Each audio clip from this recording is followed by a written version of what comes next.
Okay, so good morning, everyone. So my name is Yasuhiro Suzuki. So Hiroshima University from Japan. So I am very happy for chairing the first session of the second day.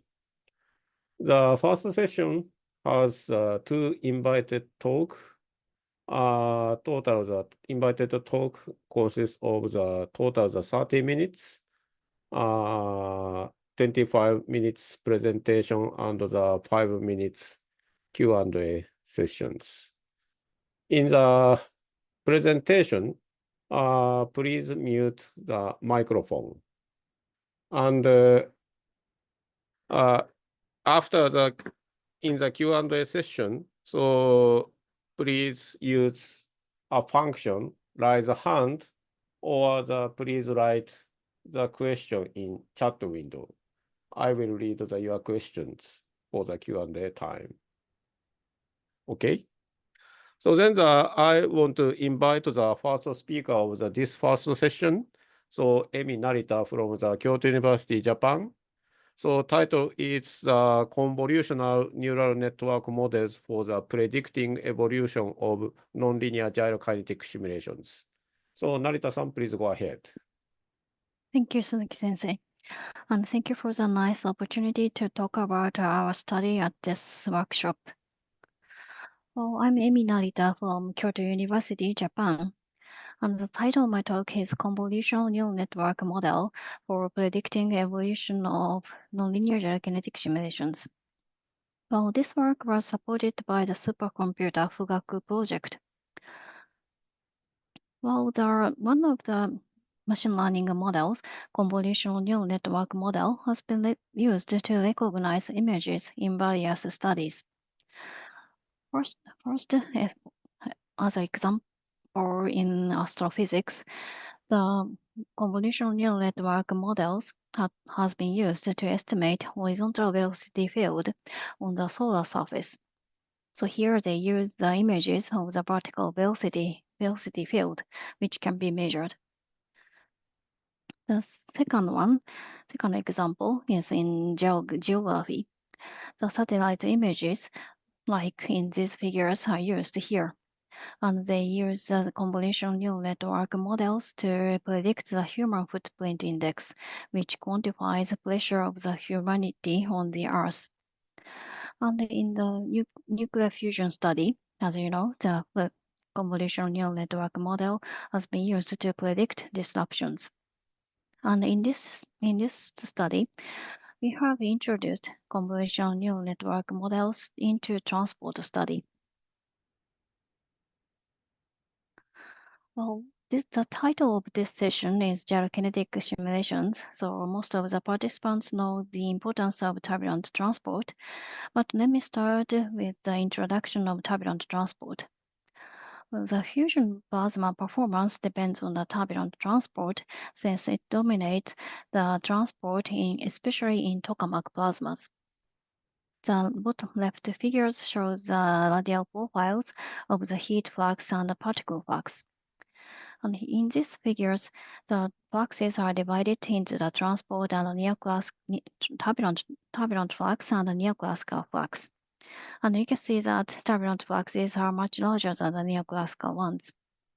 So the accurate predictions about turbulent transport are required, and to this end, gyrokinetic codes are essential. And in this study, we used the gyrokinetic code GKB, which solves the time evolution of the perturbed distribution function F in the 5-dimensional phase space. The linear calculations, as shown in the top figure, tells the dominant instability. So here such calculations gives the linear growth rate and the mode frequency as a function of the wave number. And when we perform the nonlinear gyrokinetic calculations, we can estimate the turbulent fluxes quantitatively. But these calculations require huge computational resources. And the bottom figure shows the time evolution of the energy flux. Well, first we see the glowing phase, and after that we see the saturation phase. And in such simulations, An enormous amount of calculation data is generated, and it is hard to directly handle five-dimensional data. So in this study, we visualized the evolving processes as images. And using these images, we have developed a tool to reduce the computational cost.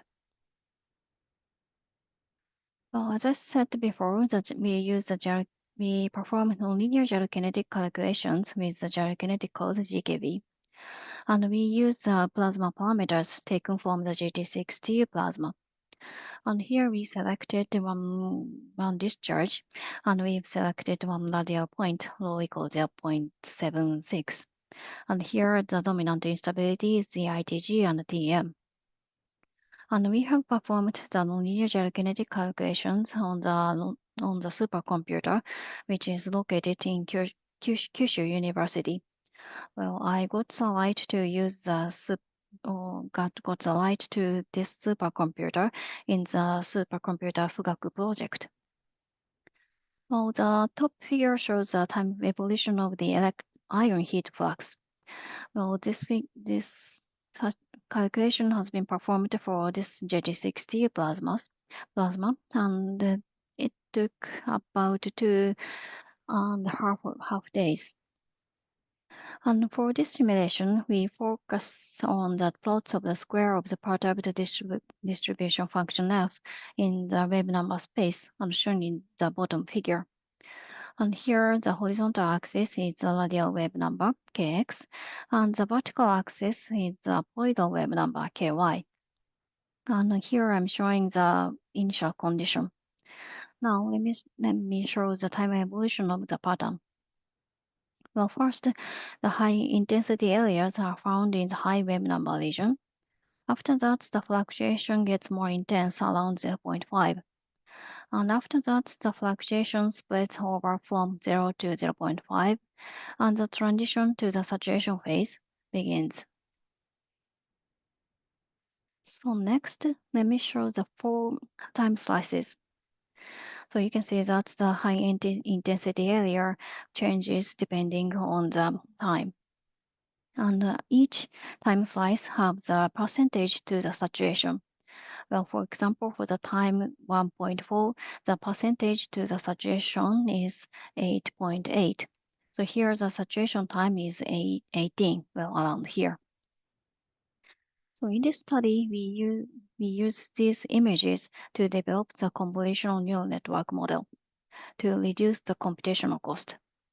So this slide shows our strategy. Well, our ultimate goal is to predict the saturation fluxes by using the information which are obtained in the early phase of the calculation. Well, toward this goal, we have developed 3 models step by step. Our first model predicts the saturation time. Well, the right figure shows the time evolution of the ion heat flux for the 3 cases. Well, these 3 cases have different initial amplitude, but they have same plasma parameter. So the saturation level are same for the 3 cases. But the saturation time changes depending on the initial condition. So if we can estimate the saturation time at an early stage of the calculation, we can optimize the initial condition to reduce the computational cost. Well, the second model predicts the heat flux corresponding to the image which are fed into the model. The third model predicts the heat flux sometime ahead of the input image. So in this presentation, I will show the 3 models. So first one is the model to predict the saturation time. Well, the convolutional neural network model have been developed based on the efficient net model. Well, the efficient net model is one of the convolutional neural network model, and which was emerged in 2019. Well, the original efficient net was the latest model when we started this project. But the current latest model is called efficient net V2. Well, the efficient net model is trained on the tons of images, including ImageNet datasets. The top figure shows the accuracy of different convolutional neural network models as a function of number of parameters. The red line shows the accuracy of the ImageNets. Well, you can see that ImageNets have higher accuracy in comparison with the other models. And the ImageNets have variance with different network depths. And overall, we use the efficient net B4. The bottom figure shows the architecture of efficient net B4. So you can see the input layer in the left side and the output layer on the right side. And between input and output layer, you can see the 7 blocks as a hidden layer. Well, in general, the hidden layer close to the input layer has a general feature. On the other hand, the layer close to the output layer has a specific ability, which are for the problems in question. Well, in this study, we are trying to predict the simulation time corresponding to the fed image, well, like this. Well, to this end, we perform a transfer learning. So here we freeze the weights of the hidden layers close to the input layers, utilizing general ability, which have the efficient net. And we modify the weights of the hidden layer close to the input layer to recognize the fed image, well, the fed image of the fluctuation patterns in the wave number space. Well, as I said, the model trains the relationship between the images and their corresponding time. And the images are taken from the glowing phase. Well, the top figure shows the time evolution of the electrostatic potential. We take the images in the glowing phase. Well, in the saturation phase, the link between the image and the time lost due to its stochastic nature. Well, we have prepared the training, validation, and test data from one simulation, and the number of the data are shown here. So next, let me show the result of the trained model. Well, this figure shows the example of the test images. So you can see that the predicted time are close to the true ones. And the bottom figure shows the comparison between the true and the predicted simulation times. So you can see that the trained data can give the high determination coefficients.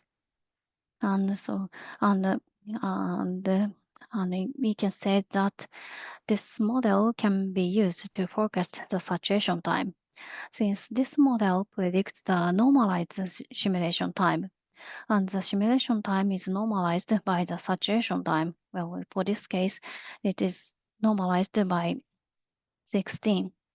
So this model predicts the percentage to the saturation time. Therefore, the resultant percentage can be used to forecast the saturation time. So next, the trained model is used to predict the saturation time. So here we use the 3 cases. So here, please look at the right figure. So in this figure shows the time evolution of the electrostatic potential for the 3 cases. Well, black line denotes the base case. Well, the base case is same as the previous one, and the model was trained on the base case. And the trained model is used for the high and low cases. And the images are taken at the simulation time 5. The left figure shows the images at time 5. And next, the trained model is used to estimate the saturation time by using these images. And using the result, we can say that the high case will be saturated soon. On the other hand, the low amplitude case is still in the midst of the glowing phase. Next, let me show the correct saturation time. The correct saturation time is 8 for the high case and 25 for the low case. So it can be said that the model can roughly forecast the saturation time at an early stage. So if we execute several runs with different initial amplitude and get images at an early stage, and by keeping the fastest case and eliminating the rest, we can save the calculation resources. So next, let me consider the versatility of the model. So we have learned the model using the GT6 data so far. So next, we have developed a model based on the cyclone-based case, which is a de facto standard benchmark case. Well, the left figure shows the linear dispersion relation for the two cases. So you can see that the two cases have same dominant instability, ITG and TM. On the other hand, there are differences in the time evolution of the heat flux, well, as shown in the right figure. So next, the model was trained on the cyclone-based case, and then the trained model is applied to the GT6 case. So first, the data taken from the cyclone-based case are divided into the training, validation, and test cases. And then the trained model was first applied to the cyclone-based case test data. And the result is shown in the top small figure. This figure shows a comparison between the two and the predicted simulation time. So you can see that the model can give the high prediction performance for the cyclone-based case test data. And after that, the cyclone-based case trained model is applied to the GT6 cases. So here we have selected the data from three radial points. The first case was taken from 0.76, so this is same case as the previous one. So this case is dominated by the ITG-TM. The second case is taken from 0.5. It is also dominated by ITG-TM. So for these two cases, the cyclone-based case trained model works well. On the other hand, for the third case, which are taken from 0.26 and is dominated by the ITG mode, the simulation time is overestimated. Well, this may be due to the difference in the dominant instability. Therefore, we have prepared three different models for different dominant instabilities. The first model is for the ITG-TM. So the first model is trained on the original cyclone-based case. The second model is for the ITG mode. So here to obtain this model, we have performed the nonlinear gyrokinetic calculations by changing the electron temperature gradient based on the cyclone-based case. The third model is for the trapped electron mode TM. And the images are generated with the three cases, and then the generated data are used to train each model. As we've seen before, the original cyclone-based case model overestimates the simulation time for the GT6 ITG-dominated GT6 case. So for this case, the model for the ITG mode is applied, and then we have obtained that very good performance with this model. Well, the dominant instability can be estimated by the linear gyrokinetic calculations with much lower computational cost in comparison with the nonlinear gyrokinetic calculations. So we can select the best predictor by the pre-performed linear calculations. Well, now let me move on to the second model, which predicts the heat fluxes corresponding to the images. But first, let me show the difficulties to predict the heat fluxes. Well, the images which are used so far shows the intensity of the distribution function, which are normalized from 0 to 1. So such images do not give information on any absolute values. So the trained model predicts fluxes well on training data, but not at all on unknown data.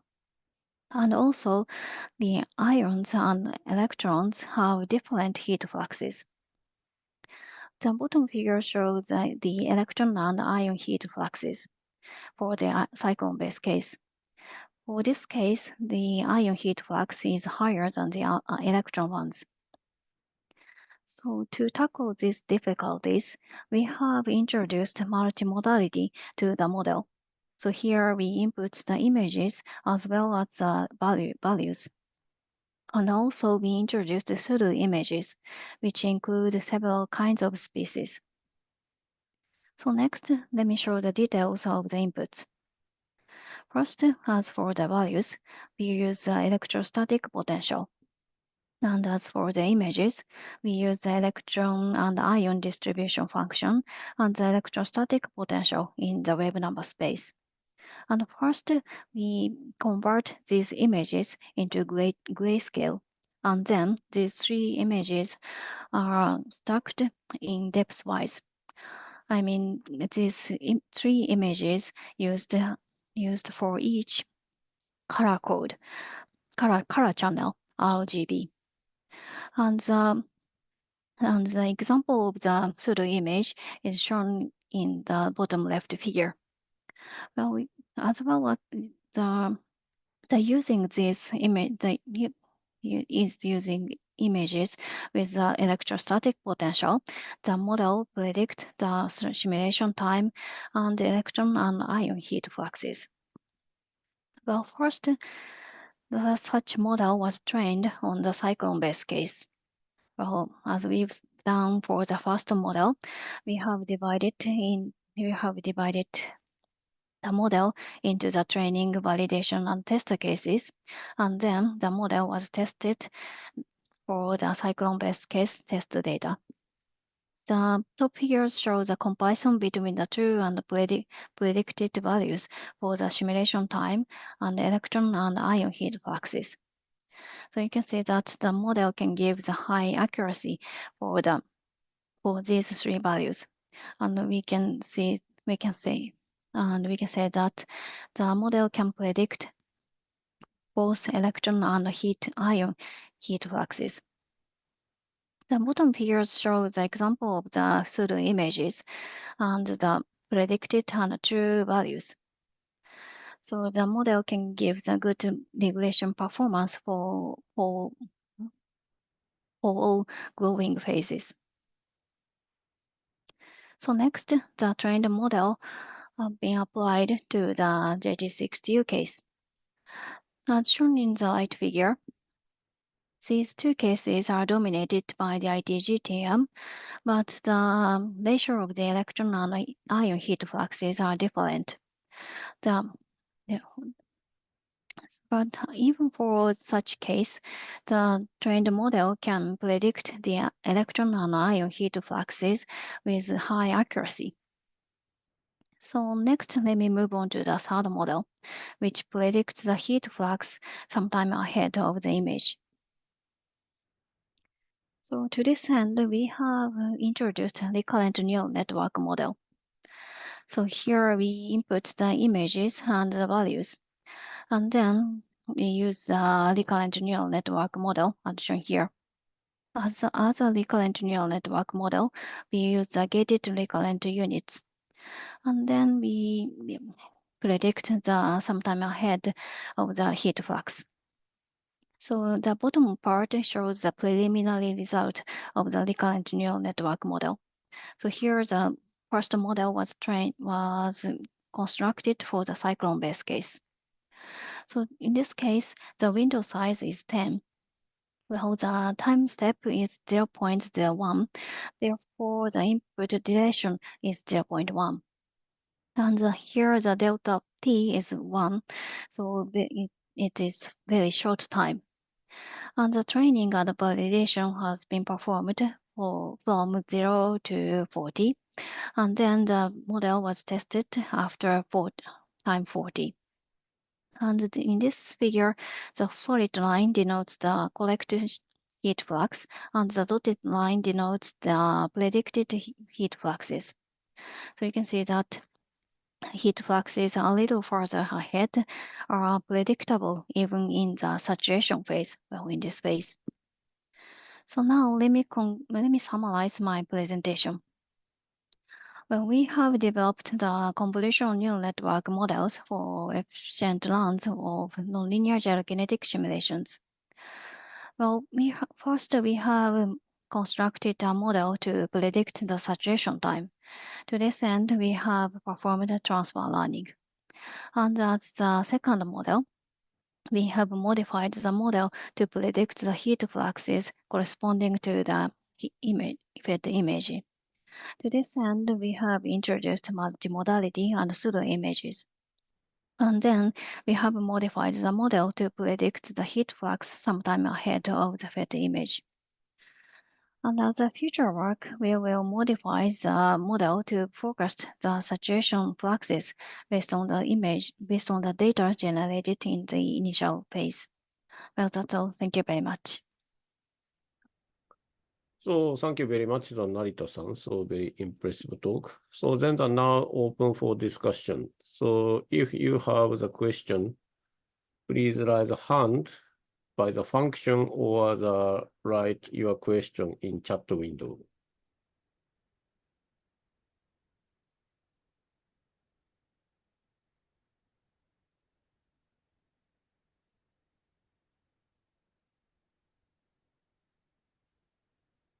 Okay, so I got the question from the chat window. Very long sentence. Can you read in chat window? Yeah, I'm checking now.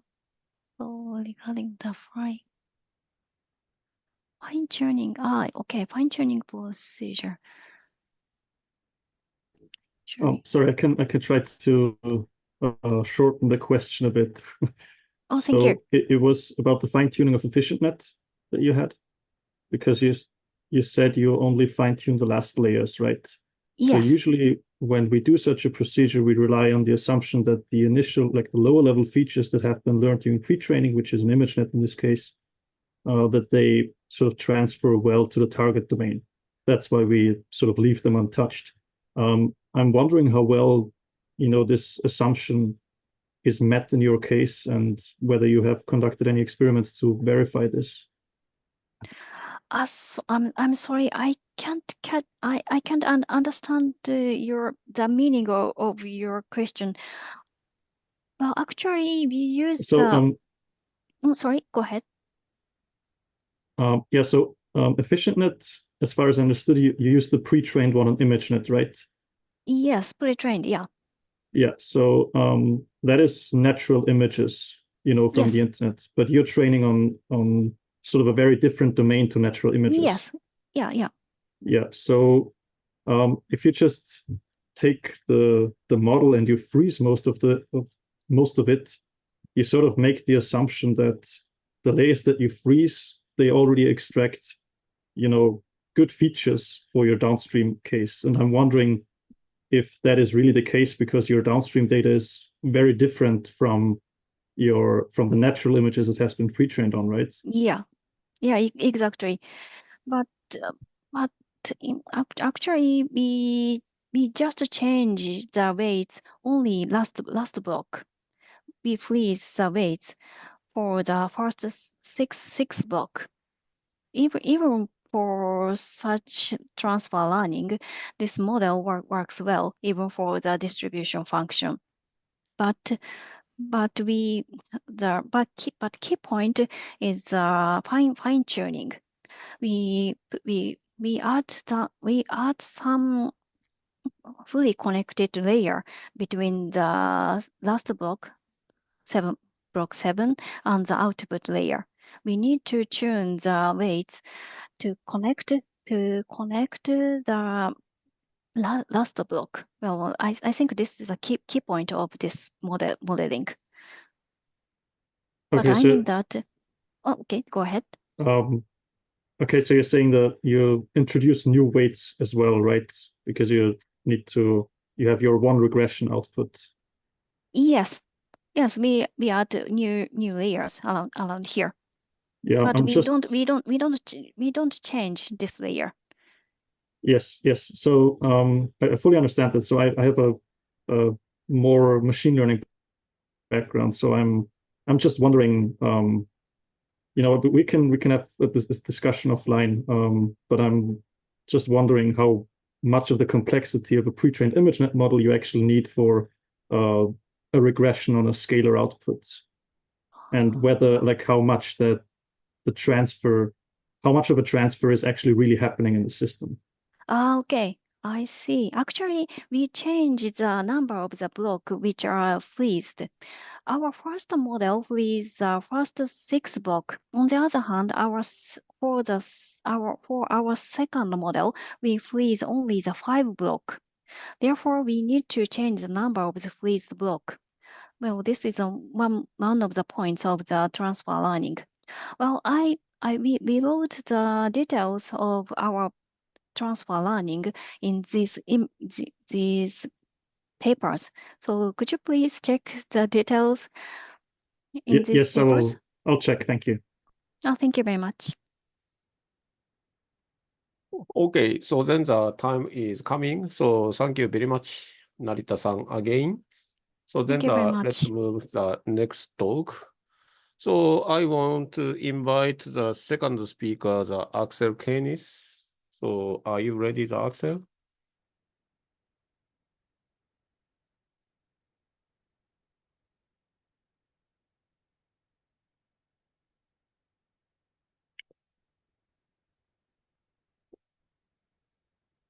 Oh, Axel, so unmute, please.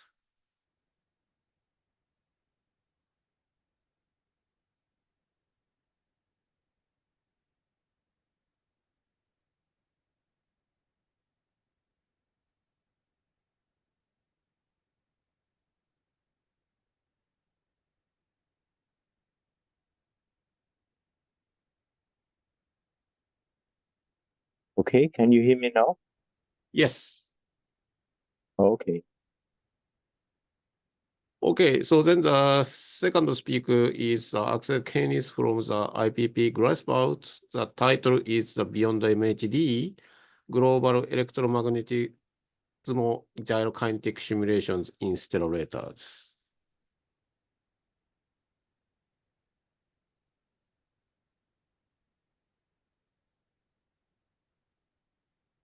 Okay, can you see my screen? Yes, please go ahead. Yeah. Okay. Yeah, let me thank you for having me here, and I will show how our electromagnetic gyrokinetic simulation in stellarators lead us back to the MHD and why we think this is a big step forward.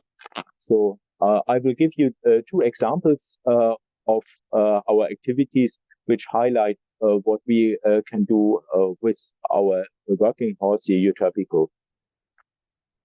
As an introduction, you still know that MHD until now is the theory of choice to describe large-scale phenomena in the plasma, but MHD is a one-fluid theory, so it misses diamagnetic and kinetic effects, and we have to transition to something better, and this better is a gyrokinetic theory, which contains the MHD as a subset, as one which can show. And why are we doing that? There are 3 main reasons, and from my point of view. The first one is electromagnetic turbulence, which gets more important when beta rises in future reactor devices, and then we face more electromagnetic effects, which we have to cover. The second one is that we would like to address MHD and MHD-like instabilities. The latter the more as stability boundaries of stellarators are not fully understood yet. And on the other hand, we believe that we need to master ideal MHD limit because we know that pretty well, and we have that to do as a prerequisite for really high fidelity simulations, because then we know what we're doing. And if we finally want to address large scale simulations where turbulent structures and MHD phenomena interact with each other and influence each other, and I will show such examples.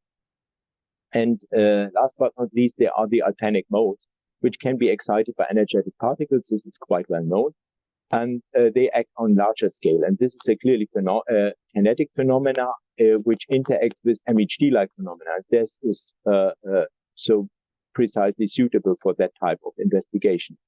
And we know these alphanic modes are important because they may lead to particle losses, particle redistribution, and they can even interact with turbulence. And I will show even such examples in the next step.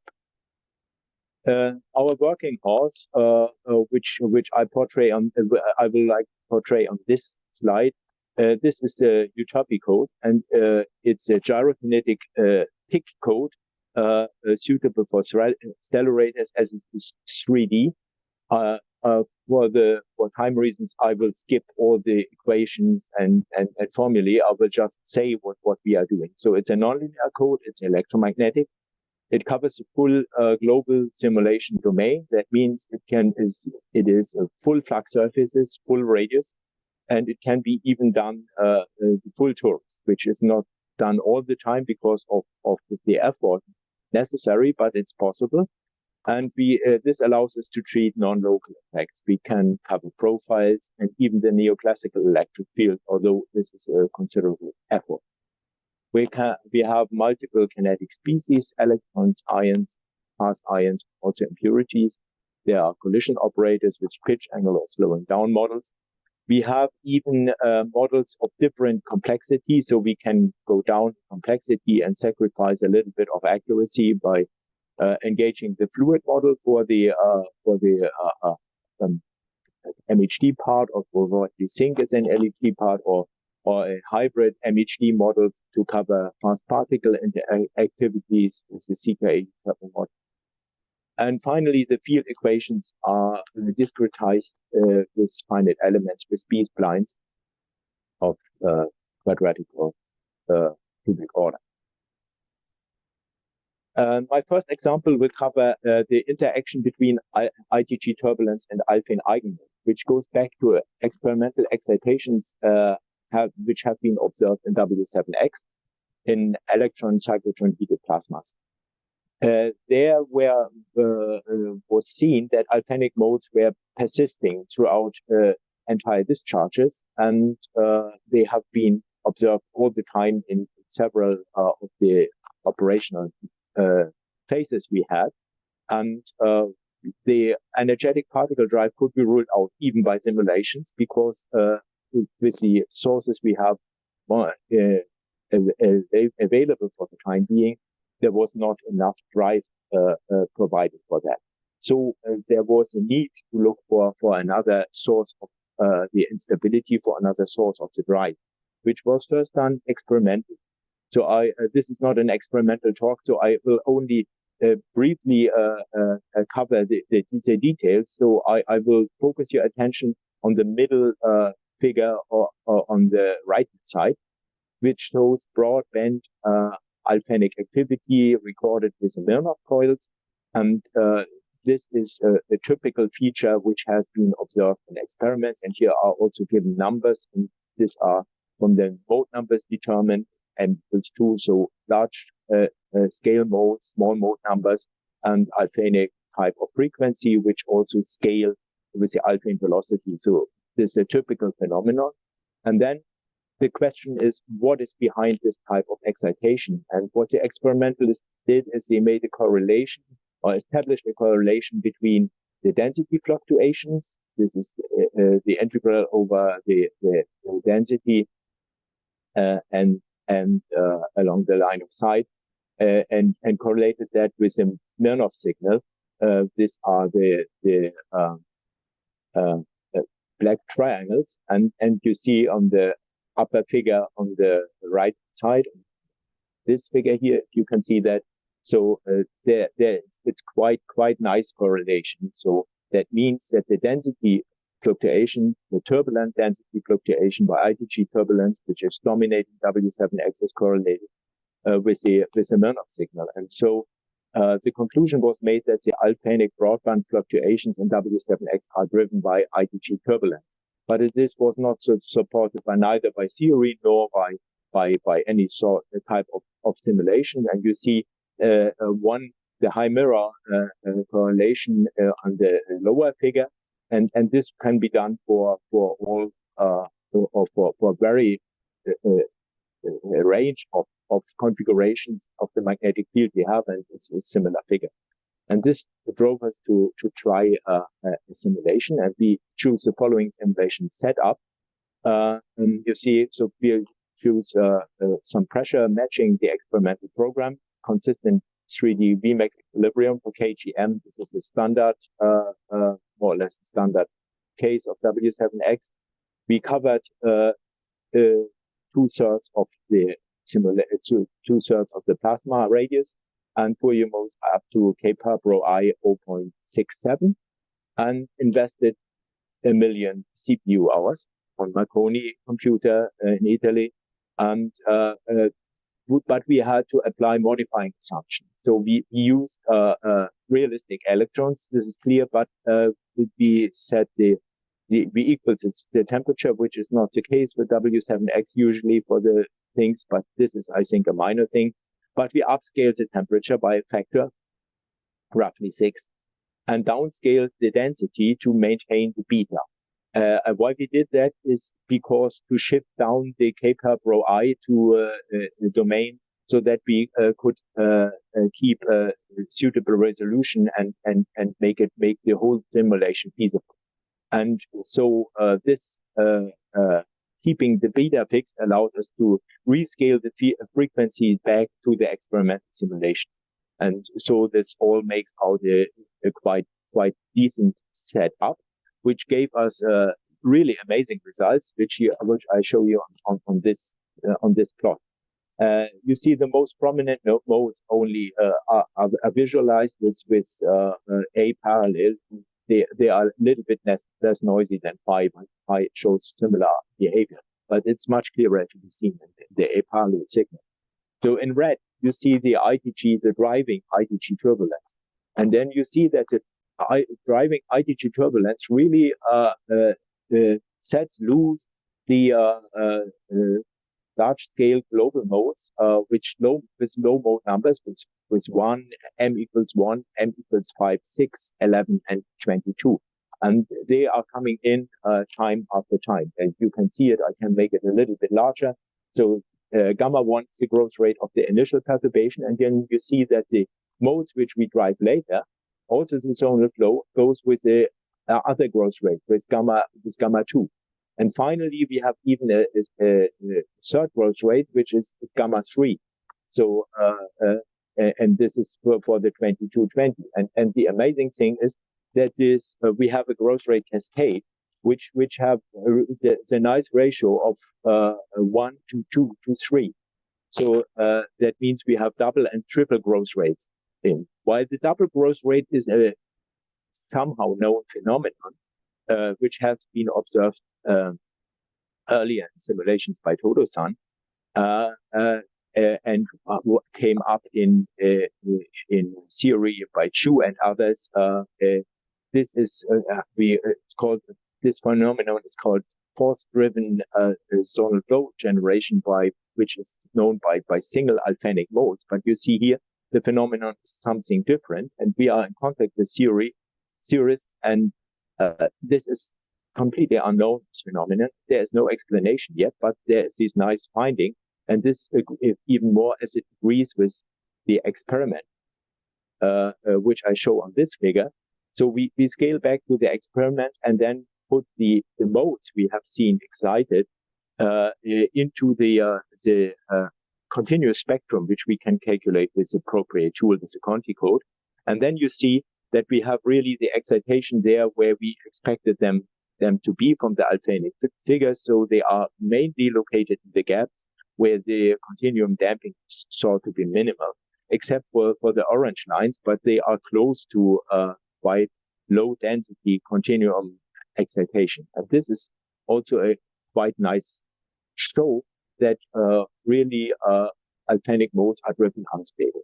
And this is very good. And so our numerical results, these backscaled numerical results, mainly align with experimental findings, except that we cannot support or we do not find a broadband excitation.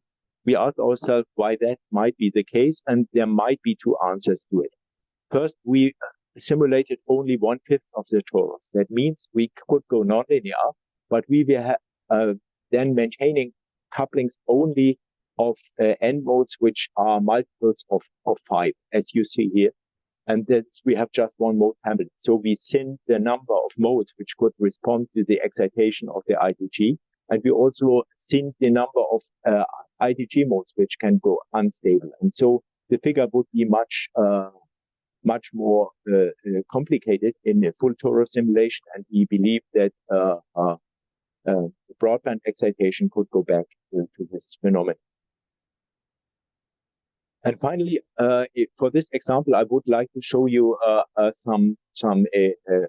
the figures look like in the cross section if you go to different time slices. And then you see in the triangle cross section of W7X the pattern of phi, and you see that it's zonal flow dominated. You see the zonal flow dominating, and you see remnants of the M equals 11 mode structure in the figure. And these figures remind us very much to the published or going to be published images of the soft X-ray diagnostics in other contexts, so that we believe that the paradigm of nonlinearity and nonlinear drive of large-scale modes may be hold for a much larger number of examples than we show in this work.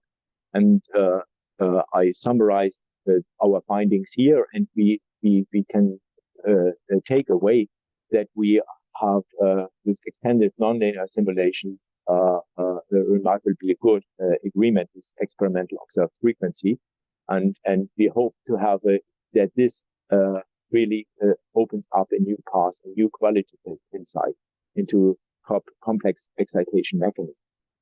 And so we have demonstrated that HPC performance computations can be really useful for experiments.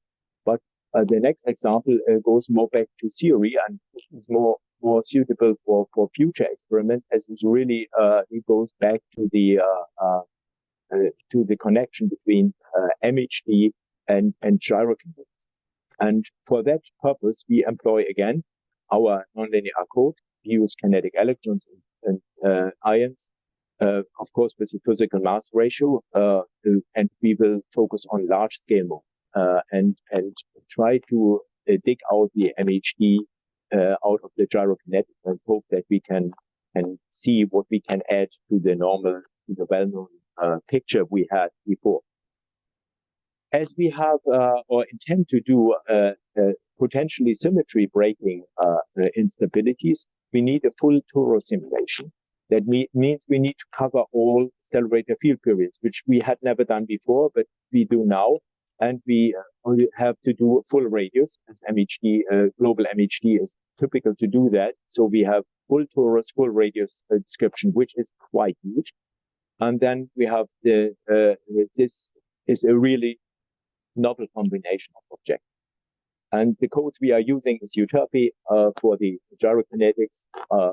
This was to be expected, and Cas3D and CKA for the MHD piece of the work. We have looked at two sorts of equilibrium. A simple L equal 1, 2 stellarator, which is basically a rotating ellipse with an elongated, with a helical axis on the left-hand side, and a shape helios, where this ellipse is shaped on the right side. And for this one, we have also generated the sequences so that we could move between similar between the shaped and the unshaped version. This is the upper line on this figure here, and the upright line at the figure is the beta sequence, which goes up to from 0 to 2% equilibrium beta. And so we will look at 4 field period machine, which has a radius of 8 meters and an aspect ratio of 1 and field strength of 1.3 Teslas. This is our setup. I will not go to every detail. You don't worry. I will just show you the basic outcome of the simulation. The profiles are pretty simple. We choose a quite prominent gradient to get a good signal, and an iota profile which is located as 3/4 resonance to allow low order mode number, and we avoiding 4/5 or 4/6 resonances. And the iota profile moves as you go up the speed. This is the plot at BMN. There's a few dominating components typical for that type of stellarators.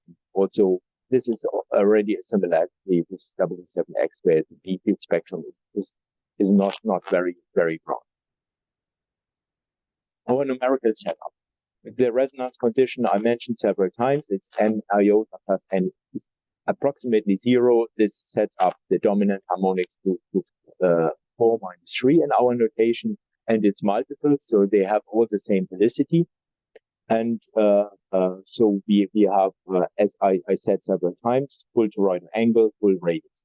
So to be consistent and to allow meaningful computations.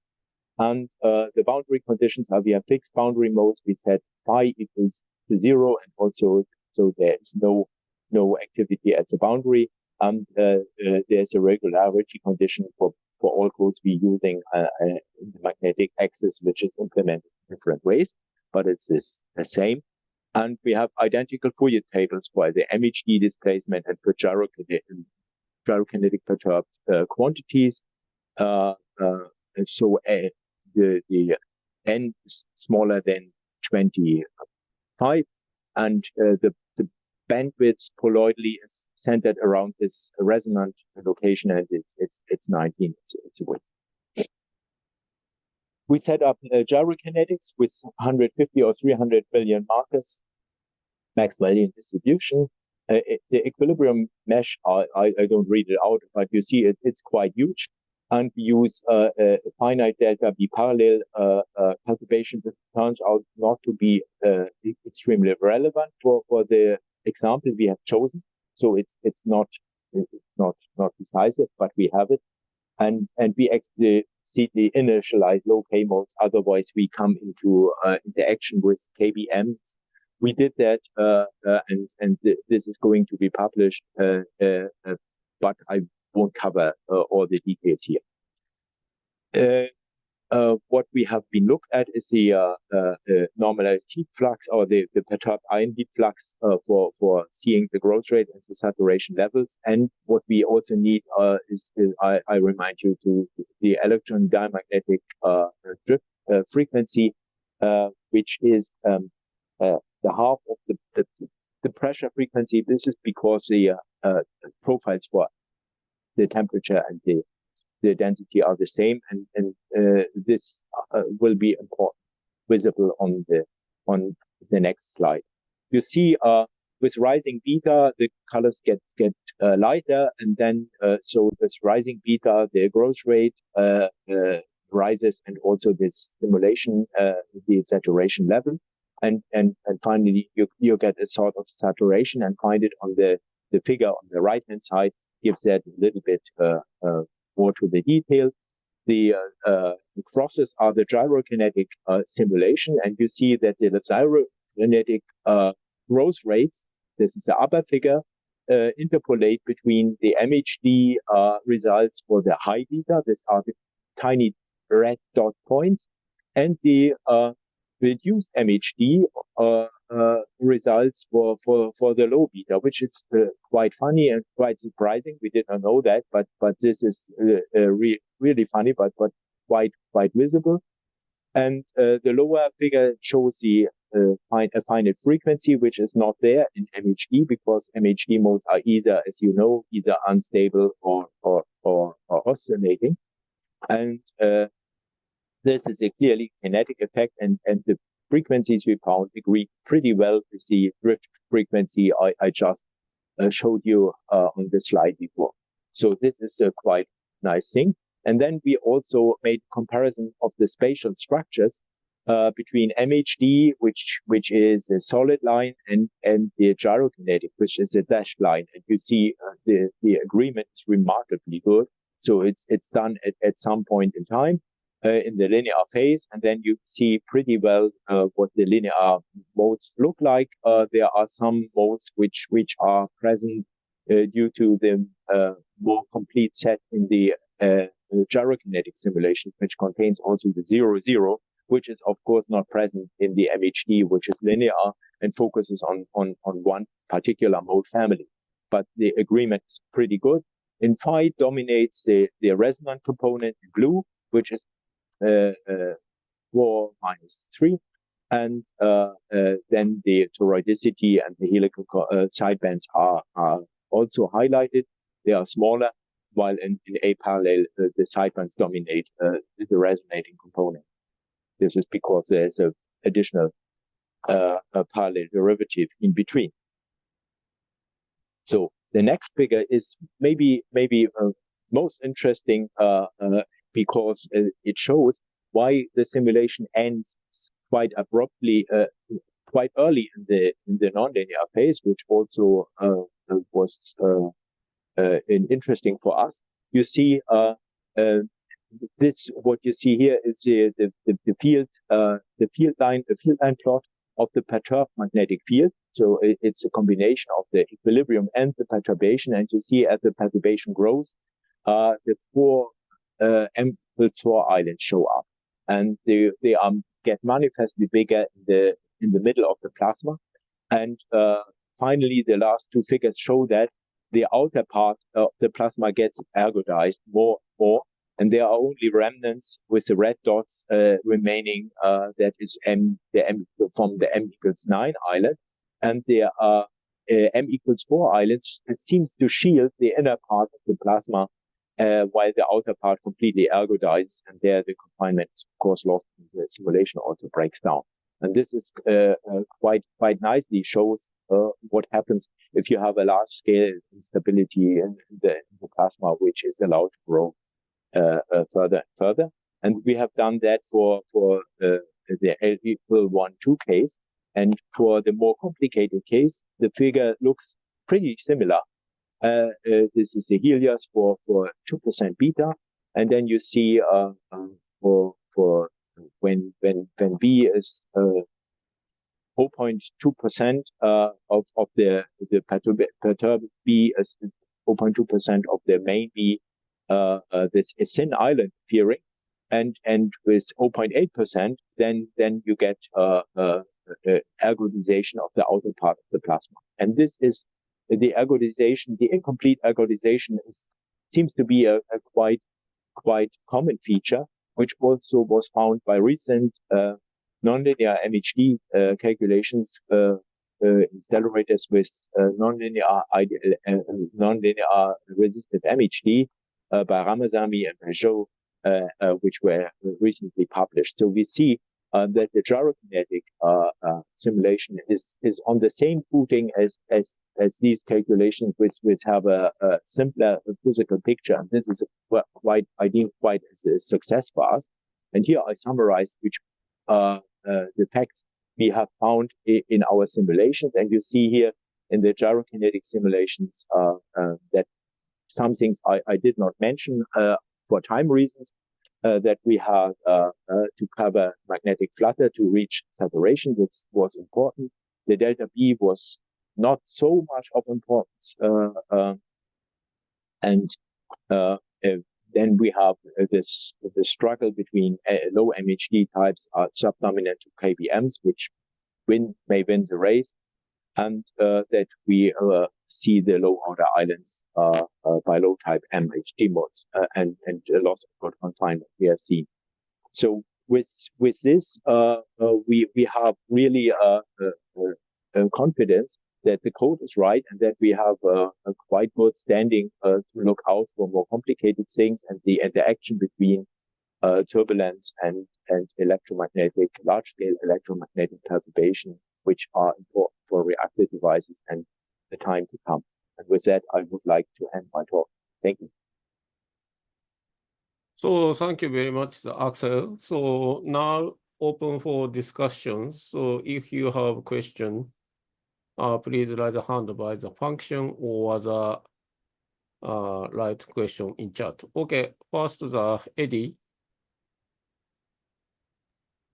Hi, Axel. Thank you for this nice talk. This is an impressive work. I have a question related to the configuration you use in this second part of the presentation. You use a configuration with aspect ratio close to 1, which is not usual. And my question is, what's the reason for this aspect ratio and the impact on the result of a different aspect ratio?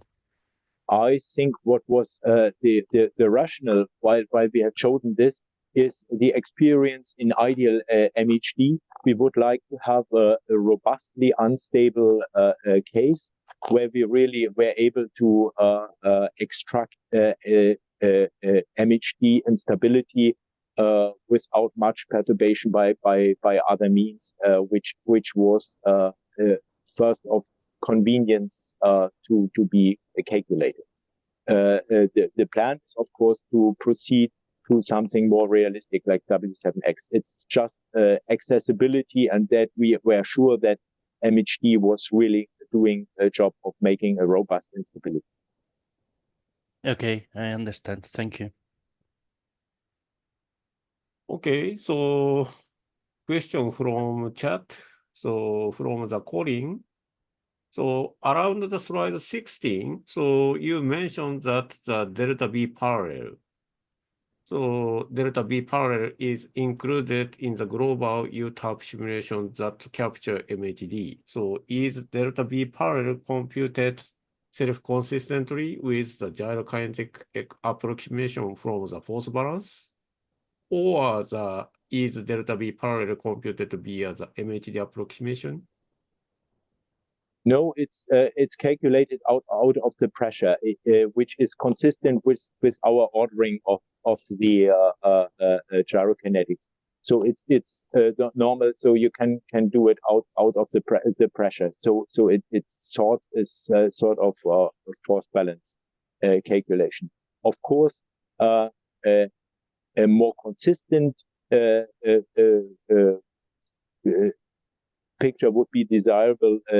There's a recent publication by MAXWEL and others where I think gyrokinetic is aimed to have let's say more consistent application. But this one is I think to the order we have, it should be okay. I can show you the derivations. The equations are given in this reference. I have it here. Moment.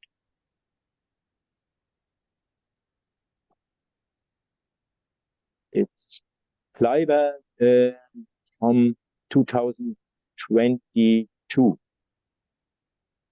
Here, computer physics communication 24, even 24. The equations are here. They can be looked up. Okay, so thank you very much, Axel.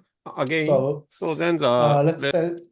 So welcome to the fast particle and modeling session. This is Shinpei Futatani, I'm the chair of the session. By the way, the session will have parallel talks, and we've opened the second room, and machine learning session will take place in the second room. So you will receive an invitation to join room 2 in just a few seconds. So if you prefer to stay in this room, simply click not now in the pop-up window. But yeah, If you'd like to switch the room at the point, then go to the room menu and your screen and select the breakout room. If you encounter any issues, please refer to the tutorial sent by the organizers in the chat. Okay. So if you prefer, perhaps, well, what can I, yeah. Okay. Okay, that's it. So let's start this session. Thanks for coming. The session, each speakers have 15 minutes talk and 5 minutes Q&A. The first speaker is Mr. Pau Manyer. Yeah, let's start. So Pau, you have our attention. All right. So thank you very much for coming today. My name is Pau Manyer, and today I'm going to present to you and explain which has been the EQUILI project that has been developed in the Barcelona Supercomputing Center Fusion Group. So the project goal was to develop in ALYA a new module for solving the Grad-Shafranov equation. The Grad-Shafranov equation is a model, it's an equation that models the plasma equilibrium in a tokamak system. And ALYA is a high-performance computational multi-physics finite element code built in the Mare Nostrum supercomputer. So basically, there are some modules in ALYA that can solve different kinds of physics, for instance, fluid mechanics or temperature distribution. Here you can see, do you see my mouse? Is it possible? No? Yeah, I can see your mouse All pointer. right. So here you see some of the implemented modules already, and here on the right you see the modules that are right now under development by the Fusion Group, and they are englobed inside of the long-term goal of the Fusion Group, which is to try building a fusion reactor digital twin in ALYA. So basically this would mean implementing some new modules and developing modules that can solve different processes and physical phenomena that happen in a fusion reactor. And by coupling all of these modules together, try and simulating in real time a fusion reactor. So now that we know a little bit more about the project, we will discuss the background of the problem at hand, so the Grad-Shafranov equation. We will also discuss the numerical implementation of the code. We will see then some numerical results, and finally we will discuss on the conclusions and the future work of this project. So I know that a lot of you are already familiarized with what a tokamak and plasma equilibrium is, but the important thing here is to discuss on the Grad-Shafranov equation free boundary problem, which is the problem that we want to solve. So basically a tokamak is a fusion reactor which is axisymmetrical and where the plasma is confined inside of a vacuum vessel using a magnetic field generated by poloidal magnetic field coils. So as you know, the plasma is really hot, so it wants to expand, and you need to confine it using magnetic fields. And the balance between the radial pressure of the plasma and the magnetic pressure that confines and compacts the plasma, when these two forces are balanced, is when we find this configuration corresponds to the plasma equilibrium. This plasma equilibrium configuration is really important because it is used as, for instance, the initial solution for magnetohydrodynamic simulations and plasma transport simulations. All right.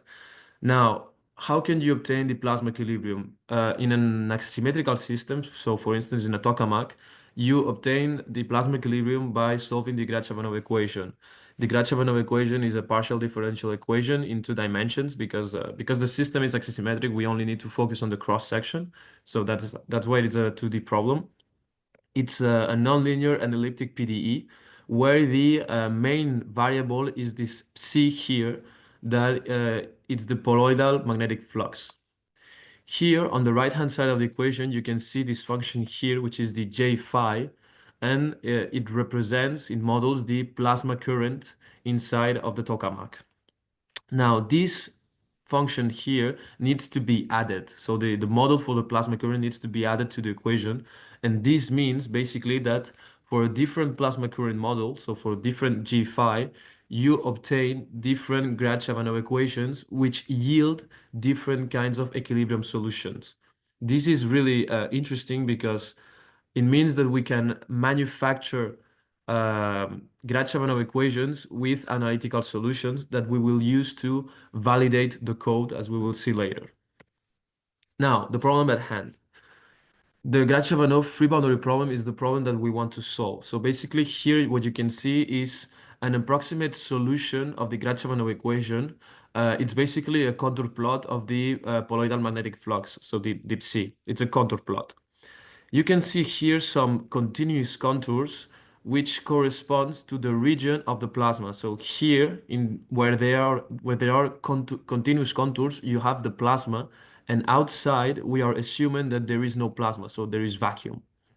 Now, this plasma region can be characterized by this red cross, which is the magnetic axis, and the pink cross, which is the saddle point, and the plasma boundary is the last closed surface in the magnetic flux, which is called the separatrix. Now, what we're interested in when solving this kind of problem is at the equilibrium state. So when the plasma pressure, which wants to expand, and the magnetic confinement, which is compacting and confining the plasma, are at balance, so are equilibrated at equilibrium, which is going to be the shape of the cross section of the plasma. That's what we want to obtain.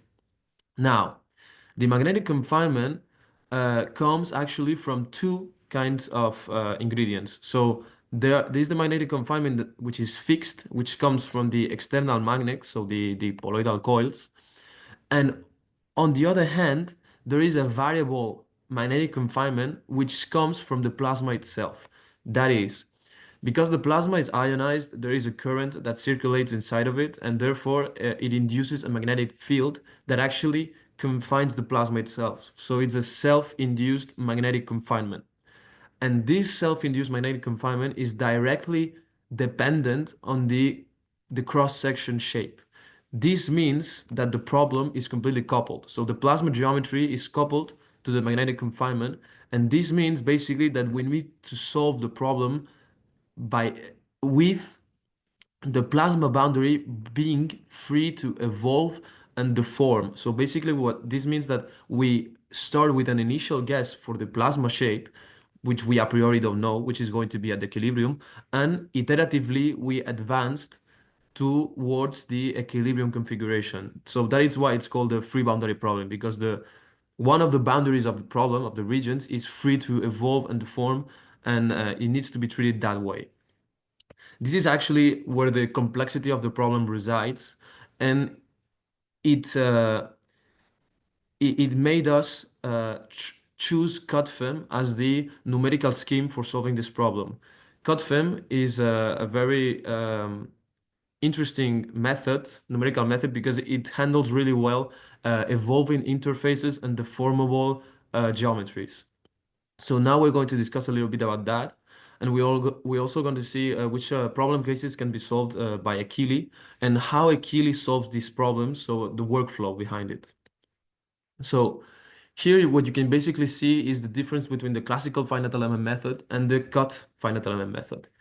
In classical finite element method, the geometry is aligned with the mesh. This means that the nodes, the boundary of the geometry is tracked using nodes of the mesh. And if it deforms, the mesh needs to deform and everything goes together. On the other hand, CutFEM, we have a non-conforming mesh where the geometry is embedded. And this gives birth to what it's called the cut elements. Cut elements are elements that are intersected by the geometry's boundary. And because of that, because there are no nodes on the boundary, we need to track it using other kinds of tools, which is the level set function. Also, we cannot impose strongly the boundary conditions, so we will need to impose it using weak methods, such as the Nietzsche's method. And also, the cut elements possess two kind of domains, so the inside and the outside. So the numerical quadratures will need to be adapted. All in all, this method is really interesting, but you need to have a mesh element classification really well defined at runtime. So here it's a graphical visualization of how a level cell function works. It's basically a scalar function that helps you define the inside and the outside of a region by using the sign of the scalar function. So here inside you have a negative sign, and outside you have a positive sign, and therefore the boundary between this black contour corresponds to the 0 level contour of the scalar function. On the right-hand side, you have a diagram of the mesh elements classification at runtime for an EQUILI simulation. So basically in red, you have the plasma elements, which are inside of the plasma region. In yellow, you have the plasma boundary elements, which are cut by the interface between the plasma and the vacuum. And in blue, you have the vacuum elements, which are outside of the plasma. Now, what kind of problems can be solved using EQUILI? So the first problem is the one that we are actually interested in solving, which is the free boundary problem. As we discussed in this problem, you have the plasma, which is free to deform, and the plasma boundary is it's not fixed. What is fixed is the vacuum vessel on which we project the magnetic confinement effects using a Green's function formalism. So the magnetic confinement coming from the coils and from the plasma itself is projected on the vacuum vessel using a Green's function formalism, and this gives rise to this boundary value problem where this last boundary condition is obtained by projecting the magnetic confinement. Now, on the other hand, we have what it's called the fixed boundary problem. This is a benchmark for analytical cases and for validating the code. So basically, in this case, what we are doing is we assume that we already know which is the plasma equilibrium shape, and we fix it. And therefore, all magnetic confinement effects are negligible. So this equation goes away. And what we do is we solve inside of the plasma domain. And as I said, this is done for analytical cases. Now, sorry. How does EQUILI solve the two kinds of problems? So basically, EQUILI is built on a double loop structure. In the external loop, what we do is we compute the boundary values using the Green's function formalism. So this here, this CB, and we use it in the internal loop as a boundary condition in this boundary value problem, which is solved using CutFEM. Once the system is solved and the solution is obtained, we normalize it according to this expression here, where C0 is the value of C at the magnetic axis, and Cx is the value of C at the saddle point. So basically, this normalization gives you that at the magnetic axis, you have a 0, at the separatrix, you have a 1. And this is really helpful because then the plasma boundary can be obtained by taking the one level contour of this normalized solution.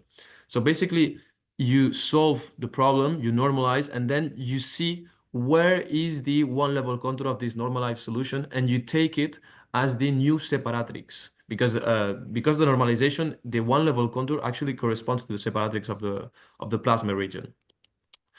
Once you converge in this inner loop, you iterate, and you converge.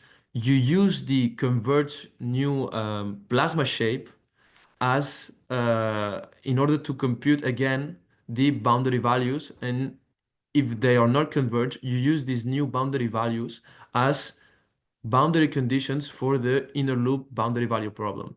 And you iterate again, and so on and so forth. When you reach a certain tolerance, the code exits.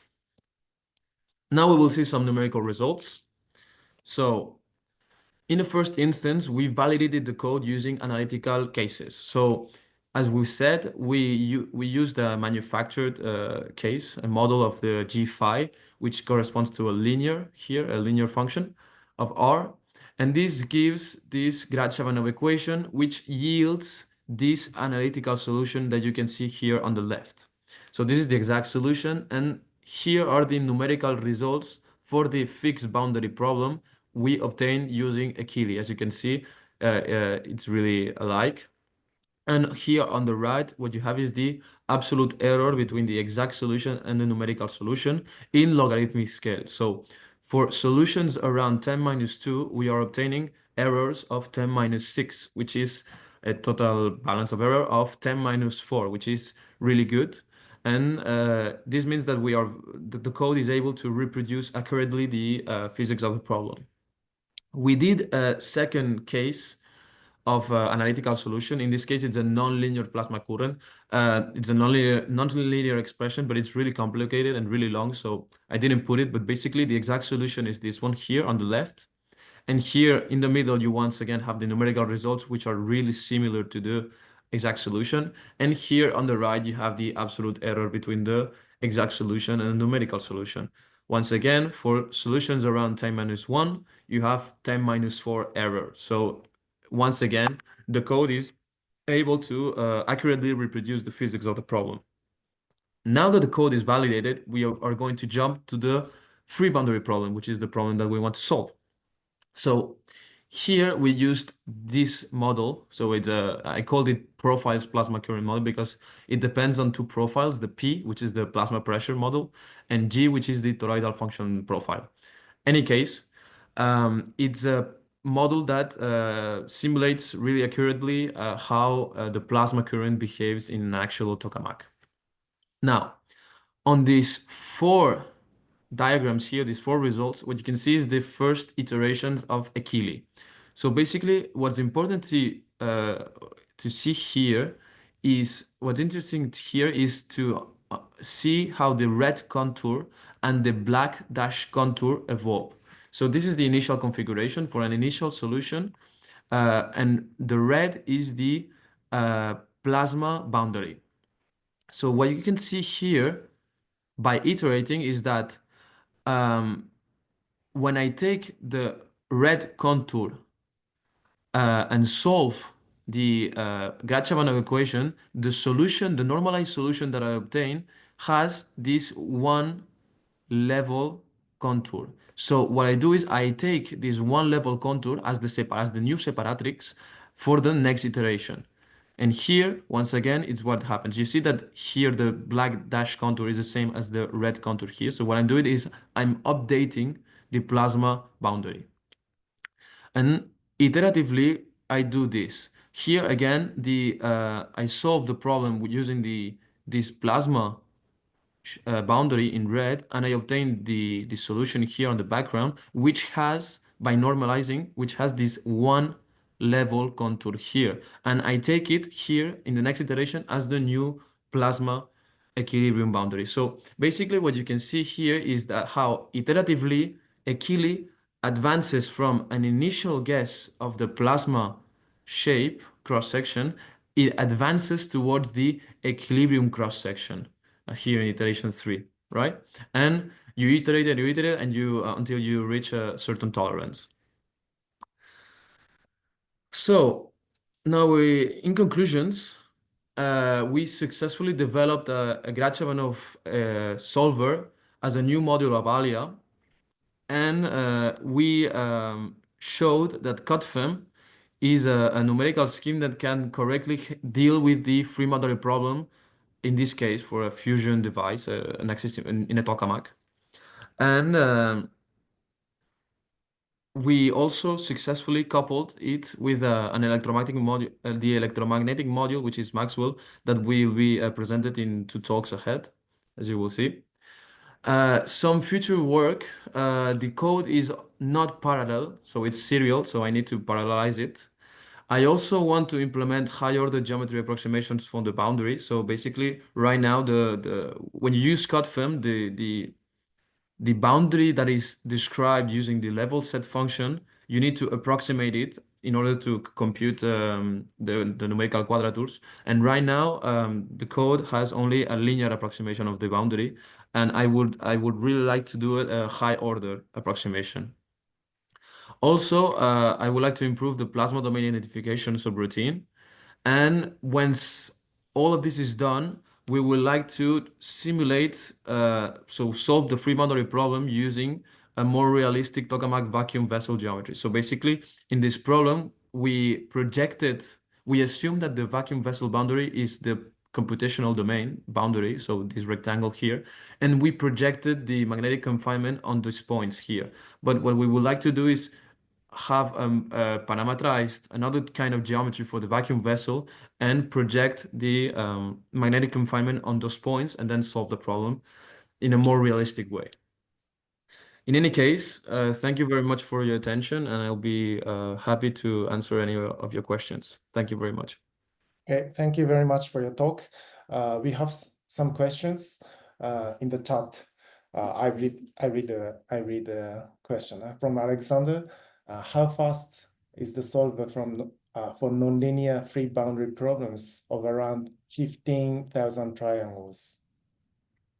For nonlinear?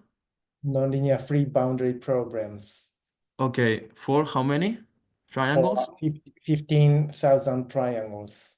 15,000. Yeah. So here, basically, I have 6,000, and it took around 3 minutes, something like that, or even less.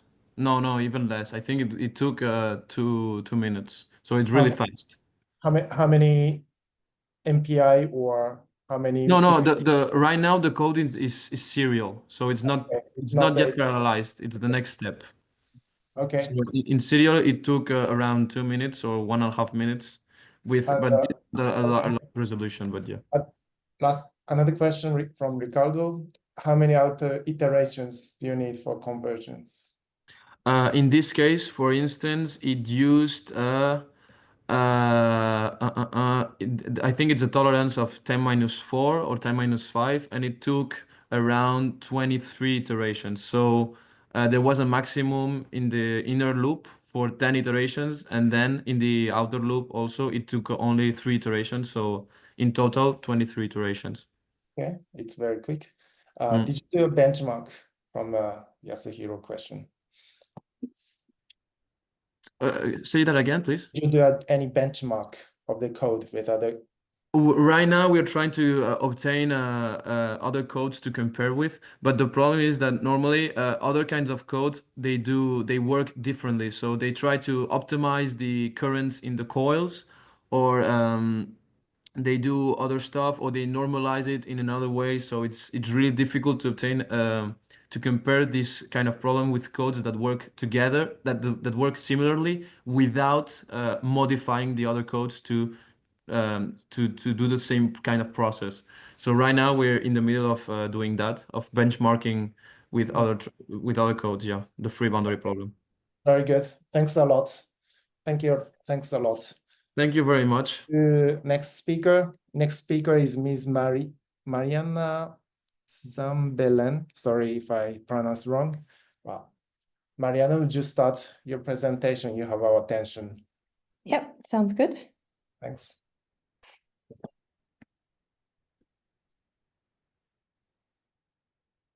Can you see my screen? Yeah.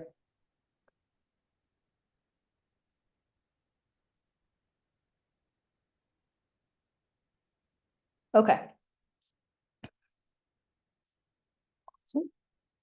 So hi everyone, my name is Marianna, and I'm a PhD student at the Laboratory for Scientific Computing in Cambridge. And I'm very excited. I'd like to thank the HPC Fusion Conference for giving me a chance to present my research, which is on an extendable workflow for the optimization and simulation of a tokamak plasma in equilibrium. So a quick overview. I'm going to present to you today an optimization workflow that explores the hardware component parameter space of a tokamak plasma equilibrium. We got a great introduction to the Grad-Shafranov equation. So a plasma equilibrium will be modeled using the Grad-Shafranov equation. I solve it using a free boundary solver. To optimize the plasma efficiency, I'm going to use Bayesian optimization. And I'm going to then take these optimized configurations and assess them for stability using an ideal MHD simulation, with the long-term goal of my project being to propose new design configurations for future reactors. So a bit of a motivation of why this problem is a difficult one, the one of a tokamak reactor design. So designing and optimizing a tokamak is a non-convex optimization problem in quite a large parameter space. And to give you an idea of these parameters and how they are coupled to each other, I've kind of come up with a tiered system. So one of the first things that we do is we want to optimize mechanical parameters. So the poloidal and toroidal field coil placements, the diverter configuration, and so on. And once we optimize these under certain constraints, such as engineering constraints, these will then affect the plasma parameters, which may be the next things we want to tweak. These include things like the plasma position and shape. And once we again optimize those under certain constraints, we arrive at metrics for the tokamak that we actually care about, such as the efficiency, which I've characterized here using the plasma beta, the safety factor, and so on and so on. So there's kind of a lot of moving parts, a very large parameter space, and a lot of metrics that are quite important to us depending on what we're looking at. So to optimize this, we need an optimization method. And optimization methods can be subdivided into gradient and non-gradient based methods. Each have their own advantages and disadvantages. So gradient-based methods are typically easier to implement, but can get stuck in local extrema, where non-gradient-based methods are better at exploring the whole parameter space. A quick thing to note is that a lot of reactor design frameworks currently don't support Bayesian optimization. So I took a look at Blumira, which is a reactor design framework that's currently being developed in the UK, and their optimization module currently supports mostly gradient-based methods and no Bayesian optimization methods yet. That being said, Bayesian optimization has been applied in limited cases for fusion work. I've listed 2 papers by Brown et al. And Nunn et al. Who focused on using Bayesian optimization to optimize the current drive in STEP and to optimize the toroidal field placement and the shape of the toroidal coils. That being said, there are still a lot of open questions, especially pertaining to how we can use Bayesian optimization and apply it to design problems in Fusion. So that's kind of what my work is focused on. A quick note, like I said, I will be simulating the plasma and showing results of that. And I'll be doing that within the Kratos framework, which is a framework that's being developed here in the laboratory at Cambridge. And Alexander Pharmakalides gave a really great talk earlier in the conference about this. So quick overview, Kratos uses a Cartesian mesh and a hierarchical adaptive mesh refinement. So any questions about that, please refer to Alexander. He gave a really great talk and just reach out to him. And so these are like images from his slides. So now to move on to the optimization workflow. I've subdivided it into 2 routines. One is an optimization routine and then a simulation routine. In the optimization routine, we choose optimization parameters, run an optimization loop, where based on our Grad-Shafranov solver runs, we then update the parameters and so on. And once this optimization loop is finished, we get an optimized configuration on a Cartesian grid. This optimized configuration is then passed on to the simulation subroutine, which first characterizes stability and then performs an MHD simulation. I'm going to go through and just give a bit more context for all of these subparts. So the Grad-Shafranov solver, I solved the Grad-Shafranov equations using a free boundary solver in CamRux in C++. So Kratos is built within CamRux. CamRux refers to the fact that the underlying framework is AMREX, which is developed by the Lawrence Livermore Lab, and is this adaptive mesh refinement framework. To update the parameters, I use Bayesian optimization. And this subroutine is then done in Python using the Python library BowTorch. For the simulation portion, for the MHD simulation, I'm using ideal MHD. And to integrate these equations, I'm using a finite volume Russell-Hancock scheme. Again, everything is built within CamRux. And to characterize the stability, I'm going to first calculate the exponential decay index, again, within CamRux. So I want to go into a bit more depth into the optimization subroutine, specifically the Bayesian optimization. So the optimization parameters I'm going to be looking at are the value of the plasma current on the magnetic axis and the poloidal field coil positions. The objective function, so what I'm trying to maximize, is the plasma beta, which is a typical characterization of the plasma efficiency. And I'm using single objective Bayesian optimization with a Gaussian process regression as my surrogate function, expected improvement as my acquisition function, and I constrain the parameter domain. The reason for this is that the Grad-Shafranov solver, depending on the domain you're looking at, doesn't always converge. And what that means is I've got a partially defined objective function. Bayesian optimization was created with the idea in mind that the objective function is defined everywhere. So to mitigate the issue that my objective function is only partially defined, I constrain the parameter domain so that on this domain, my Grad-Shafranov solver always converges. Moving on to the simulation portion. To characterize stability against vertical displacement, I'll calculate the equilibrium field decay index of the applied magnetic field. I've got the equation there. And the plasma, we say that the plasma is unstable against vertical displacements when the decay index is smaller than 0. And a negative decay index corresponds to a highly elongated plasma, specifically an elongation that's bigger than 1. To assess stability afterwards, I simulate a vertical displacement. So I add a perturbation in the vertical velocity, and I'm going to run an ideal MHD simulation. So let's move on to the optimization results. So for some context, I'm in the first year of my PhD. So these are all the results I've gotten up until now. So the first optimization scenario I chose was to maximize beta by varying the plasma current constraint in the ST40 tokamak from tokamak energy. For every single optimization scenario, I'll have the initial conditions listed above. So here I've chosen 4 initial randomly chosen points. I run 20 iterations of Bayesian optimization with the plasma current constraint in the domain listed there. The first graph I'm going to show you is a plot of the surrogate function. So when I apply Bayesian optimization, what I get out is a surrogate function, which is an estimation of what my objective function looks like. So this surrogate is an estimation of how the plasma beta depends on the plasma current. So you can see that the plasma beta is maximized when the plasma current is minimized with a maximum beta value of 0.931.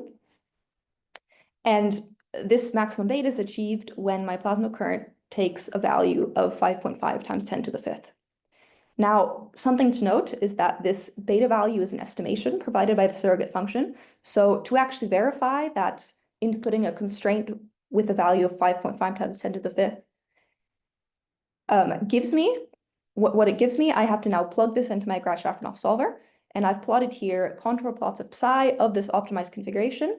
And the actual calculated plasma beta value is 0.933. So you can see that Bayesian optimization actually estimates this value of the plasma beta very well, this maximum value. Now, this is what I obtain if I just take one run of Bayesian optimization with these 4 initial randomly chosen samples.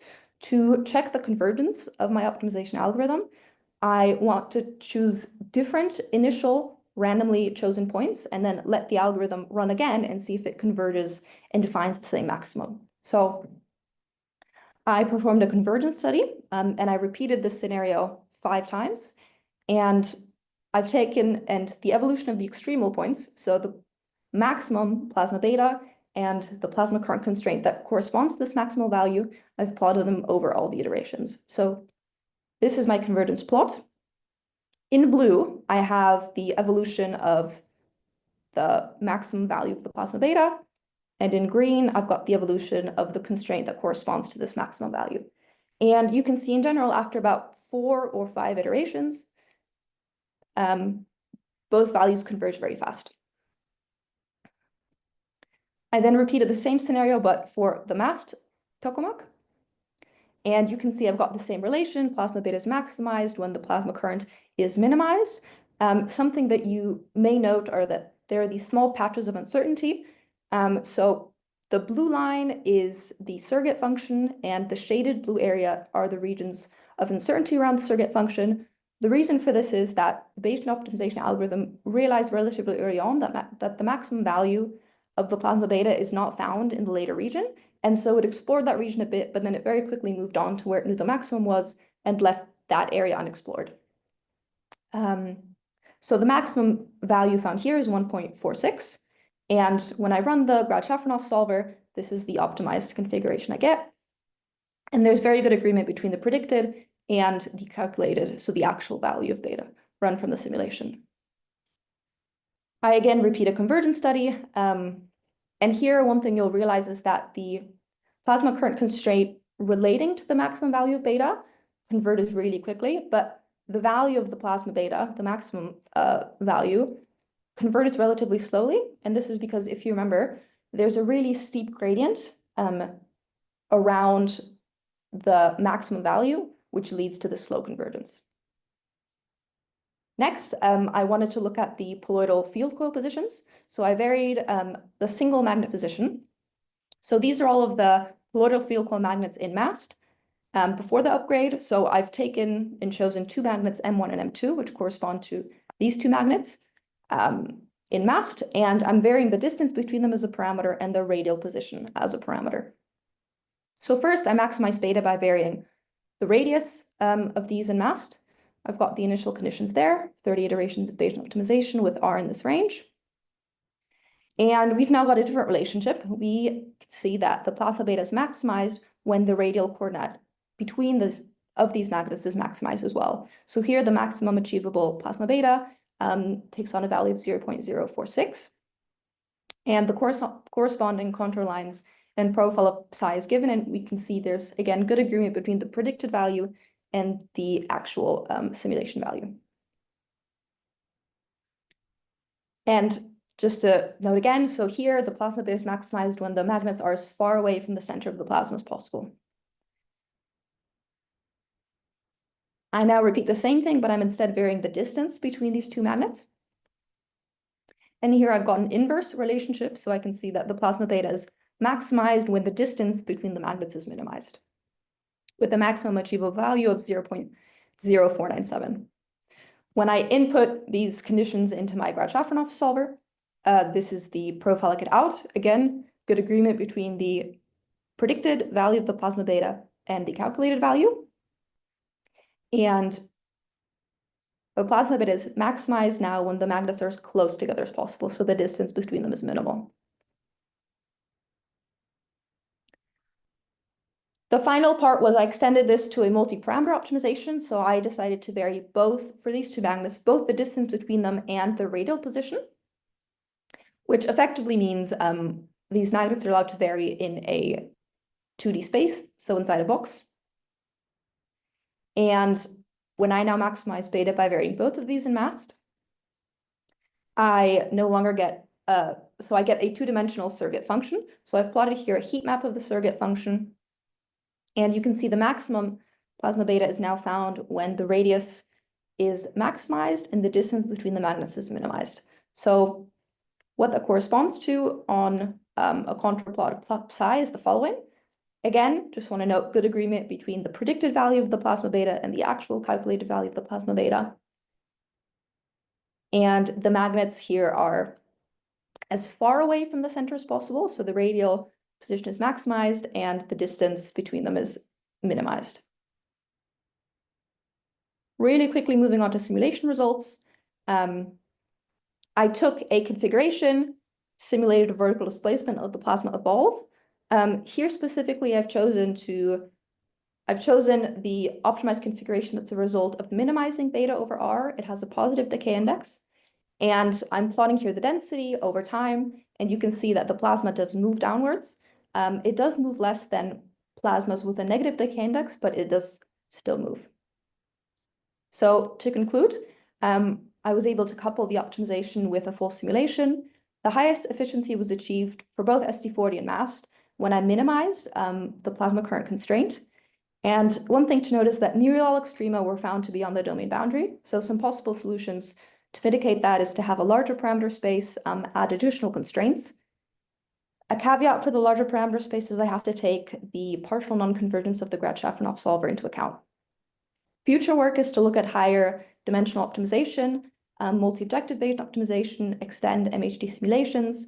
And like I said, since I'm just at the beginning of my PhD, I want to explore other techniques as well, such as adjoint optimization. So thank you so much for listening, and happy to take any questions.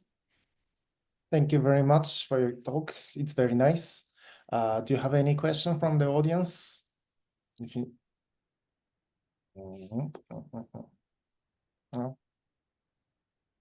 I have a quick question. So your Grad-Shafranov, I mean, equilibrium solver also has quite fast convergence, a bit 5 or 6 iterations, if I remember correctly. How many CPUs or do you use to calculate the equilibrium construction? So if I remember correctly, I didn't configure it for CPUs, but when I ran it just on my laptop, it took about 30 seconds in total for one of the Grad-Shafranov solver. Okay. So does your code always or mostly always find the solution of equilibrium, whatever the initial guess of the profile is? So it very much depends. Like I said, there's some non-convergence, especially when I start moving the magnets around. It very much runs into some convergence issues.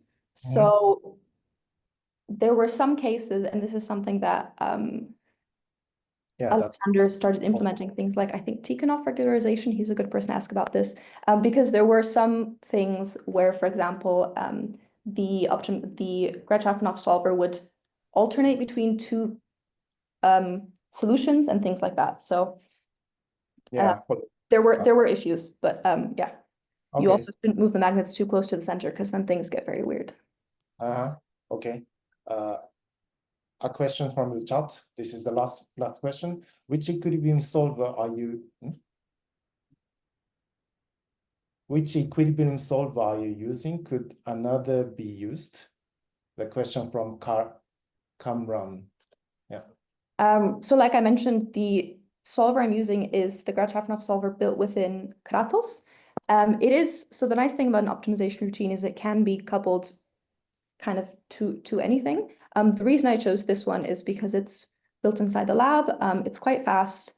And when you start building an optimization routine, you have to be able to easily manipulate and read in and read out data. So that means whatever Grad-Shafranov solver you've got, you have to have kind of an interface where you can access the variables you want and then very easily change the variables you need. So for this, for example, I was able to feed in the positions of the magnets without having to recompile the entire code, which was a huge time saver. I'm not sure if this is possible with other codes at the moment. Okay, thank you very much. Thank you very much. It was a nice talk. Let's move to another speaker. Next speaker is Mr. Mathieu Peybernes. Sorry if I'm pronouncing. Yes, fine. Hi. Okay. Yeah, you can start your talk. Thank you very much.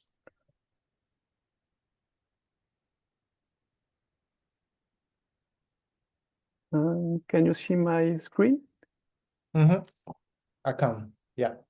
Okay, fine. So good morning.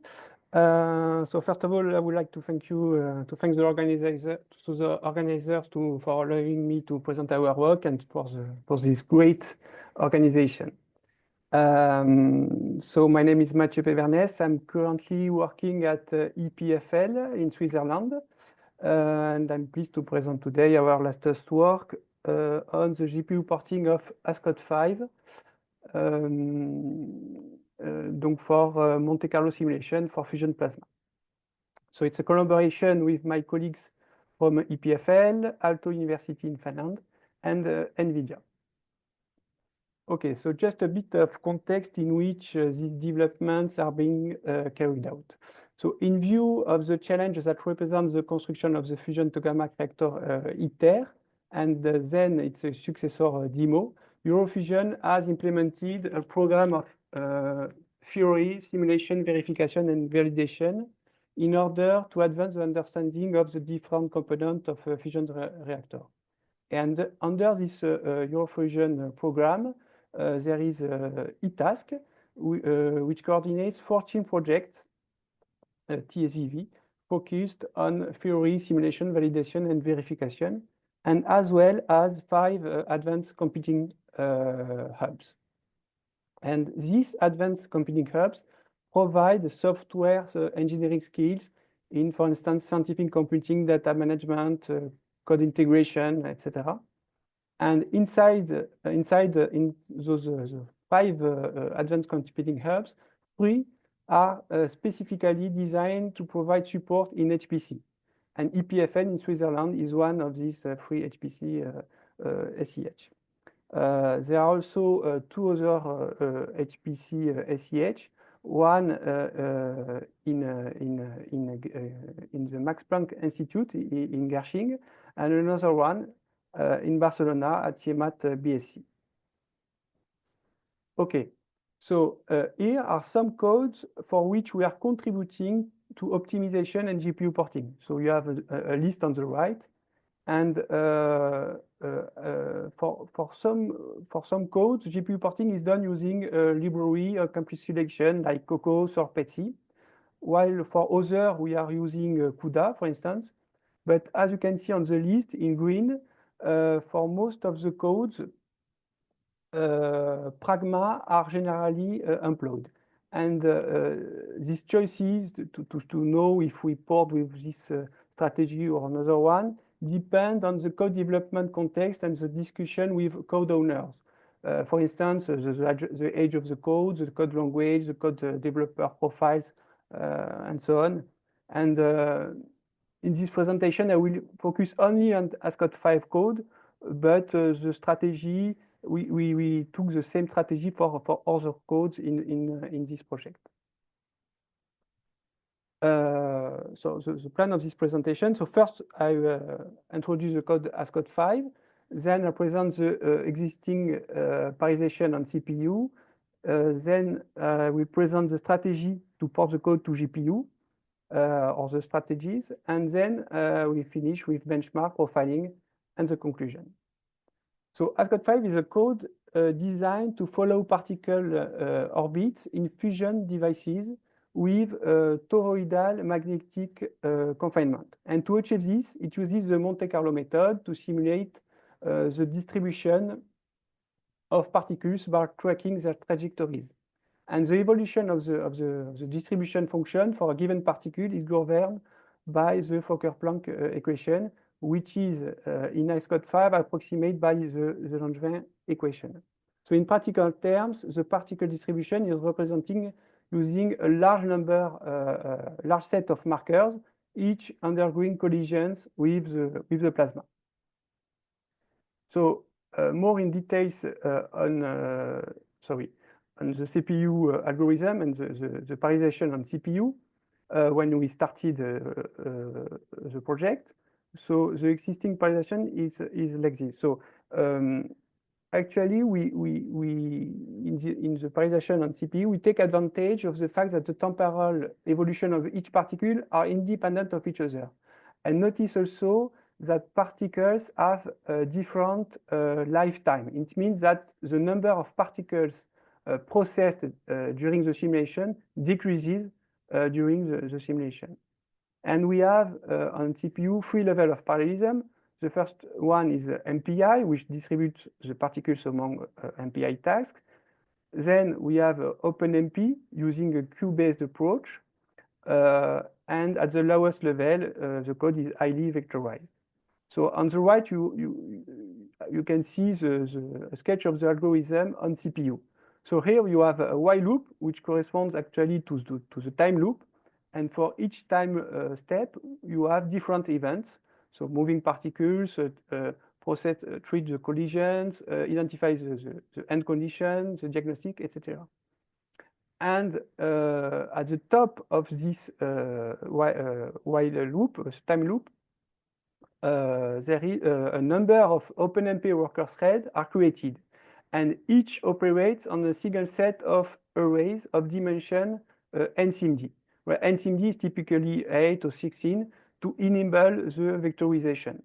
So that's why the code at the end is highly vectorized. And notice also that there is, at the end of each time step, a swapping mechanism where particles that have reached their end condition are stored in a global array for completed particles, and the fresh particle is retrieved from a queue to continue the simulation. And in this manner, actually, this swapping mechanism and this queue approach allows to have a very good load balancing and to have very good results on CPU. So we started from that, the project 2 years ago.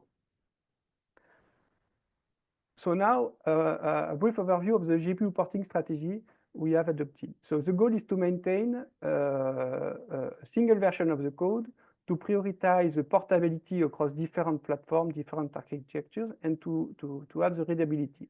And to achieve this, we are using OpenMP offload and or OpenACC with generic pragma that support cross-platform portability. Basically, we have defined generic pragma here in red, which refer at compilation time to either OpenMP offload in blue or OpenACC in red, or for CPU, SIMD pragma for vectorization. So everywhere in the code, we have this generic pragma on the right for here it's a typical loop. So we have a generic pragma like this. Okay, so now I present the GPU porting. We have actually implemented 3 versions. So this is the first version. In this first version, I put again the algorithm. And here, in this implementation, the GPU parallelism is set on all the particles. And each GPU thread deals with the entire history of one or more particles. So here you have the loop on the total number of particles. And for each particle, we have the time loop. And each GPU thread will deal with the entire history of a given particle. So this implementation is quite straightforward. So I put again the algorithm here. But I would say it is not GPU friendly because it relies on a single large kernel, which results in a high pressure on the register in particular. And to address this, we develop a second approach on the right, where now we focus on parallelization over events, so the events here, rather than particles. And this alternative executes smaller kernel here, independent for each event. And this reduces, in particular, the usage of registers and improves the GPU efficiency. So now we have all this kernel corresponding to each event. And notice that for each event, we loop on all the particles here. So this is the second implementation. And we have a third implementation on the right here. And this to improve the load balancing. Because as I said before, each particle, the particles have can have very different lifetimes. So to improve the load balancing and minimize the thread divergence, we introduce a memory pocking approach. This by sorting particles by their status, if they are alive or not, within a packed memory array. So you have the algorithm on the right. So the difference is in particular here, where a sorting and packing algorithm step occur periodically, triggered when the threshold number of particles have reached their end condition. And the result is a packed memory structure where active particles are grouped at the start of the iteration. So if we compare the two algorithms, we have the sorting packing algorithm, and then on each event, we loop on all the particles still alive. Rather than for the previous algorithm, where we loop on all the particles, even if some of them are dead or have reached their end condition. So this is the full implementation. So now some performance benchmark. So we compare the 3 implementation on the Leonardo machine at Cineca, equipped with NVIDIA A100. GPU A100.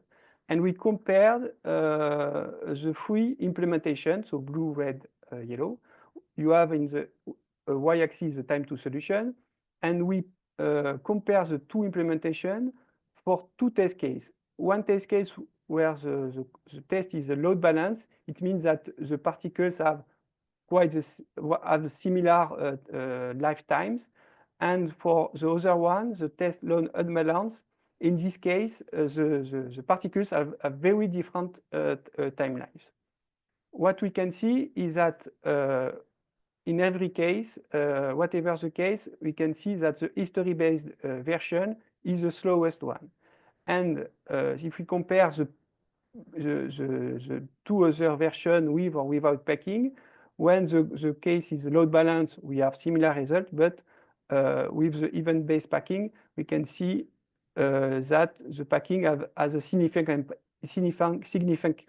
impact where the particles have different lifetimes. But to sum up, we can see that the event-based packing algorithm is the most efficient in all cases. Okay, so we have performed, also performed some analysis with the NVIDIA tools, with ANSYS tool. Just to mention that on the left, this is the history-based version with one single kernel, and here the new version with the different kernel corresponding to each event. And notice that there is a minimal data transfer. All the kernel are ported on GPU now. Now, the same benchmark with 10 million of particles, and the goal is to compare the performance across different architectures. So the first one is in blue, the jet cluster at EPFL. So each node is equipped with Intel Xeon, so its node is 72 cores. The other one is Leonardo. I mentioned this machine before with NVIDIA 1100. Then we compare the result with NVIDIA Grace Hopper, NVIDIA CPU Grace, and thanks to the generic pragma, we are able to port the code to port the code to GPU with OpenMP offload or OpenSCC. And with OpenMP offload, we are able to run also the code on Intel Ponte Vecchio. And here are the results across the different platforms. On the y-axis, you have the time to solution, and the x-axis, you have the number of nodes, CPU node, or the number of GPUs. So for instance, here we have this result for one GPU, or one node, which is on GED, it's 72 cores. And on Grace, it's 2 times 72 cores. And what we can see is that if we compare, for instance, on the CPU node and the Grace Hopper, we have very good results on the GPU Grace Hopper with a speed up to 6. But notice also that on Intel Ponte Vecchio, we have quite good results. And this figure shows us also that we have the portability across different platforms, very different platforms like Intel, NVIDIA, or GPU, or also Grace. So that was the goal at the beginning of the project. Okay, so this slide just to show that we use also NVIDIA and Side Compute to measure the compute and memory speed of light. So on the left, we have the different, the main kernels. You can see that the main kernel is moving the particles, so the trajectory of the particle, which indicates a strong memory utilization. And notice on the right the speed of light, and you can see that for the end condition kernel here, the branch divergences reduce the memory speed of light, because in this kernel we check multiple conditions for each particle. So this kernel is by nature not well suited to run on GPU like this. But notice that for all these kernel, they are we have memory bound kernel, and yes, for most of them. Okay, so conclusion. So to sum up, we successfully transitioned ASCOS-5 from CPU to GPU using a directive-based strategy. So this ensured code consistency. And among the 3 tested algorithms, the event-based packing stood out, and it delivered the best performance. So the results are promising, with a speed up to 6 compared to the CPU node with the Grasshopper GPU NVIDIA. And looking ahead, the next steps involve conducting new tests with now enhanced physical models to further improve the simulation capabilities. So that's all for me. Thank you for your attention.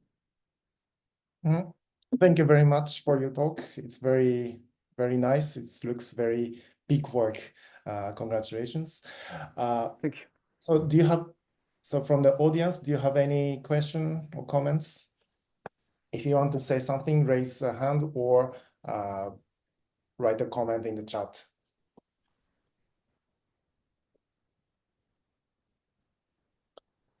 Not. I have a quick question. Probably you mentioned in the talk. Probably I missed. For the benchmark, no.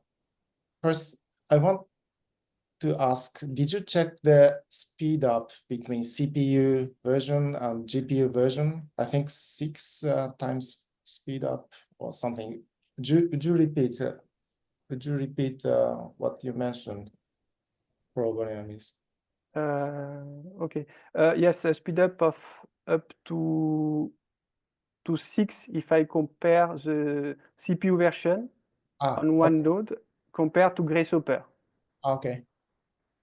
Okay, it's very fast. And how many okay, everything 10 million markers for 10 million markers. Yeah. Actually, I got the performance with at least 1 million of markers for one GPU. If I use less than 1 million marker, the performance are not very interesting to use GPU.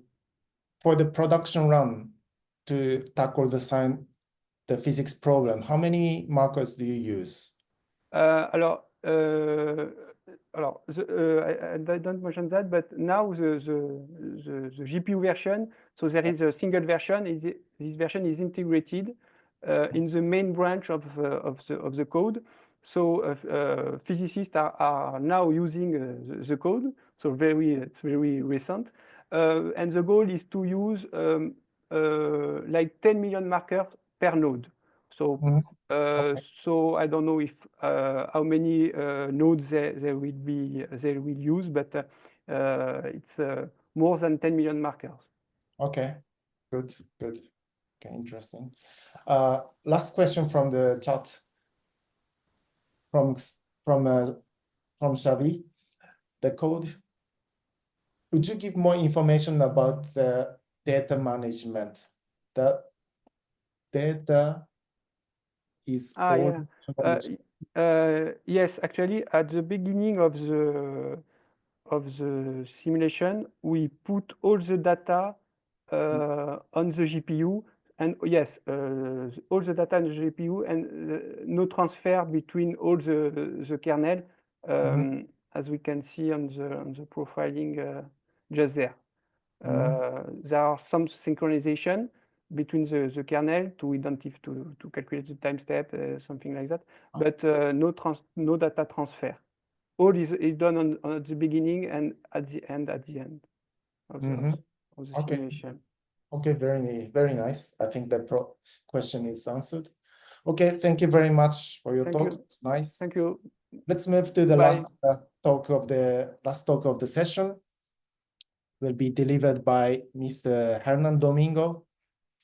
Hernán, hello. It's not the presentation. You have our attention. Yeah, I'll share the screen.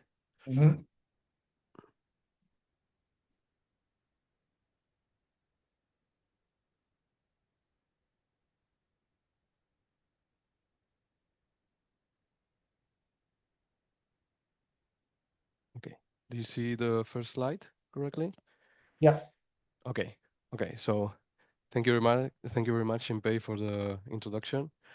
So welcome everyone. My name is Hernán, and I'm going to present you MWave, which is a finite element method software that I've been developing at the BSc, at the Barcelona Supercomputing Center, in the past few months. So let me start with the motivation of this project. So what we wanted to achieve, this project was done throughout my master thesis, so it's quite new still, and I hope to develop this module throughout my PhD. But the main goal of this module was to achieve a simulation of an electromagnetic wave propagating in the cross section of a tokamak. So this is key to nuclear fusion reactors, because here we have these ICRH antennas on the sides of tokamaks and also stellarators. And it's really important to assess the accessibility of the waves in order to see if they can reach to all regions of the plasma. So you might be familiar with this method, but what we use is the finite element method, which basically consists in dividing our physical domain in a series of elements to be able to solve these partial differential equations. So what is the long-term goal? Similarly as Pau presented a few talks ago, the long-term goal of the group would be to have a set of modules that can be run on parallel in ALYA, which is the high performance computing framework of Mare Nostrum.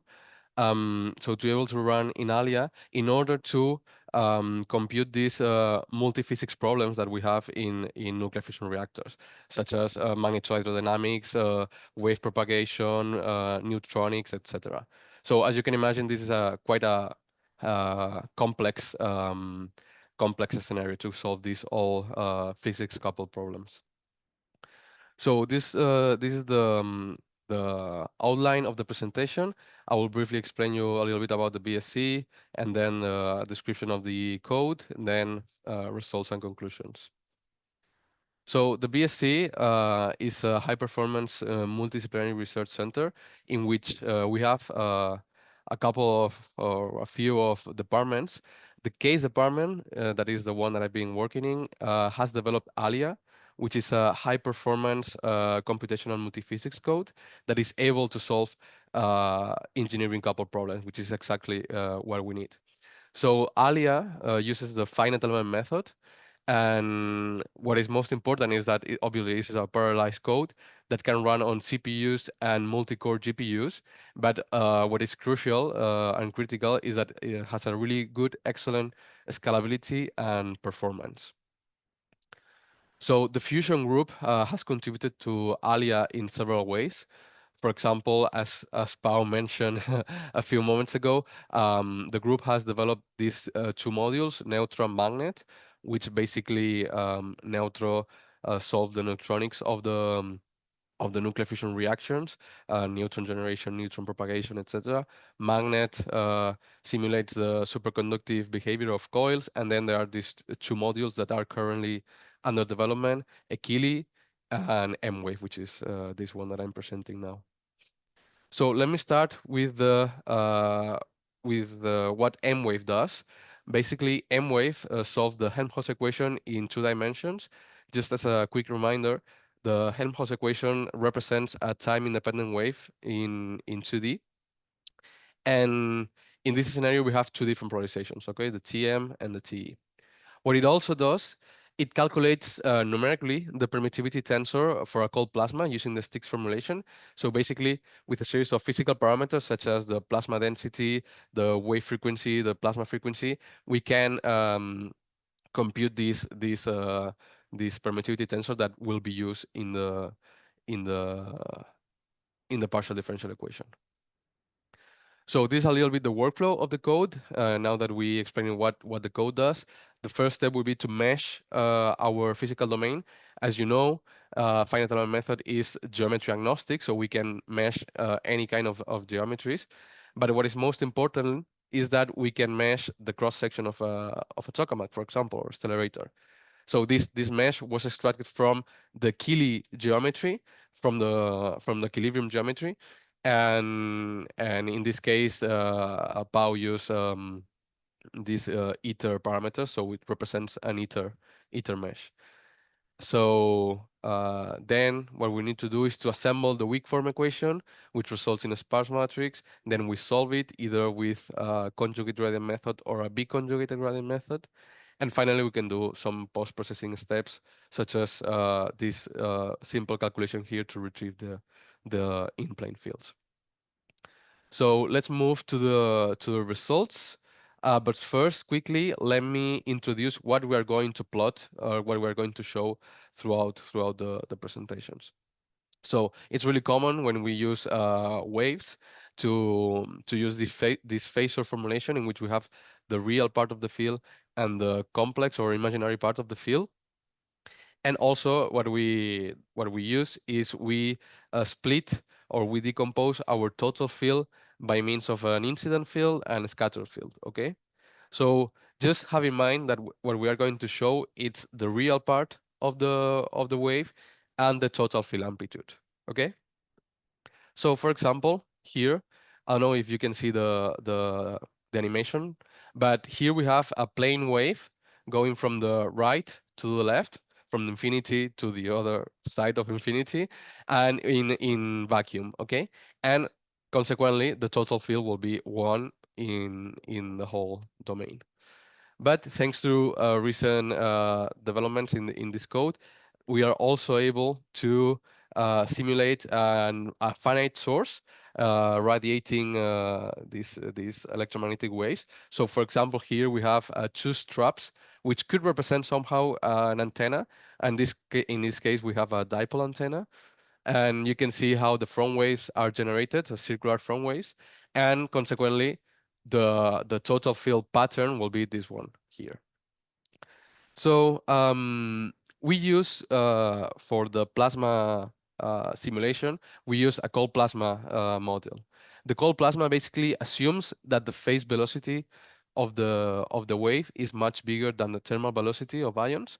So this allows us to simplify the momentum equations, and consequently makes way easier to compute the permittivity tensor. Despite this model is not 100% realistic, I would say, it's still really good to assess the accessibility of the wave. That's why we use it, because at the end of the day, the current state of the code, it's used to assess if the wave can propagate and reach all of the regions of the plasma. So obviously this model is not fulfilled always, since we can have intense heating regions and also wave resonances in which the phase velocity goes to 0. So in those particular cases, this approximation breaks. So the cold plasma models show different propagation modes according to the angle of incidence of the wave and etc. But for ICRH, which is the ion synchrotron resonance heating, it is usually used the fast magnetosonic wave, also known as the extraordinary wave. Luckily, this wave corresponds to the transverse electric polarization in our formalism, so we are able to simulate this scenario. As you saw in the videos, the wave is always perpendicular. Our wave is always perpendicular to the magnetic field, since the magnetic field comes out of the plane, and we have the wave propagating in the plane. So in this scenario, when we have this perpendicular propagation, there are 2 different propagation modes: the ordinary wave, okay, and the extraordinary wave. So you may wonder how we tested or benchmark our cold plasma model. Well, for that case, we use Hermes, which is a well-established code in the community, and this code is used to assess the wave propagation in regions just close to the antenna. So as you can see by plain sight, our code shows quite good agreement. But if we plot it across one of the axes, for example, across the y-axis, we can see, well, again, shows really good agreement with our code. But there are some small differences that could be explained because of many reasons. For example, different meshes, or the fact that they use edge elements and we use nodal elements, or differences in the boundary conditions. But as I was saying, what we want to do is to assess the accessibility. So for that, we need to know that the cutoffs, we need to know if the cutoffs are represented correctly in our code. So that's what we did. We tested some cases in which we expected cutoffs, which are regions of the plasma in which the wave cannot propagate. So for the ordinary wave, we have one cutoff, which is basically when we have a wave frequency smaller than the plasma frequency, and you can see that in this case the wave cannot propagate. And for the extraordinary wave, we have two different cutoffs: one for r equals 0 and another one for l equals 0. So as you can see that here in the inner part, in the inside of the plasma, the field is much smaller than on the outside. I just for mentioning it, this layer, it's just a vacuum layer, and the plasma is found inside of that black region. So you might wonder why the extraordinary wave is used for ICRH and not the ordinary wave. So to explain that, here I plotted the refractive index for the ordinary wave and another one for the extraordinary wave. So for most of the cases, according to the frequency of the antenna, so the frequency of the wave and the plasma frequency, pressure, everything, the refractive index of the ordinary wave is negative. So then we have an attenuating wave and it cannot propagate. And on the other side, the extraordinary wave is always positive. So that's what we expect, actually, a wave not being able to propagate in this case. And if we simulate this with our code, it's exactly what we see.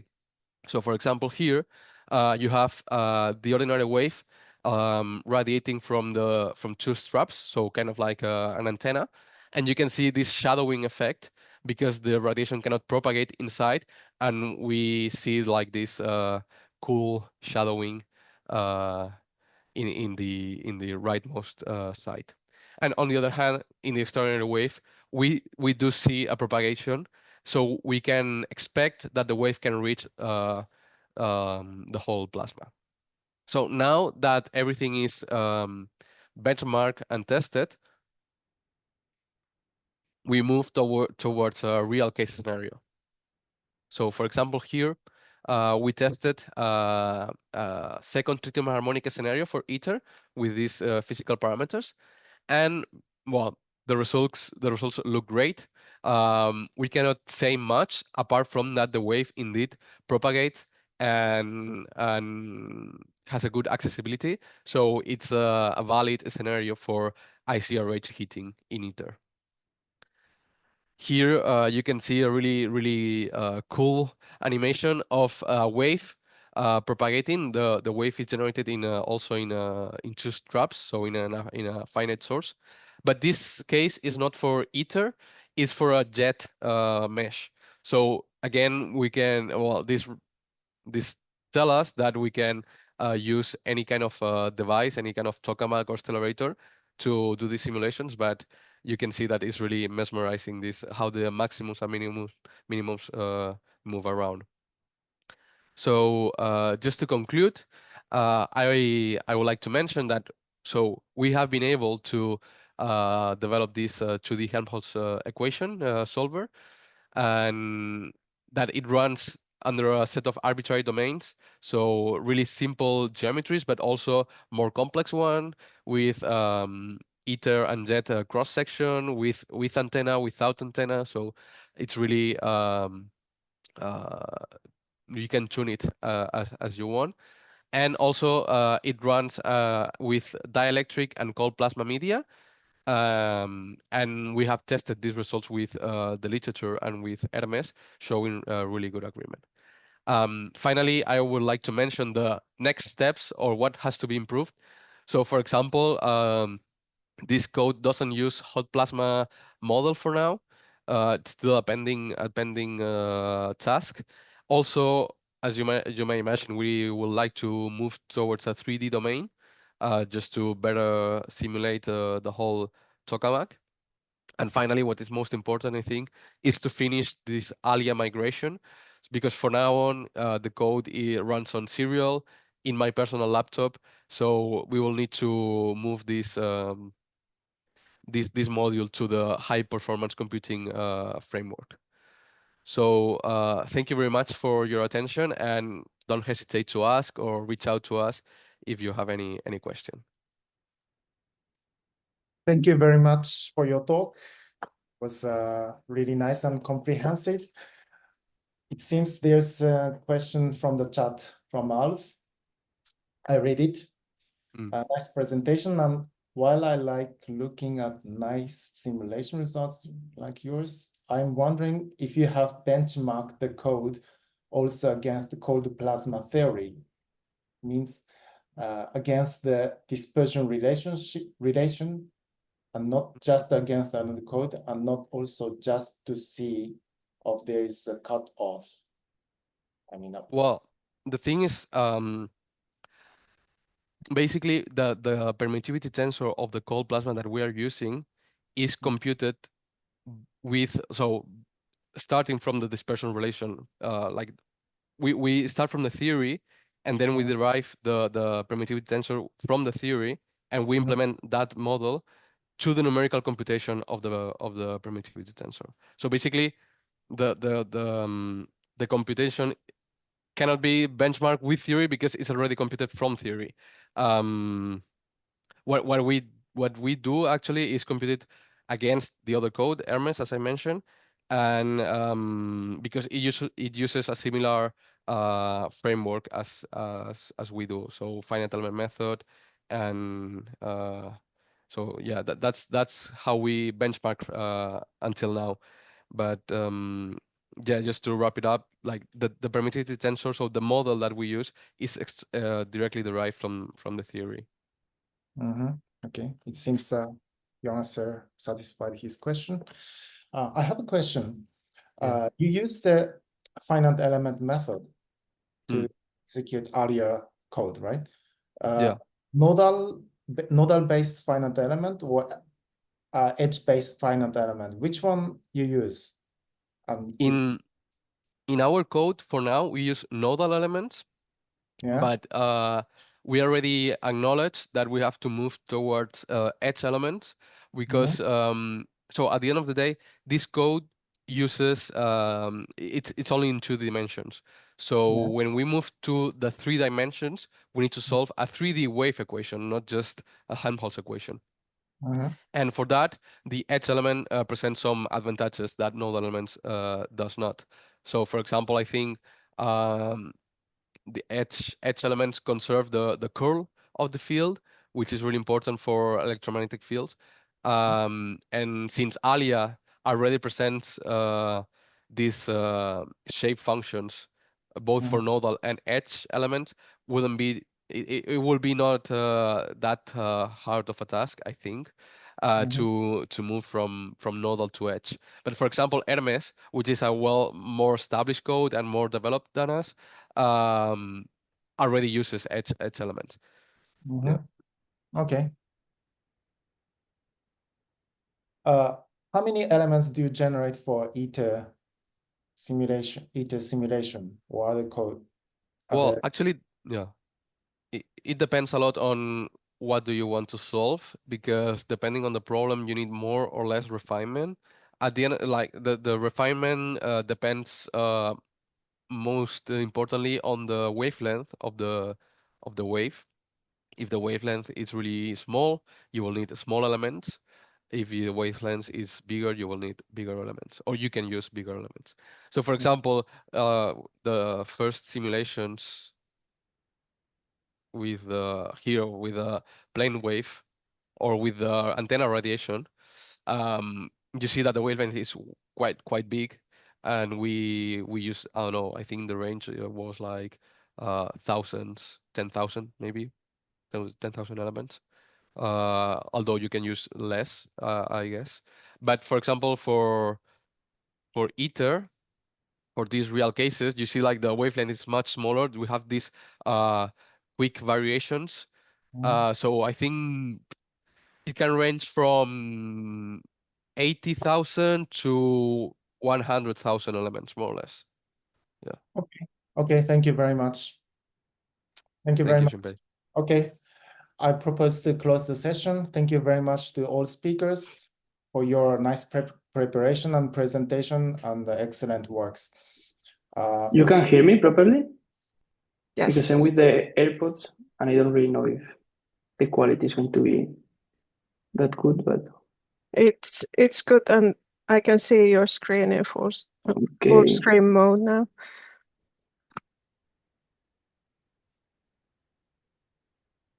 So I think we are ready to start. So hi everybody, welcome to this parallel session on machine learning techniques. My name is Mervi Mantsinen, and I come from Barcelona Supercomputing Center, and I will be sharing this session. We have 3 talks, contributed talks in this session. Each of them have 15 minutes for presentation, followed by 5 minutes of questions and answers afterwards. And for the speakers, when you have 3 minutes left, I will give you a notice so that you can time yourself. And given the high pace we will have, let's get going. So I would like to introduce the first speaker of our session, Jorge Suárez. And please go ahead with your presentation. Okay, thank you so much for your nice introduction. Hi everyone, my name is Jorge. I am a PhD student at the Universidad Politécnica de Madrid, and today I will talk about my work on using machine learning to study the self-healing properties of tungsten grain boundaries, which is actually critical for improving materials in fusion reactors. Oops. Okay. Here I just show you a brief overview of what I will cover today. Okay, I will start this presentation by talking about why nanostructuring can help improve the performance of materials used as coatings in fusion reactors. Unlike conventional coarse-grained tungsten, nanostructured tungsten has a high density of grain boundaries that can act as defense sinks.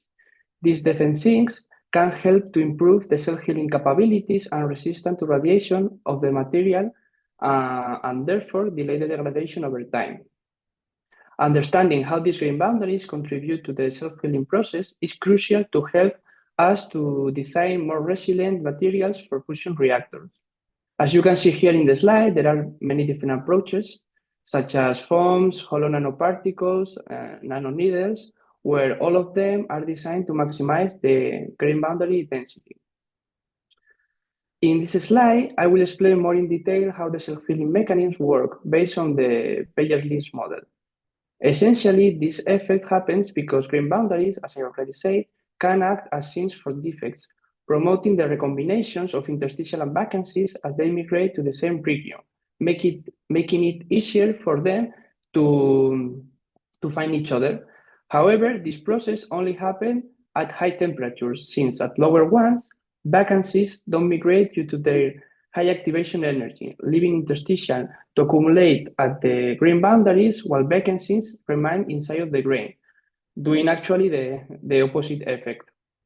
That said, since reactor walls are typical at high temperature, this self-healing mechanism is expected to play a significant role in mitigating the radiation damage.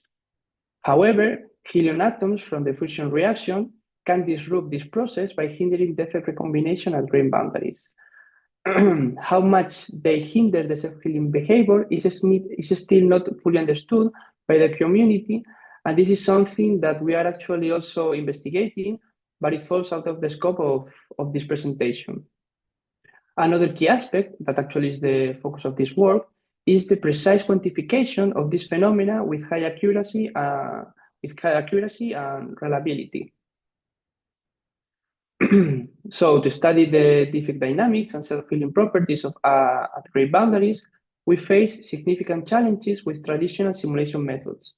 MD, for example, while efficient for large systems and long time scales, relies on empirical interatomic potential that are often not well trained for grain boundaries or complex structures. On the other hand, DFT gives accurate atomic scale results, but it's expensive. It's very expensive to compute, and it only works for small systems and short simulations. To overcome these challenges, I began developing a machine learning-based interatomic potential using the software DeepMD in collaboration with Princeton University. DeepMD combines the accuracy of DeepMD with the efficiency of MD, allowing us to create tailored interatomic potentials for high complexity problems. The DeepMD methods has mainly three parts. First, it generates atomic descriptors using the Beller-Parinello scheme, which encodes each atom's local environment into symmetry functions that are invariant to translation, rotation, and permutation.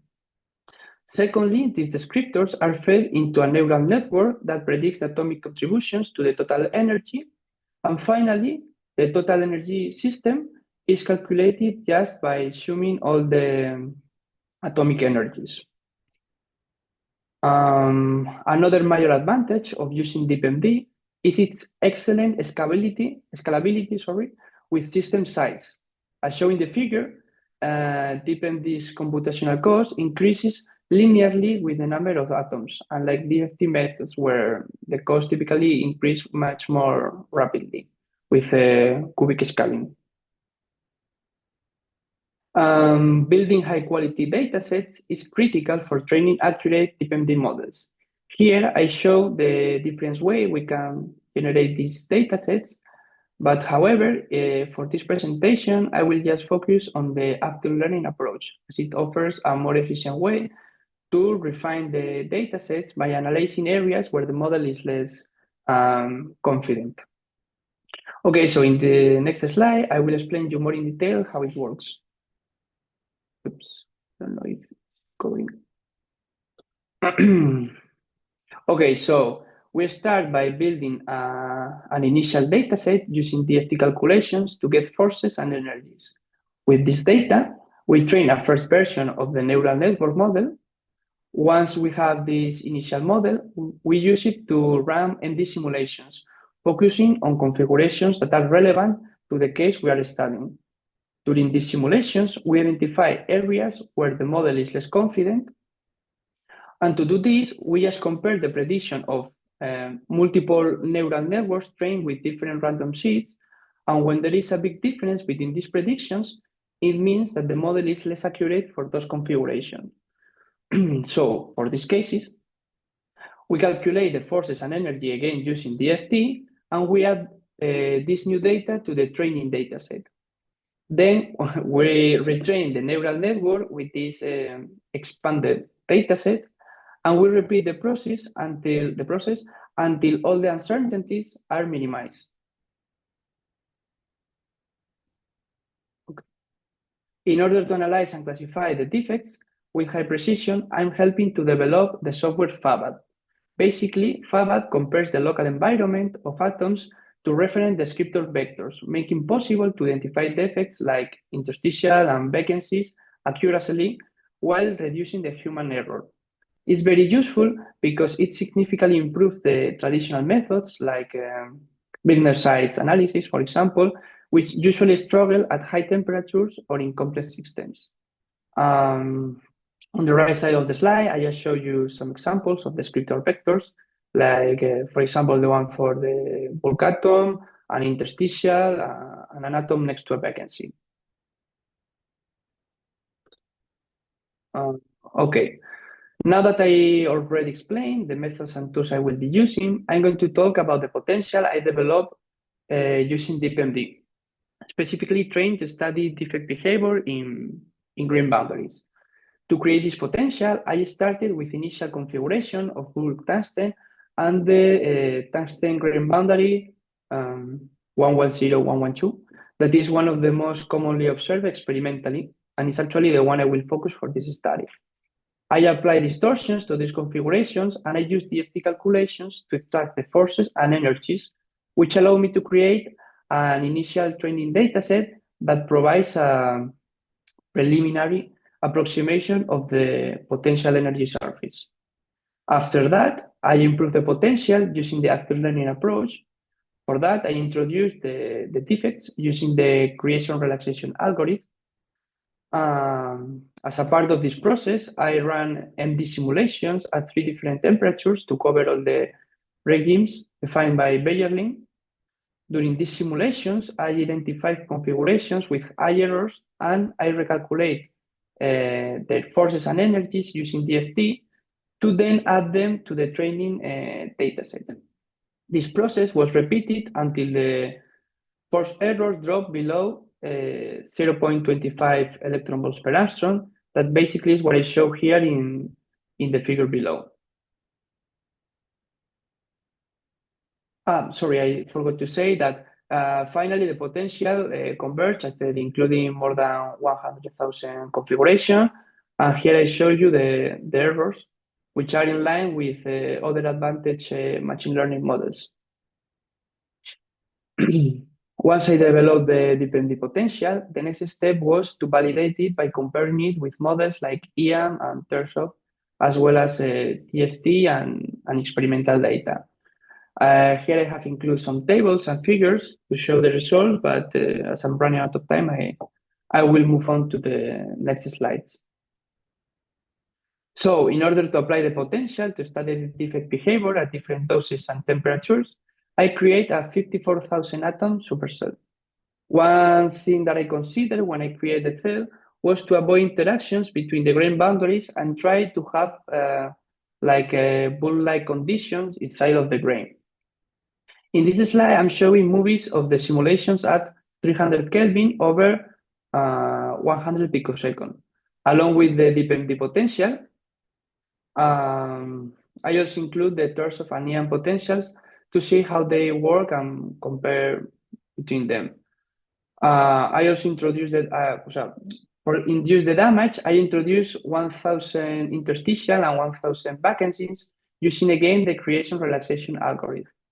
Okay, so as you can see in the movies, in the dependent potential, the interstitials are able to migrate much more easily to the grain boundary, and the few interstitials that remain inside of the grain tend to cluster and stay pinned, which actually aligns well with the experimental observations. Okay, I'm going to let finish in the movie. Okay, so here I just show the final frame where you can clearly see what I was saying before. And okay, it's important to say here that we are only looking at the interstitial migration, okay? This is because the vacancies, even at high temperatures where they actually have enough energy to move, they migrate at time scales of seconds, which is too long for MD simulations, and we can really can see it. Now I show the same results, but at 1000 Kelvin. And again, what we see is that with the dependent potential, the interstitial move more easily to the grain boundary compared to Jaslin and Marianna potentials. Well, I'm going to let's finish the movie. And here we have the final frames again. And what we can see also is that the higher the temperature is, more the interstitial tend to migrate to the grain boundaries. Another thing that I would like to point out of all of this is, even it's not very clear in this slide, is that the dependent model also shows specific patterns in how the interstitial are arranged at the grain boundary. Jorge, you have 3 minutes. Okay, thank you. I'm finishing. Thank you. Here we can see it more clearly. With DeepMD, the interstitial form clear patterns along the grain boundary, mostly like pentagons and hexagons, even at high temperatures, while on the other hand, Jaslin and Marianna potential show more like random arrangement, especially when the temperature go up. So all of these show how dependent potential better captures defect dynamics and preserve grain boundary structure in all temperature ranges.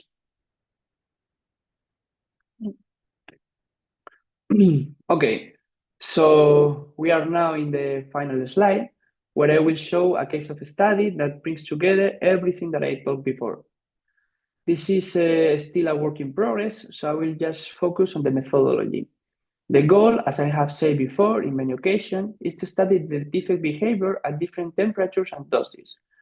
And quantify it. That actually is the tricky thing of all of this. And also compare our potential results with other commonly used, like the ones of Jaslin and Marianna. For this specific case, I ran a simulation at 1000 Kelvin for 100 picoseconds, introducing also 1,000 interstitial and 1,000 vacancies using the creation relaxation algorithm. In the figure, the top row show atoms where the difference between the descriptor vectors and the interstitial reference descriptor vectors is less than 0.13. Below, the 2D maps display how defects are distributed, with the x-axis showing the distance to the bulk reference descriptor vector, and the y-axis the difference to the interstitial reference descriptor vectors, along with the respective histograms. As you can guess, the atoms I'm showing in the top are the ones that are here in yellow.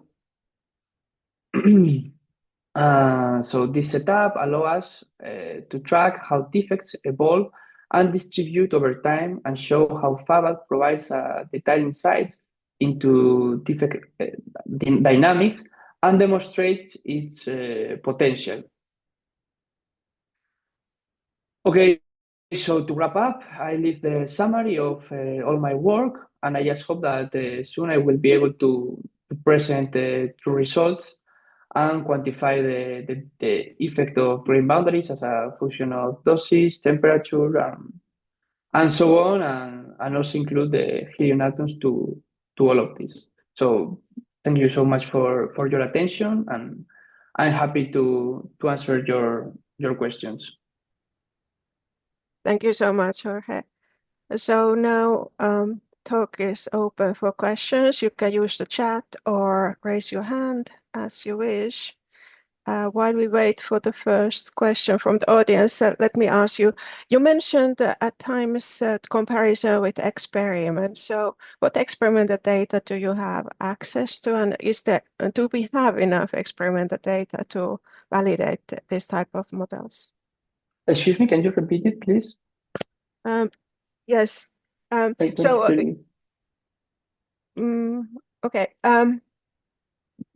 Is my voice doing? Yeah. So I was asking about the experimental data. So it's experiments of our group. Yeah. So what data do you have access to? Experimental data, and then do we have in the community enough data to validate your modeling? It's of course a very good question, but basically what we see is that a low temperature in the low temperature range, what we can see is that the interstitial migrate basically at 5 Kelvin, 10 Kelvin, and what we were seeing is that the models like Jaslyn and Marinica weren't doing that. So I think that in this specific case, our potential improves. The other interatomic potentials. Yeah. Okay, thank you. We have one hand up here, as far as I can see. Diego Bonato, please. Yes. Hi, can you hear me? Yes. Okay. Thank you for your talk. I wanted to ask you about the active learning that you mentioned for creating the data set. Could you elaborate a bit, because I didn't understand much how it works? This process, you mean? Yeah. It's a bit complicated. I don't know if I have time now to explain it more in detail. If not, I don't have any problem to explain you in more in detail, because it could be a bit tricky, and there are many things if you want to start to understand it more in detail. Mm-hmm. But in particular, you mentioned that you have you train multiple networks at a time. Yes, exactly. Basically, when you develop the model, what you use is 4 different seeds. You develop 4 different models, and then when you run the empty simulations, what you are doing is, at the same time, you are evaluating the forces between all these models. When these forces, the errors are high, this means that the models have discrepancies. So you understand that these specific configurations, your model is not understanding them very well. So you have to retrain them, and you have to take these configurations and get the forces and energies with DST, and then add them again to the training data set. Okay, but why not using dropout techniques, for example? Dropout techniques? Yeah, dropout for neural networks where you randomly turn off some neurons, and that way the model learns better, and the learning becomes independent from the random seed that you use. It's a standard regularization technique. I'm not okay. much expertise, but thank you so much for your question. Okay, thank you. Okay. I'm afraid we need to move to the next talk. Thank you so much, Jorge, once again. Thank you so much. And the next speaker is Kalp Pandya. Are you there? Yeah, I'm audible? Yes, so can you try to share your screen, please, presentation? Yeah, 1 minute. So is it visible? It's starting. Yes, now we can see it full screen, so please go ahead, Kalp. Yeah, okay. Yeah, so good afternoon, everyone. I'm Kalp Pandya. I'm currently research fellow at DIST India. My research topic is the hybrid approach for plasma simulation. So let me first start by introducing what is HPM breakdown.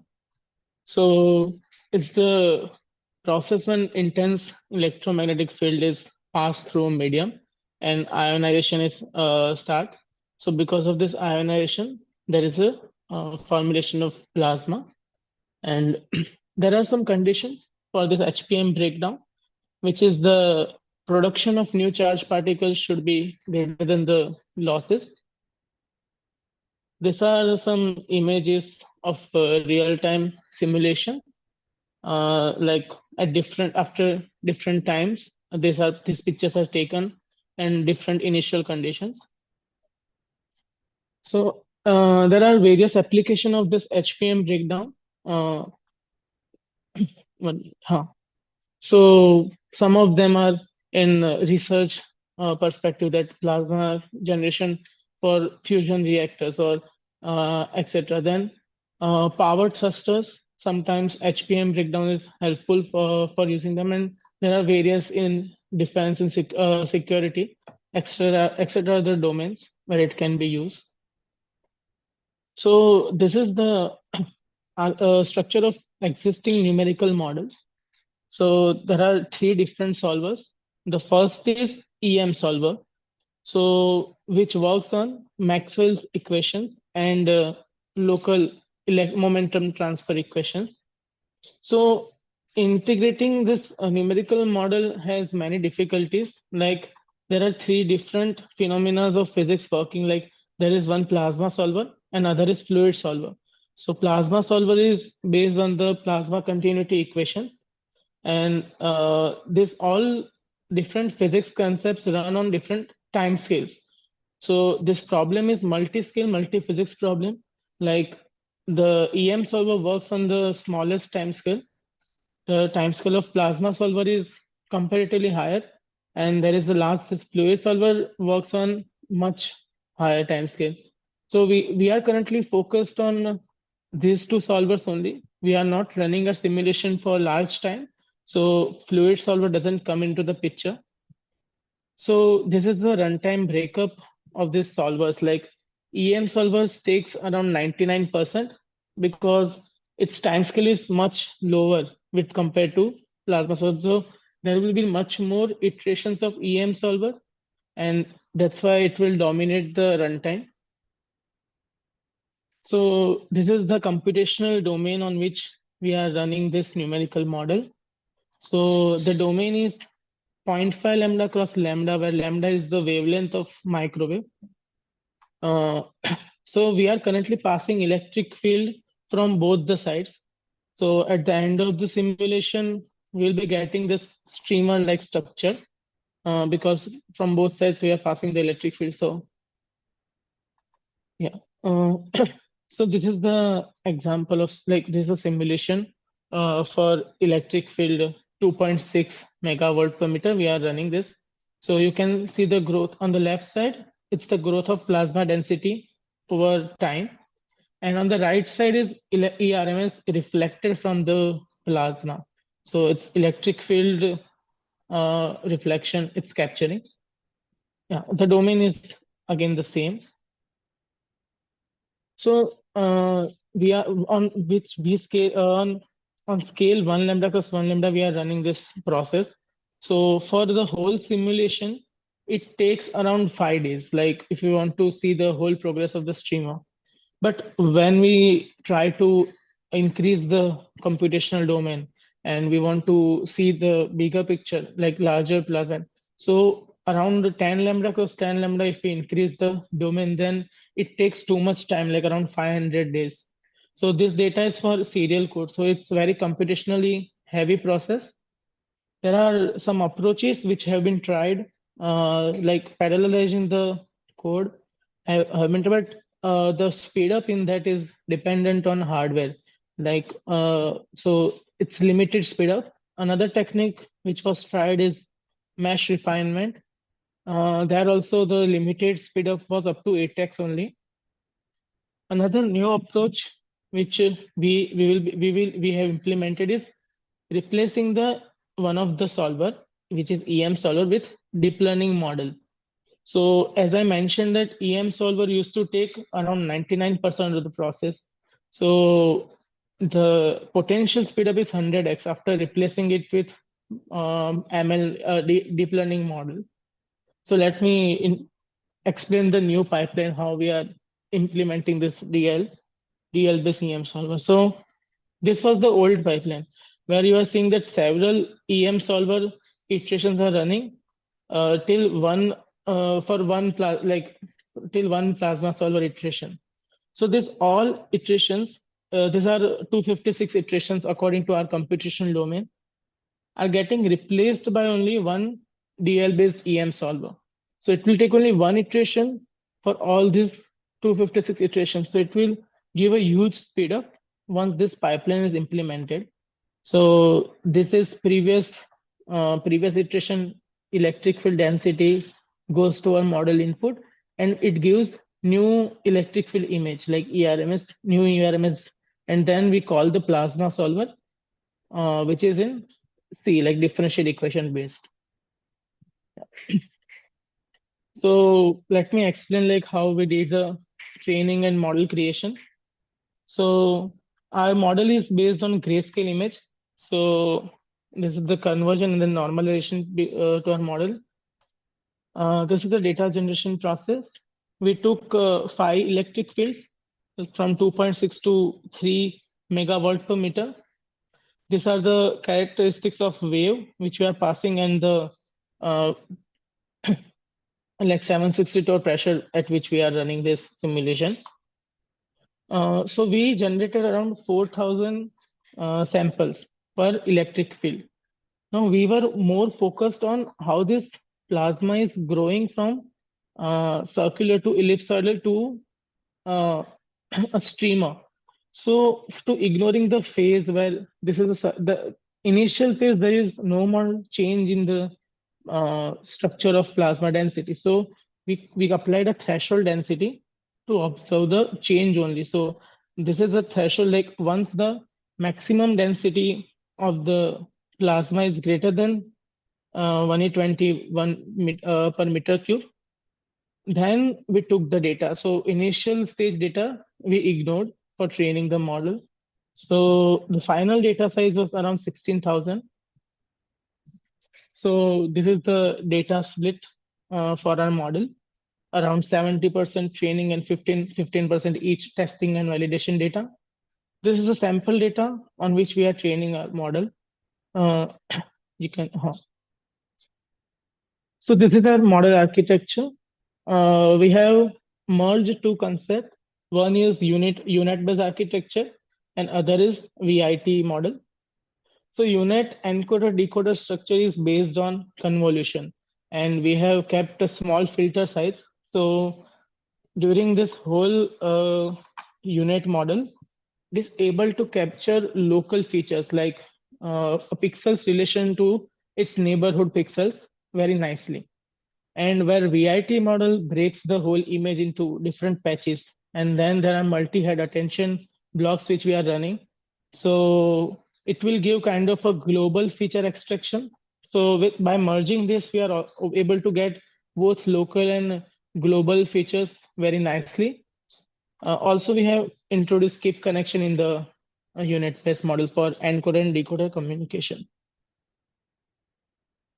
For our problem, like our problem is more like physics related. So differential equations outputs are always smooth in nature.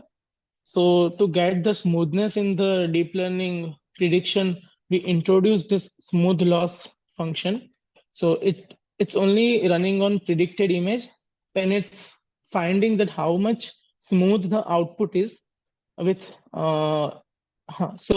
and we are merging this with MSE loss to get the how much near to its original it is, and the final loss function is balanced with this balance factor is to give how much weightage we are providing. We have currently kept it at 0.5. These are the metrics, average percentage and SSIM, on which we are evaluating our model. So these are the model sets. As you can see, the SSIM is very nice and going towards reaching to 1 very nicely. The stats are also nice that average percentage error is near to 2, which is comparatively very good on our previous models. Like this is the best, and this particularly shows the X cut of the image. Like the blue is the actual, so cutting the like middle axis. So blue is the middle axis value and red is the predicted. So we are able to get this peak value very nicely. Like prediction is getting to the peak value, attaining to peak value very nicely. This is because of MSE loss function. Another challenging fact was this merging Python and C-based implementation. So deep learning model is executed in Python, but our plasma solver is implemented in C. So while merging those, we had to take care of different data structures and different memory types. So for that, to access the data types, data structure very smoothly, we use C types library from Python, and we made all the processes in the C independent of each other, so that we are able to access all the files independently from Python, and Python controls the flow of code very smoothly. And shared library files we created to access those methods defined in C. So these are results of numerical model, and this is our hybrid model. We are able to see that the growth of plasma, we are able to capture it very nicely. This is for electric field. It's an individual. You have 3 minutes left. Yeah, sure. I'm just continuing. Thank you. Yeah. This testing data is done for 2.75 volt per meter, which was not available in model training. So this was a huge success because we are able to get from 2.6 to 3.0 any electric field. We are able to run the simulation very nicely. So it does not depend whether that is available in training or not. These are the density of data. We are able to get the filament very nicely. The length of the filament and the growth, we are able to capture it. Yeah, and this is the comparison of, this is the length of filament comparison. So it's matching to the actual and these are the individual images. So future conclusion and future scopes. So this HPM breakdown merging deep learning with the differential equation based solver has given a great speed up. We can add physics information in loss functions or Pins neural network. We can try to add some more physics into the model, and then it will be much smoother than what we have tried. Yeah, sure. thank you, everyone. If you have any questions.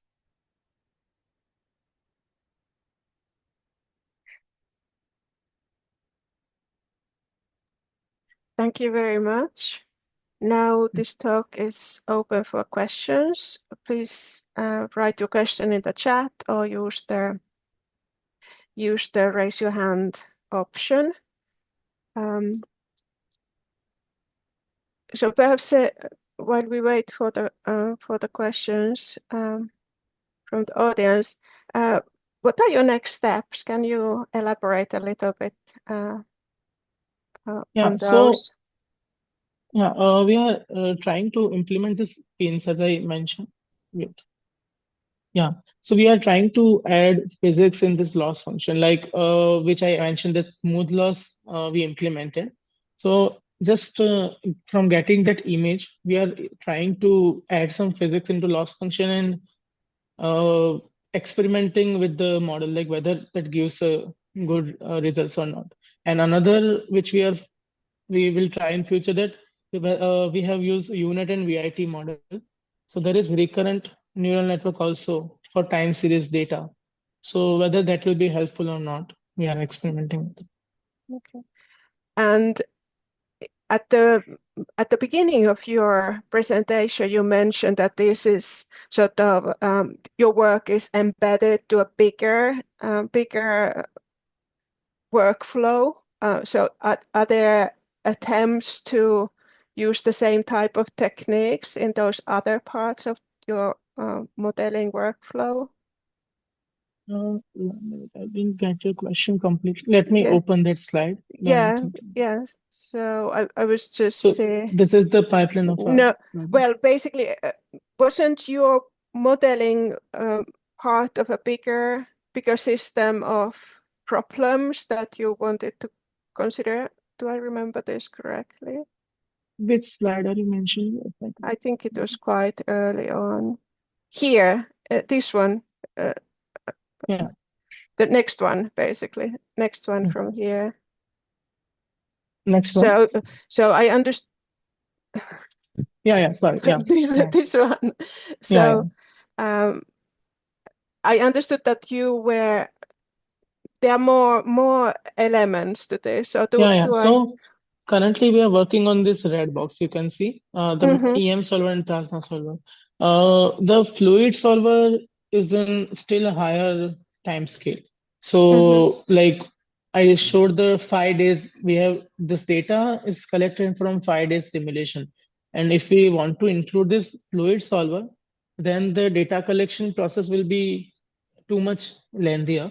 So currently what we're trying that if we are able to merge these two solvers nicely, then we will go for fluid solver, like for merging this solver also for good speed up. But currently we are focused on these two solvers, like this concept of deep learning with differential equation based model. Okay, thank you so much. We have a question from Diego. Go ahead, Diego. Yeah, hi, thank you very much for your talk. Very interesting. And I actually have a curiosity about the physics informed neural network that you mentioned that you're working on.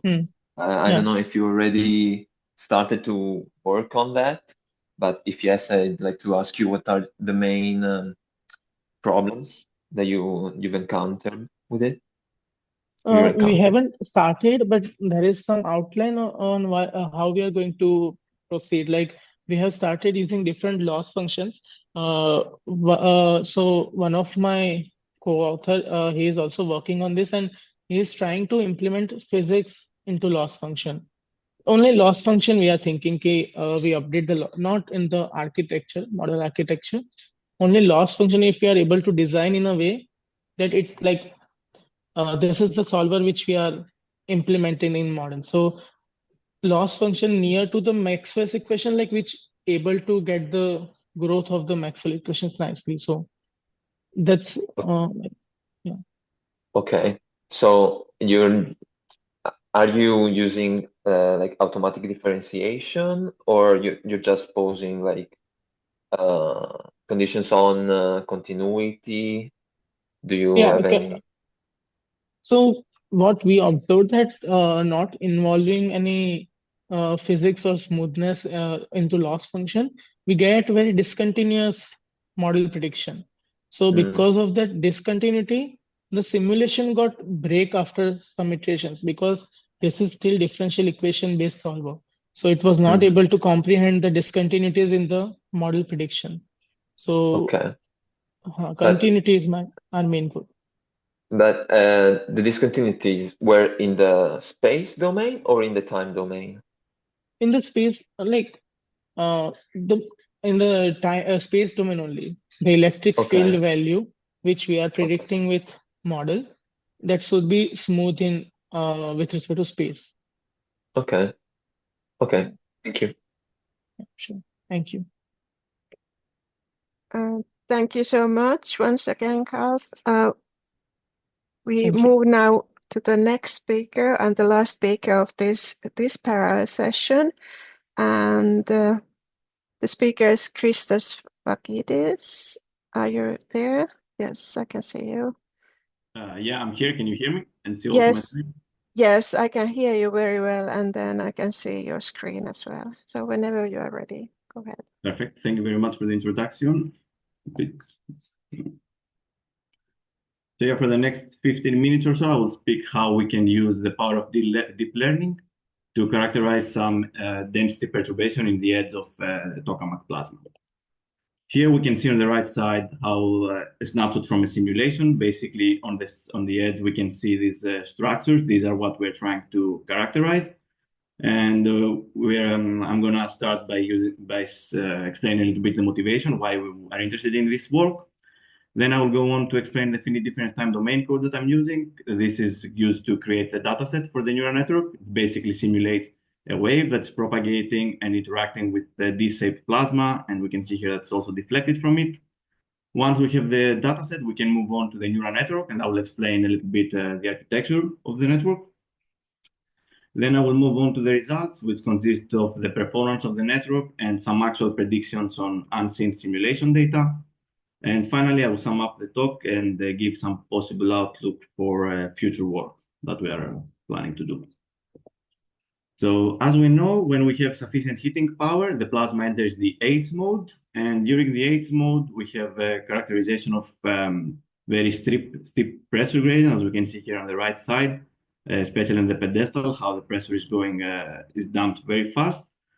And during because of this high pressure gradient, we know that there are the edge localized modes are formed, and this can lead to very enhanced heat loads on plasma-facing components, and especially on the divertor, as you can also see in this cartoon here on the left side, how the heat load is basically driven onto the divertor plate. And for future devices such as ITER, we know that the ELMs can lead to unacceptable levels of erosion, so it's very important to have tools that are able to predict the ELMs. Also some techniques to measure them, and this work is actually focused on measuring the ELMs, but also we need to control them as well. And here on the bottom, we can also see a photo from MAST, where it's basically during an ELM activity, we can see these sparks of high density plasma basically going into the divertor plates. So as I said, the finite difference time domain code is used to create the dataset for the network. This is a full wave code that solves the Maxwell's equations for the magnetic and the electric field. And then the current density equation is coupled to them in order to include the plasma effects. The plasma density is included through the plasma frequency, the omega p here. And this can be input from the user, so we can basically choose the plasma profile that we want. Through the J cross B term, the magnetic field effects are included, so we are able to simulate either an O mode or an H mode wave. And on the right side here, we can see a benchmark against cold plasma theory. The straight lines, basically the results from the dispersion relations, the analytical solutions of them. And then the crosses and the triangles are basically the results from the FDDT. Now, this code is also OpenMP parallelized to enhance the speed of it. And now in this case that I'm showing, it's not really necessary because I can scale down the profile to make it faster. But if we want to simulate actual tokamak plasmas, which are quite big, then the parallelization is very important. So as I said, the plasma density is an input from the user. And to create that, I'm using a D-shaped plasma. This is R. We can see here the equation for R and Z.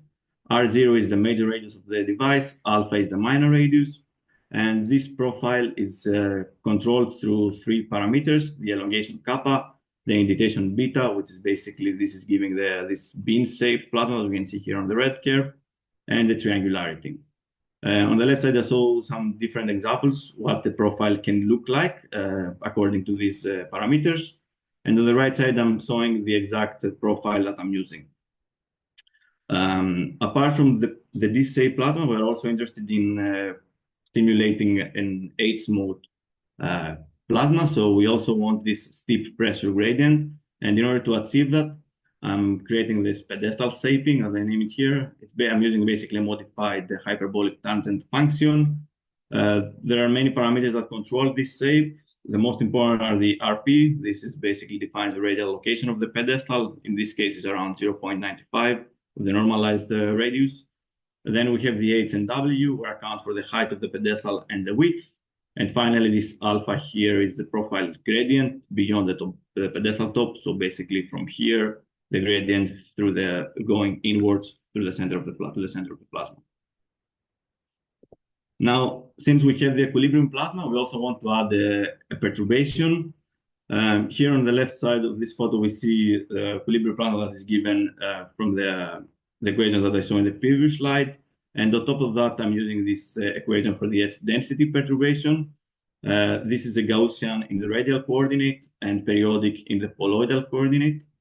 And it's controlled through 3 parameters. It's the amplitude of the Gaussian, then we have the mode number, and also the width. And the width is actually proportional to the inverse square root of the mode number. So it's kind of controlled by 2 parameters.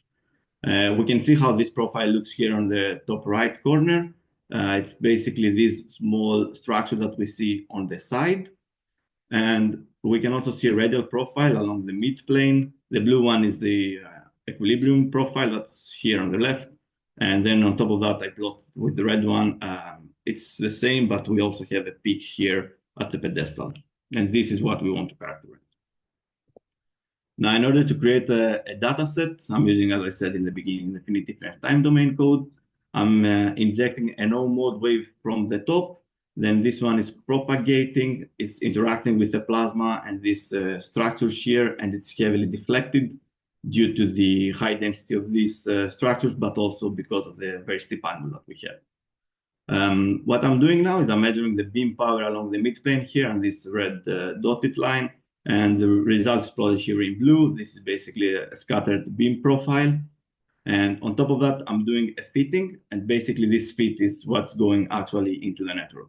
I'm using 3,000 of those profiles, and I split the data 80% to do the training of the network, and then 20% to test the performance. Here I'm also showing the parameter range that I'm using for the amplitude of the structure, 0.01 to 0.15, and the mode number, which is between 2 and 13. So the neural network is a functional API model that is built in Keras.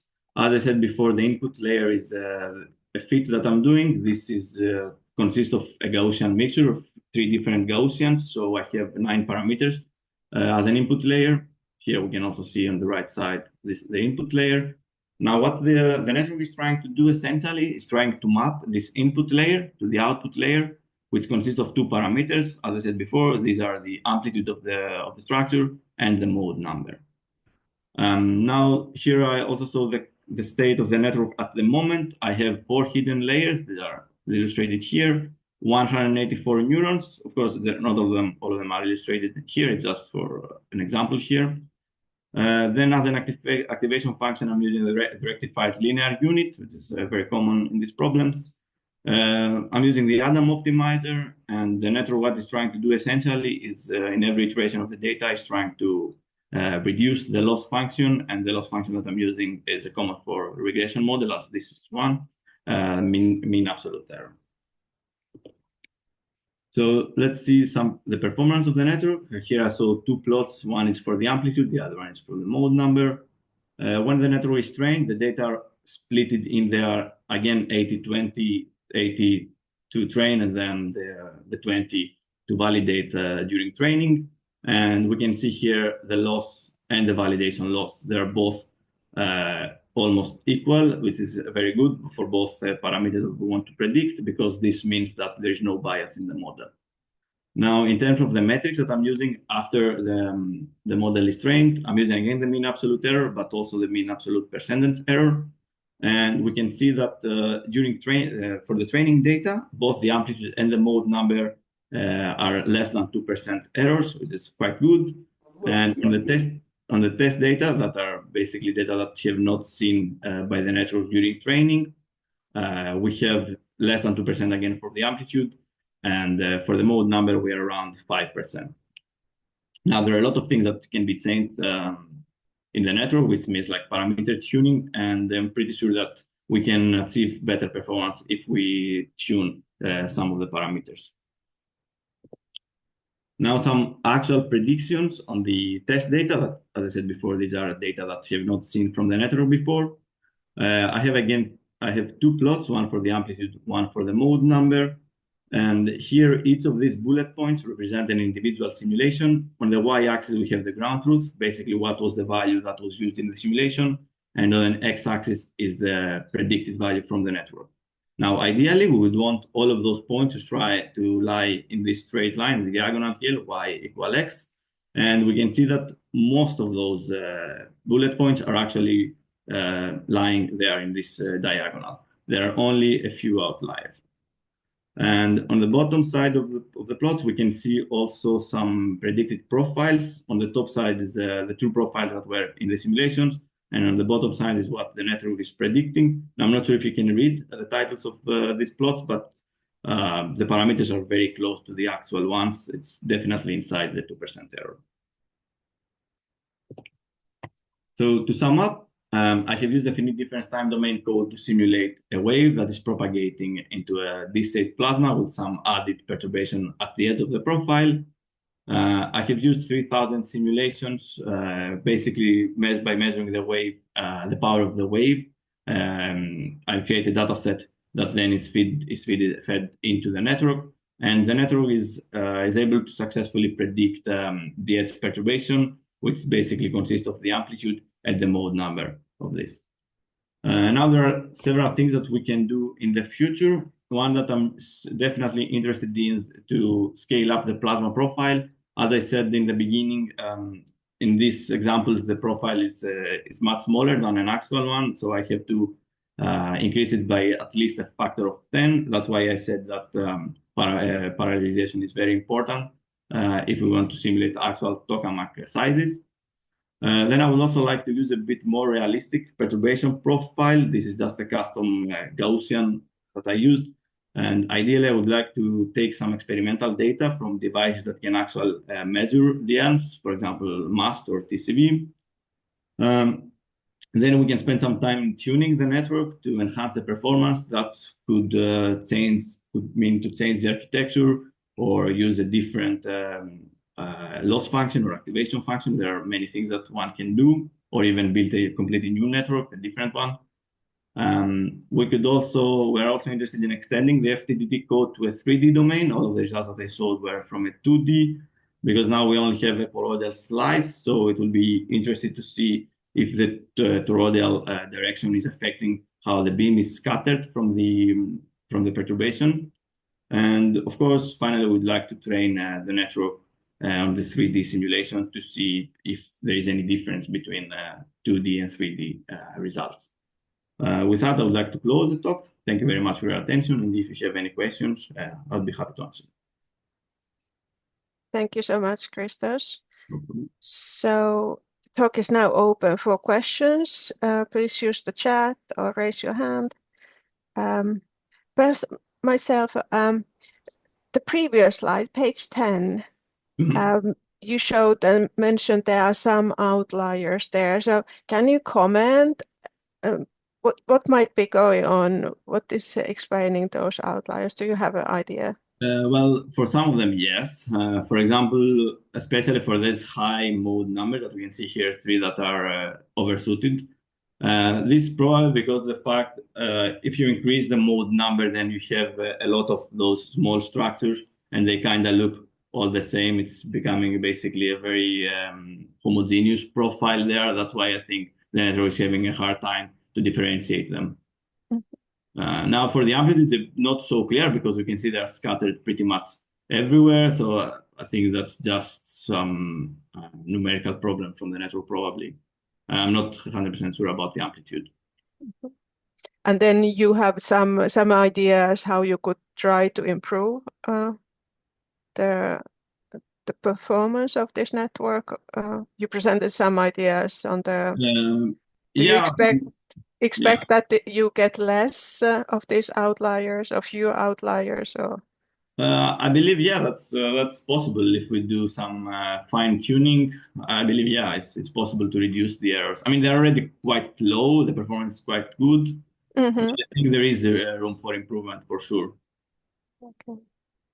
I think there are also other types of networks that can be used. For example, a convolutional neural network, I think it's a good option for this kind of problem. Okay. I don't see any questions in the chat. No hands up. So perhaps we can close then this session. Thank you so much, Christos, and thank you all the speakers of this session. So we have 4 contributing speakers this afternoon. And the first one is Livin Barkisi from the Institute for Plasma Research in India. So Livin, if you can upload your presentation or share your presentation with us. Yeah, am I audible? I'll share my presentation.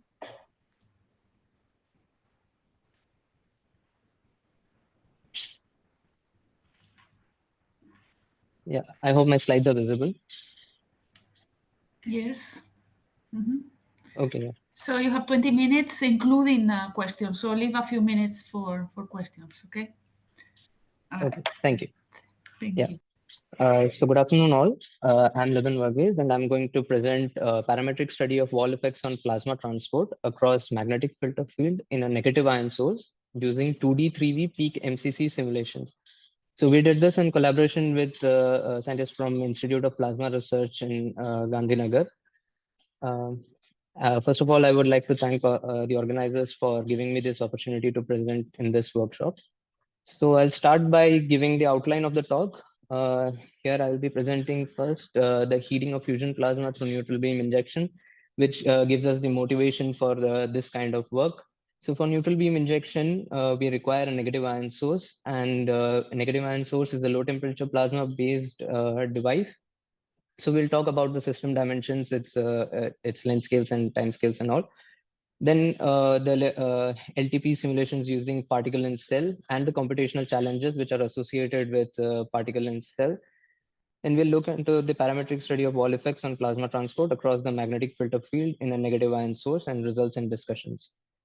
So first, the motivation for this work is, as you can see, I have shown here an image of a tokamak, and for heating the plasma inside the tokamak to reach a level that can achieve fusion, we require certain devices, and one of them is a neutral beam injector, and neutral beam injector requires a negative ion source.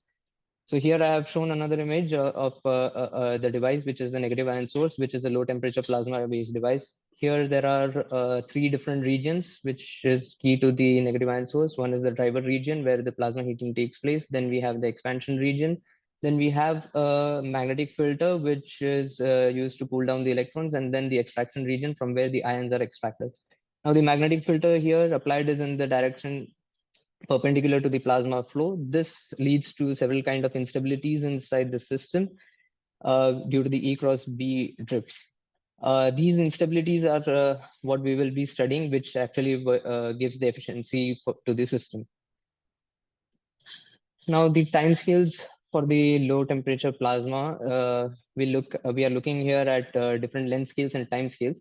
So why it is called a low temperature plasma? Because the electron temperature hovers around at 10 electron volt, and your ions are at 0.026 eV, which is roughly at the room temperature. So your key energy carriers are the electron, and the typical range for the magnetic field is 3 to 7 millitesla for negative ion sources.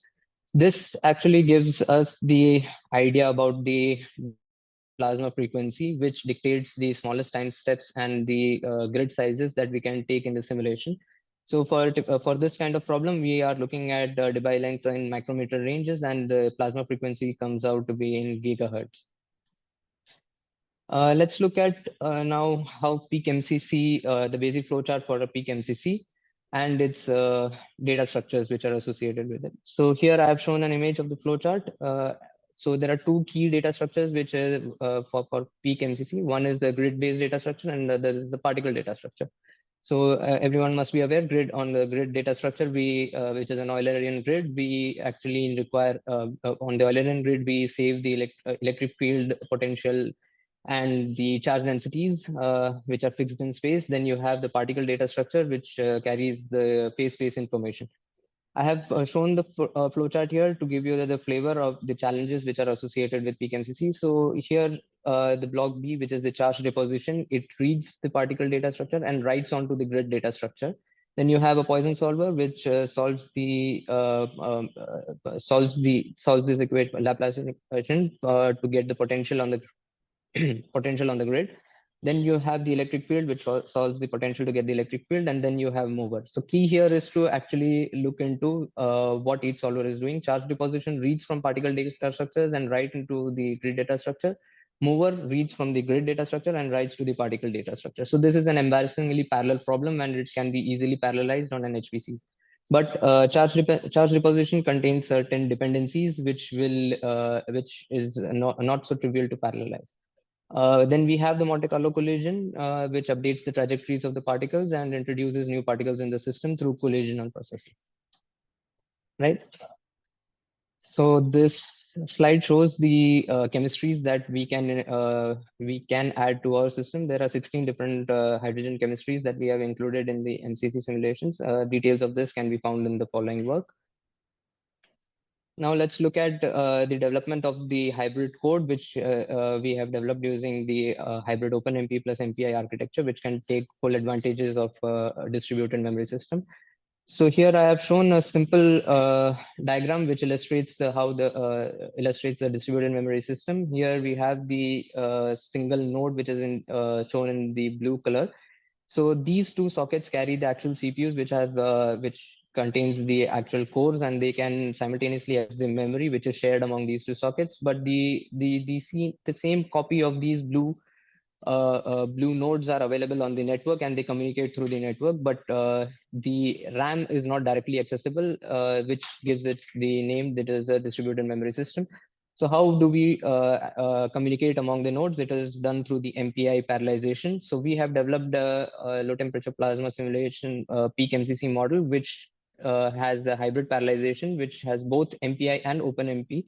So MPI takes care of the internode communication, and the thread level parallelism is done through the OpenMP threads. The philosophy around which the code is built is the particle decomposition. Hence, when we parallelize using the OpenMP threads, the particles are equally distributed among the threads, and we need a private grid for each thread. And then later synchronization at the thread level takes place through the OpenMP, and then another level of synchronization takes place through the interconnected nodes by the MPI. So this schematic I have shown here is for the charge deposition scheme. Now let's look at the problem that is associated with the solvers. I have individually tested the speed up for the charge deposition and mover. So mover is the one in which the phase space information is updated. As you can see, as we increase the number of cores, it linearly scales. The speed up is measured against the serial code. And you can see that you can get a good speed up, but the charge deposition doesn't scale very well. As you can see, there is the initial increase in speed up, and then it starts falling off, and eventually you'll get a slower charge deposition subroutine compared to the serial code. So this is an inherent problem with the parallelization schemes that we have implemented with the private grid. So there is a sweet spot where this works. Now, if you look at the way this can be implemented is the MPI nodes can be tied up to either to socket or to the node.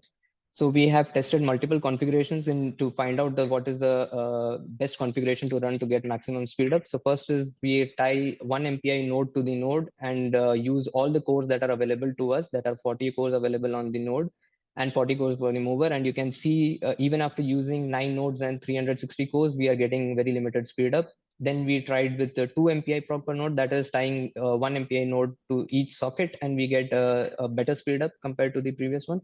But still, the scaling is very limited. But as you can see, if you tie 2 MPI per node and you limit the number of charge cores for the charge deposition to 4, you will see quite a lot of speed up, and you can get up to 20 times speed up based on whatever system you are using. So now coming back to the physics of the problem, here we have a RF operated beam source in India, which is Robin, which is present in the Institute of Plasma Research in Gandhinagar. This is the image representing Robin.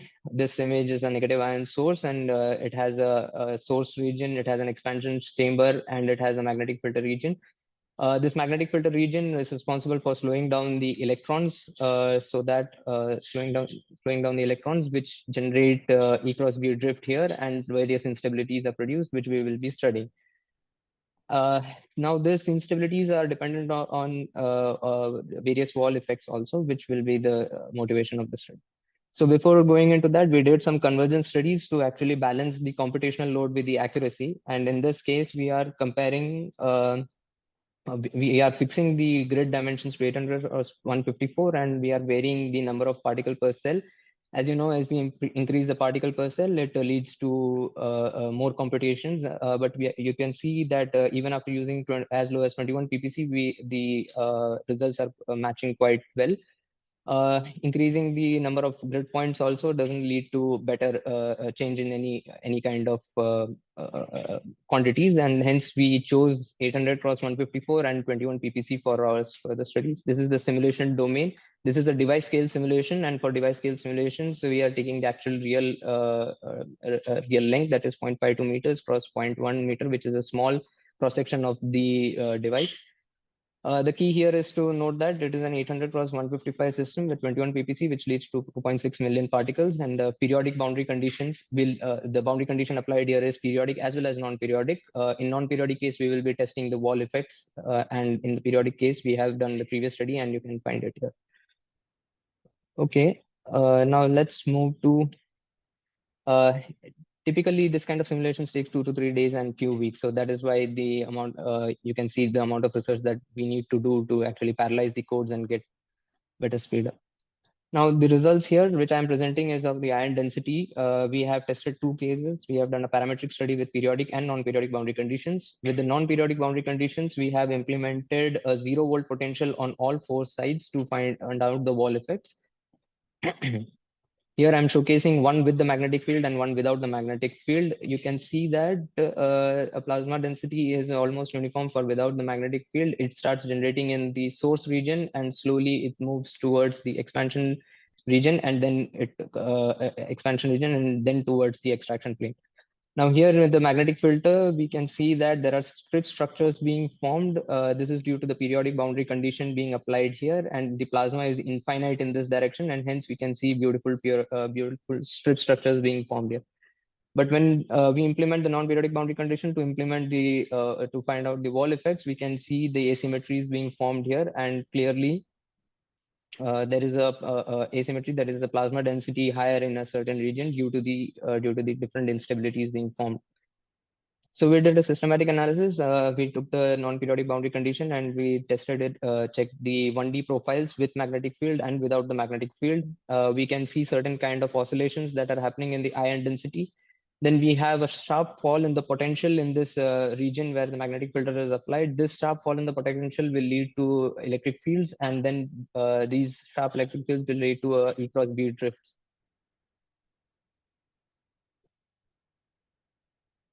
This simulation was performed up till 24 microseconds, and these are snapshots at 24 microseconds. The simulation attains stability at roughly around 10 microseconds.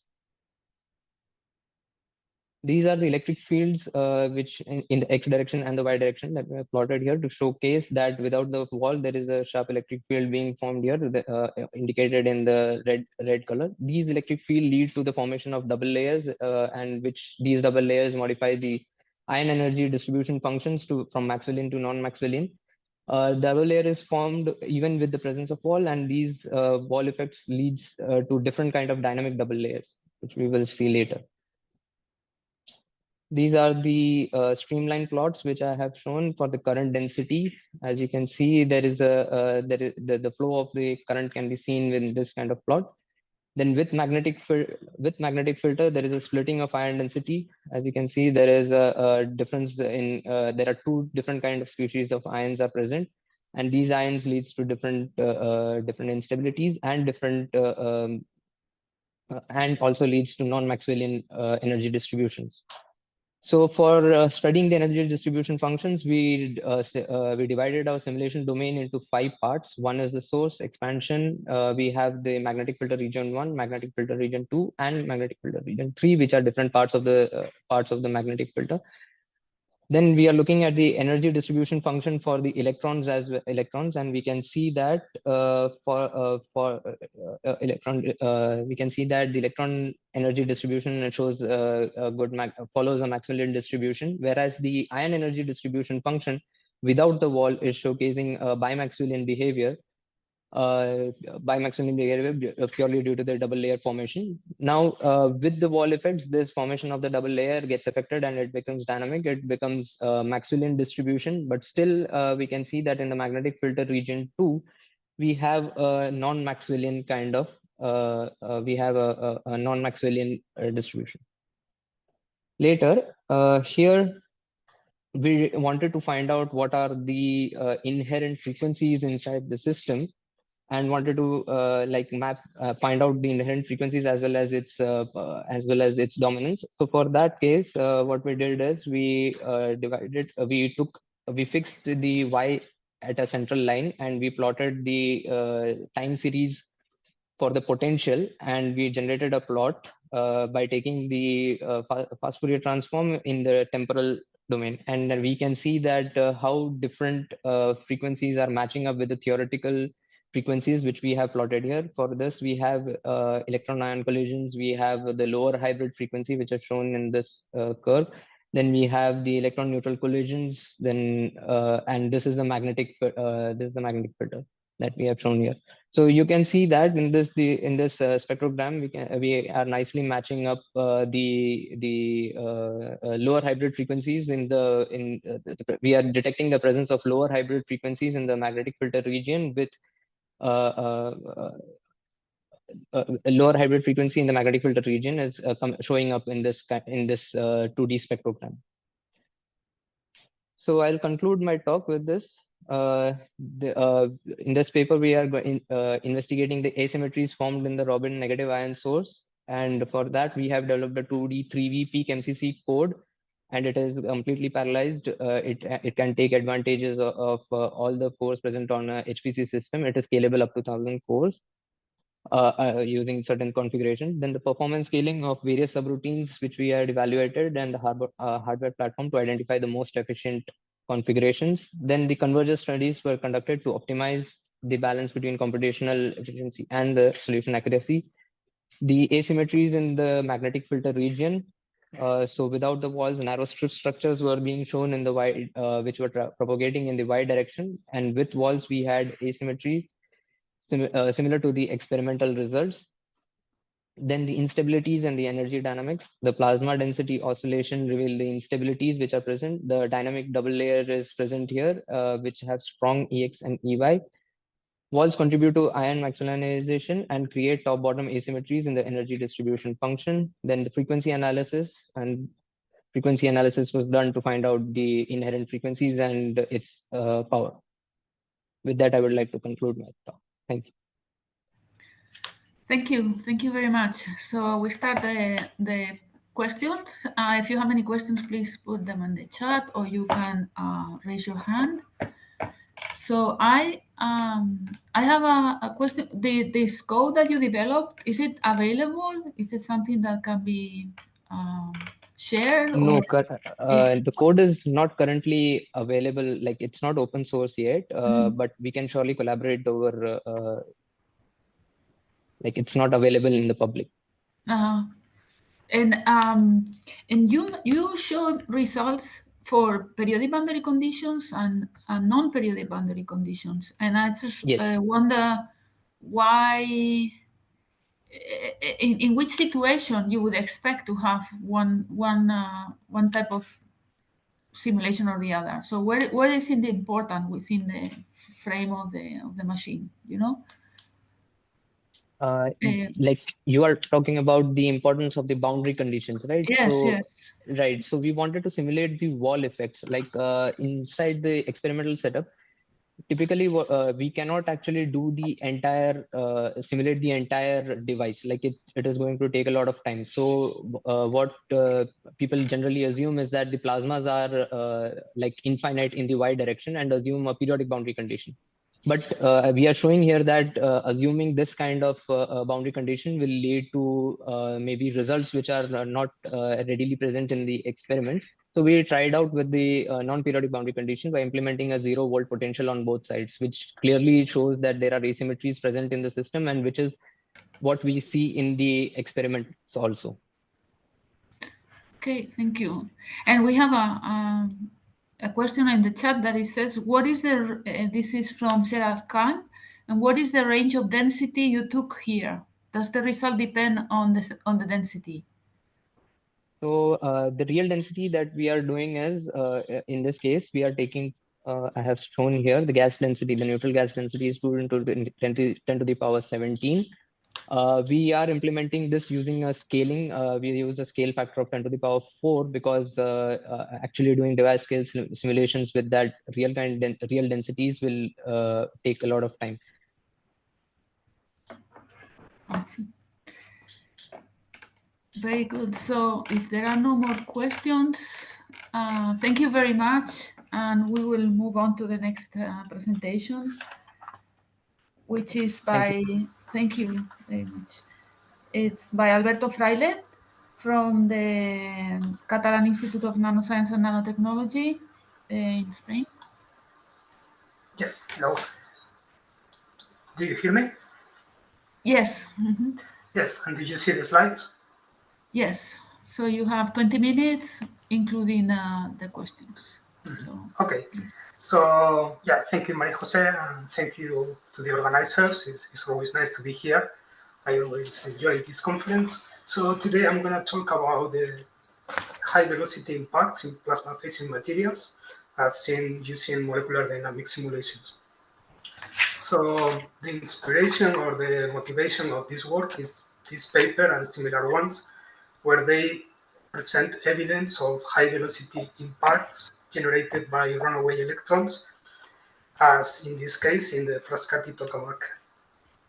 So we started this like about 4 years, and we presented the first results 2 years ago in nuclear fusion, and it was nice that they selected one of the pictures in our paper for the cover. And now this year we published 2 more papers in Journal of Nuclear Materials with more results and deeper analysis. So I will go with the second paper of this list, and Prasad will present the third. So if you're interested, check also his talk. That will be very nice. So the point is that, as you can imagine, in the tiles of the tokamaks, you can see these craters, but you don't know much about the impactor itself or the velocity, the size of this dust that impacted here, the angle, etc. You can do experiments like the picture in the middle, but the experiments are not so easy to do. And then you can do simulations as we did. And of course, one can say that the size is not the same, but I will try to convince you that we can learn out of things, and we can also really compare many things. So this is the setup in our simulations. You define a target, that in this case is pure tungsten, and the impactor, that is also tungsten in our case, and you give it some velocity. And then you can see how the crater it's created. This is just 10 picoseconds after the impact. And then at 200 picoseconds after the impact, you can see just the crater at the final shape, and you can count all the atoms that went away, like the spatter material, etc. So just a few more details about the simulations. The target is about 600 times 600, 400 cubic angstroms, comprising more or less 200 million atoms, so it's really big. The projectiles were 4, 8, and 10 nanometers in radii. And the velocities, we went up to 4.5 kilometers per second in this study. The time step has to be short, like 0.1 femtosecond, to conserve the energy. The total simulation time was 200 picoseconds. And just to give an estimation, the computational time is about 50,000 CPU hours per impact. So it's really expensive. And then we did initially the simulations with two potentials that we call here Marinica and Olson for the developers, just to understand better how it's the effect of these potentials. And in both cases, you have to join them to the universal repulsive interatomic potential, ZBL. That means that you have to take your potential, that is schematically this blue curve, and join it to the more repulsive ZBL in a smooth way with this red one. So in LAMPS, this is well explained in the manual. You have to do this in a smooth way with this kind of function, and you have to define an inner and outer cutoff to join the two curves. Then you can benchmark your potentials against the equation of state, for example. And here, this is what we did. We plotted volume versus pressure at two different temperatures, and we compared to the equation of state presented in this theoretical paper. And with both potentials, the agreement is fair. But you also see differences. For example, if you check the melting of the tungsten according to the different potentials. So if you do the plot of the enthalpy versus temperature in this heating and cooling cycle, we can see here that the melting is more or less at the same temperature, but the solidification is not really at the same temperature. So we see differences depending on the potential. On the other side, for example, you have like the same heat capacity because it's the slope here, right? And you can have also like a similar structure of the liquid with the both potentials, similar elastic constants or arc modules, etc. But as I said, the melting properties are different. So in the first paper, we explained how this can affect the results, but I will not enter on that now. So I will just show the results in this second paper. This is how the crater opens in the surface at 5 picoseconds and 2 kilometers per second. So at 10 picoseconds, you see how it's still rising. The volume, I mean, more material is coming out.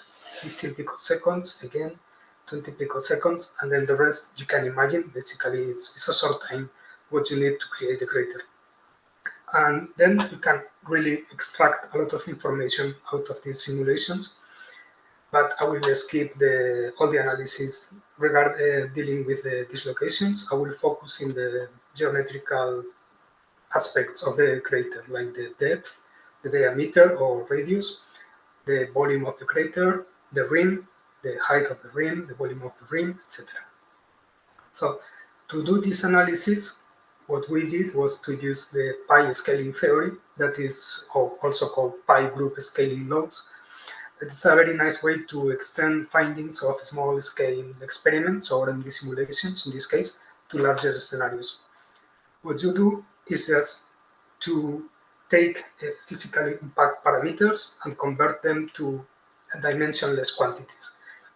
That's basically, it's simple. It's just to define, for example, pi d, that is the diameter of the crater, times this parenthesis, that is the density, divided by the mass of the projectile to the power of 1/3. The same for the depth of the crater, the same equation, but this is the depth of the crater, same parenthesis. A similar one for the volume. This is the volume of the crater times the density of the target. everything is tungsten. So when I say target, projectile, everything is the same material, divided by the mass of the projectile. And then defining these equations, you can plot, for example, pi d versus pi 3, that is the yield strength of the target or substrate, divided by the tungsten density times the velocity squared.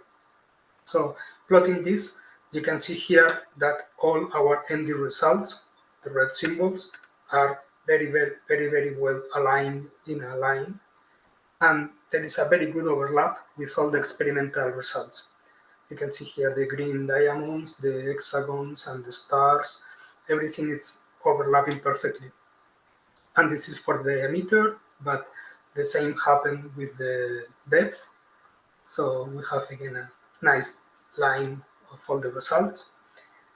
And the same with the volume. So everything fits very well. And I will explain now what is this fit. And the experimental results are in this recent paper, so this is some results that we trust. So now we can fit the results because in the strength regime, that is when gravity is negligible, you expect to have these simple equations. So you have power laws, and you can fit pi d or pi h, pi b to just kappa, some constant, times pi 3 to the power of gamma, another constant. So we did that, and we have this table with all the values. And for comparison, we added in the paper the values that you can have in similar experiments for steel. So this is good because now you can extrapolate the results to higher values of pi 3, is to say, to higher values of the velocity. And then you can do much more other things, of course, many other things. In the results that I presented, the target is always oriented with the 001 direction of the crystal, parallel to the direction of the impact, but you can do it differently. And here I will just present a few results. So we did it for 3 different directions, and then you can see that the crater is more or less semi-spherical always, but the rim in this case is kind of square. Here you have like a circle, but it has like a mirror symmetry along the vertical direction in the figure. And in the 111, you have more or less like a circle or spherical symmetry. And then you can do the usual analysis, like plotting the crater volume versus the velocity. And you have this parabolic trend, more or less. But it seems that you don't have like a big difference between the orientations. Or you can do the same with the depth of the crater, in this case divided by the diameter of the crater, versus the velocity, and again, you don't see much difference. So it's better to use again the pi scaling theory and plot them in terms of pi 3. And here you use for pi 3 the yield strength of the corresponding crystallographic orientation. So then you see that how all the points of the MD results split in 3 different groups, and you have 3 good fits for all of them. And then we have the table with all the kappa and gamma parameters. So that's all explained in the paper. And just to conclude, you can also examine, for example, in the case of the rim, looking at A and B, how much of the material there was part of the impactor and what percentage is part of the target. So for 3 kilometers per second, it's about 50-50. But then when you increase the velocity of the impact, you have less material that was part of the projectile and more material in percentage that was part of the target. And then we did more analysis, like we computed the height of the rim for the 3 crystallographic directions, or the volume of the rim, and in both cases you see some differences depending on the orientation. So this is just to show another example of the things that you can do, and how the quantity of the information that you can extract. And just to finish, this is something that is in progress now, but of course you can do target more realistic, like not just a single crystal, we can put helium impurities or any other impurity, or in this case, not just helium atoms, but helium bubbles. So here we have already an impact, and the shock wave is already compressing these two bubbles here. So the time is 5 picoseconds. At 10 picoseconds, the bubbles here are almost destroyed, and this one is breaking up here in the surface, and the helium is exiting. And at 20 picoseconds, you can see how the shock wave almost destroyed the bubbles in below the impact region. And here all the helium is going out of the material. So this is another level of complexity, and you can do here a lot of different things, but this is just in progress. And also in progress is another idea, that is to model the target, not as a single material, a single crystal with some helium, for example, but just a polycrystal. So in this case, it's even more complicated, and the crater, for example, won't be semi-spherical, but it will have some shape depending on the grain boundaries of the polycrystal in that particular region. And you can have also some cracks in the material and many other things. So this is also something that now we are finishing, and hopefully will be published soon. And I don't conclude with a summary. You will see more results and more interesting analysis in the next talk if you're interested. But I want to thank you for your attention. I hope you are convinced that MD is a very powerful tool for this kind of study. And thank you to our collaborators and colleagues, Prasan, of course, Thomas, Giovanni, Marco De Angeli, Panayotis, Svetlana, John, Penelope, all of them. Yeah. So I finish here. Thank you. Thank you very much for your presentation. And so now the floor is open for questions. You can put it in the chat, or you can raise your hand. So while I check, here we go. So here's a question from Roberto Iglesias. He says, excellent talk. What potential are you using for the tungsten helium? And have you thought of adding some nanostructure inside the target grain boundary? Well, that's what the last thing you showed, I guess. But so what is the potential that you use? Yes, yeah, I didn't say it. It's true. I said at the beginning that we started using Marinica and Olson, I call them like that. In Marinica potential, they included helium. So I don't remember exactly now how is the potential for helium, but yeah, it's that potential. It has also helium included. Yeah, everything that I presented was with the Marinica potential. Okay, and about the including the grain boundaries, is this nanostructure? Yes. This is in progress. So we did a lot of simulations already with different polycrystals, but just polycrystals. We didn't include helium in the grain boundaries, for example, or in some of the crystal in the polycrystal. It was just polycrystals, but yeah, you can add a lot of things to, but it's then a lot of complexity to analyze. And what is the temperature of your simulations? Yes, that's a good point.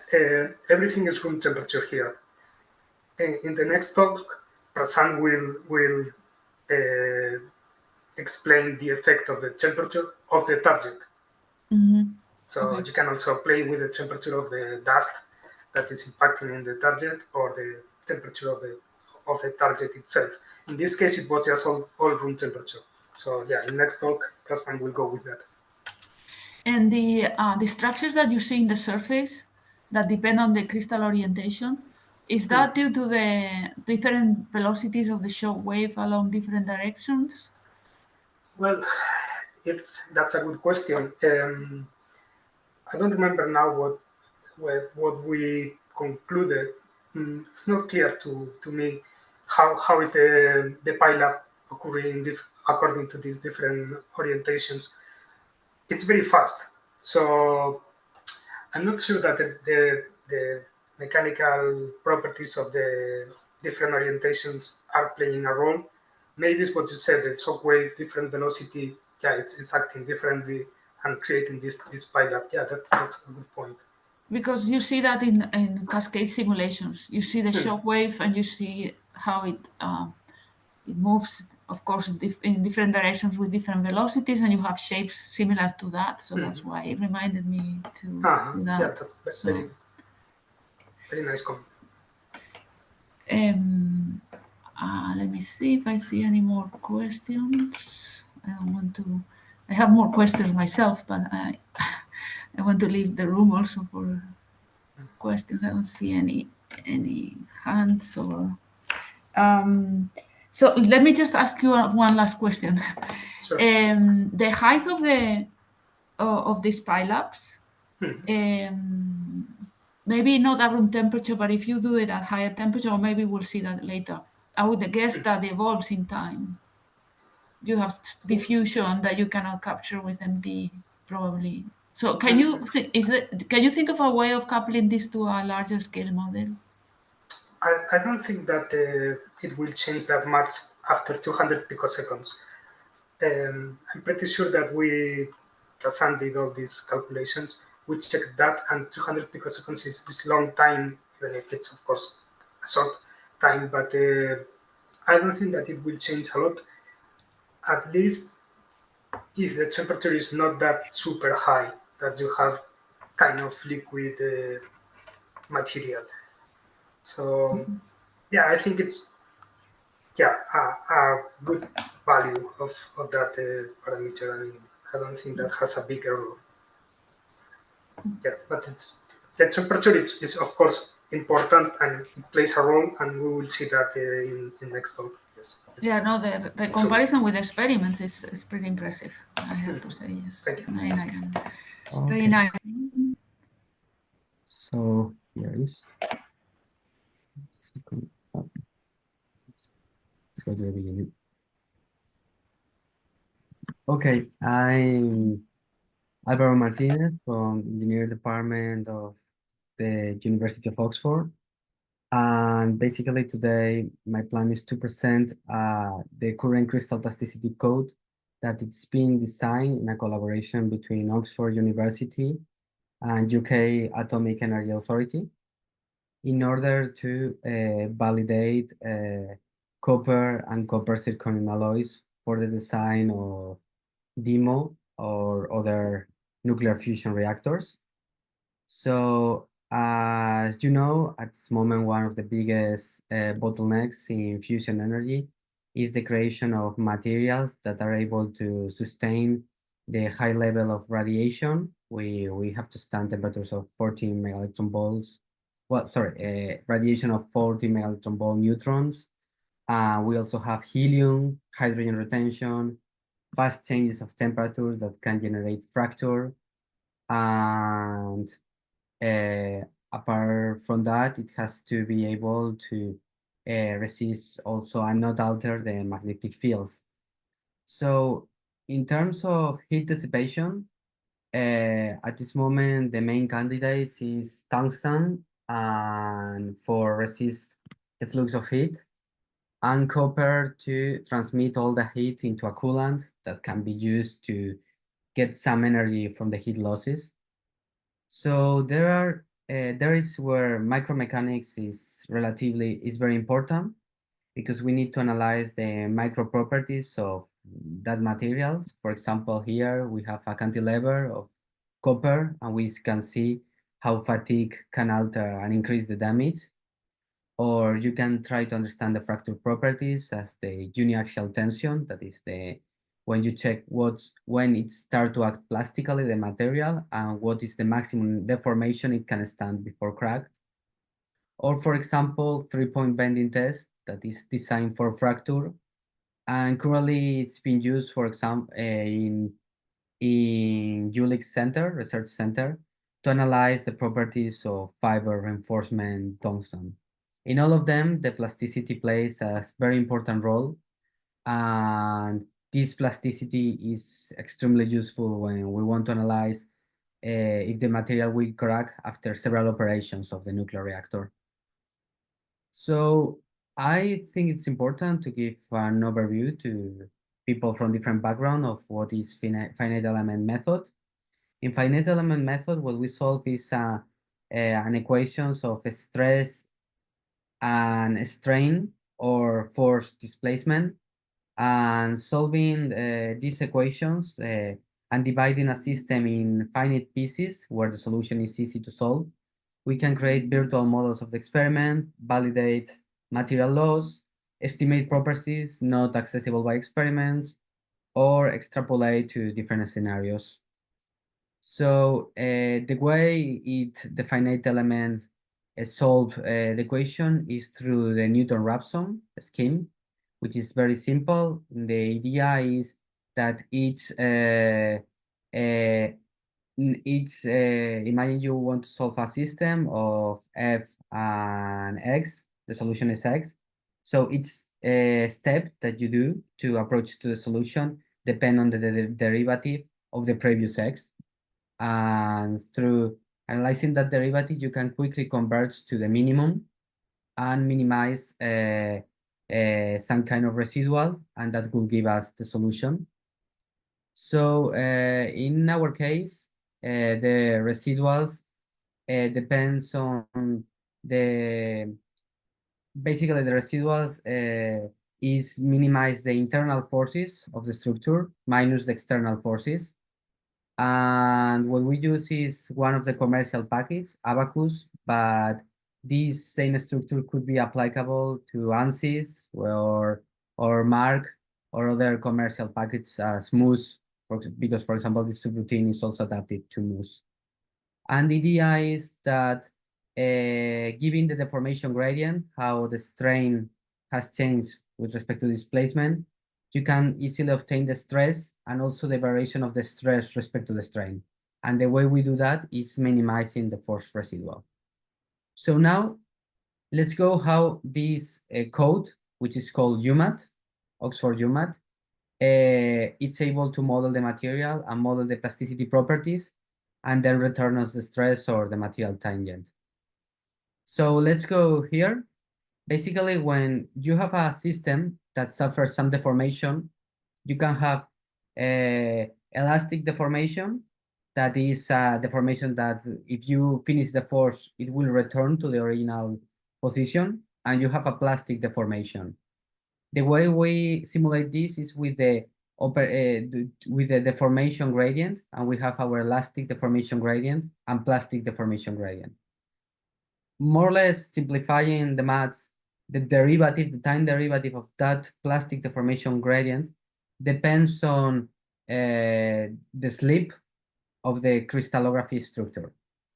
And the way this works is, imagine you have a crystal structure as the one we have in the right. It's a type of crystal very common in steels.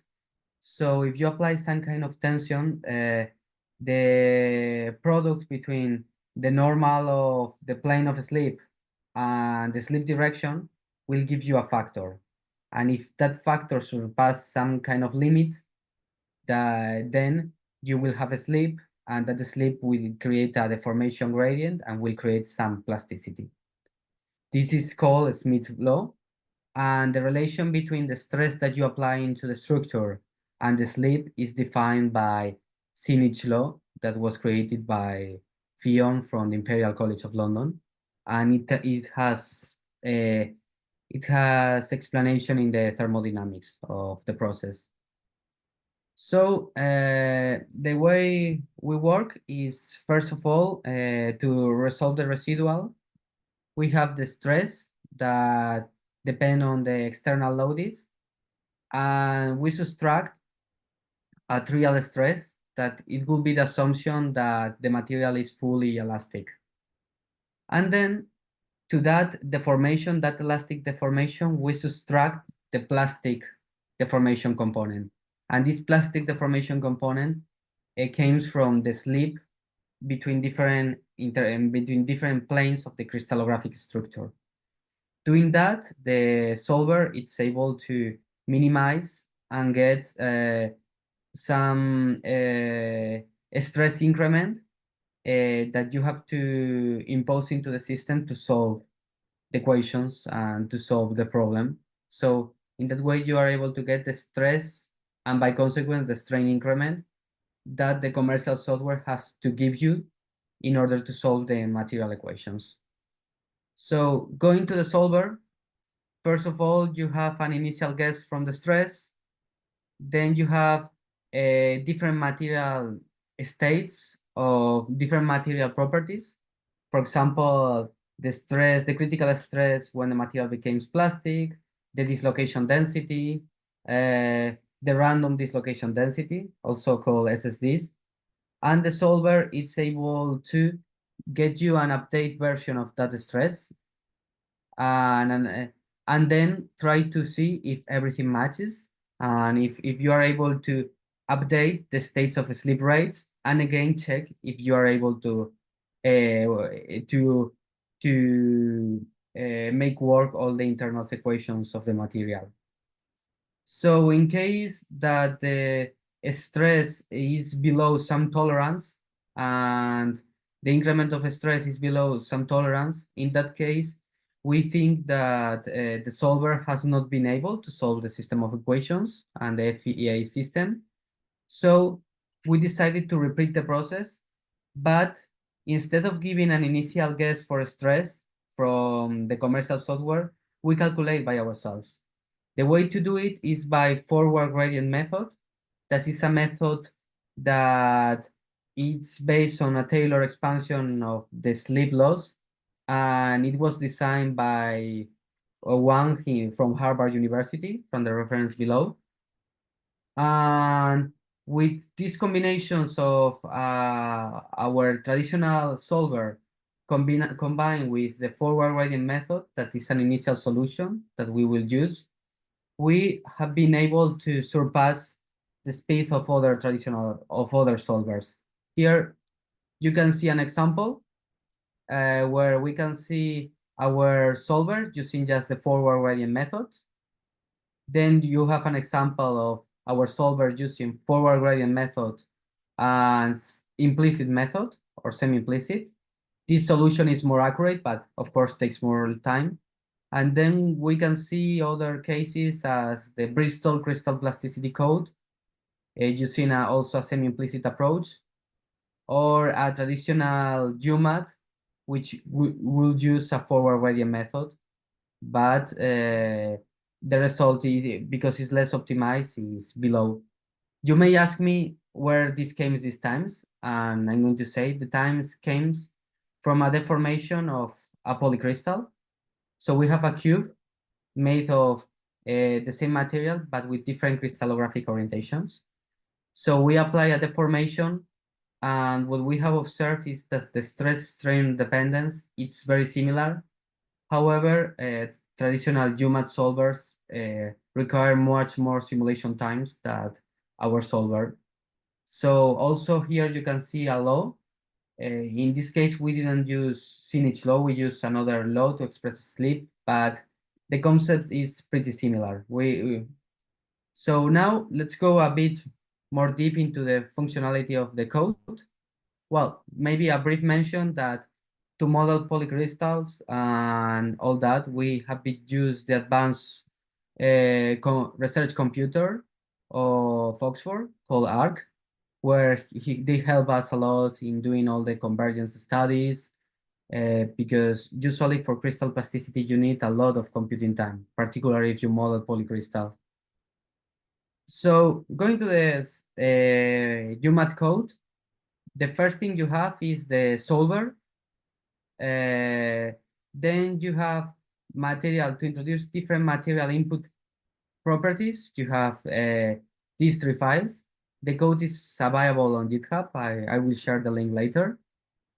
And then you have the sleep subroutine, where you can select which sleep law you want to use. You can use someone more physics-based as Sinich sleep, but you can also use a double exponential that is more, from engineering point of view, is simpler to use, or polynomial that is also simpler to use, but it's not based on thermodynamics. Then, regarding how the hardening of chains, here you have a property called tau c that is going to evolve with the deformation. And here we have many different types of hardening equations that you can use. You can use Bose type, Cox making, linear hardening, depending on your necessities or the simplicity you want to implement. And then we have extras as irradiation, calculate geometrically necessary dislocation. That's something that I'm going to explain in more detail later. You can also model fatigue of the material, creep, and etc. Yeah. So regarding the inputs, you have many materials defined in user material. You have copper, you have beryllium, you have steel, you have alpha uranium. But in case you wanted to define your material, the most important properties is how many grains you have and what are the orientations of the grain. The orientation are defined by the Euler angles in banging notations. And finally, it's important to say which material you want, if you want an FCC, BCC, or other crystallography. And the 6th parameter just indicates if you want to put your own values in the commercial software, or you prefer to use the values that a material that is on user material. So yes, regarding element types, we have a vast variety of element types, and also we have a vast variety of user output that you can give to Abacus and that you can plot. You can plot the slip, the plastic strain, the change in the rotation, or also the dislocation densities that you have.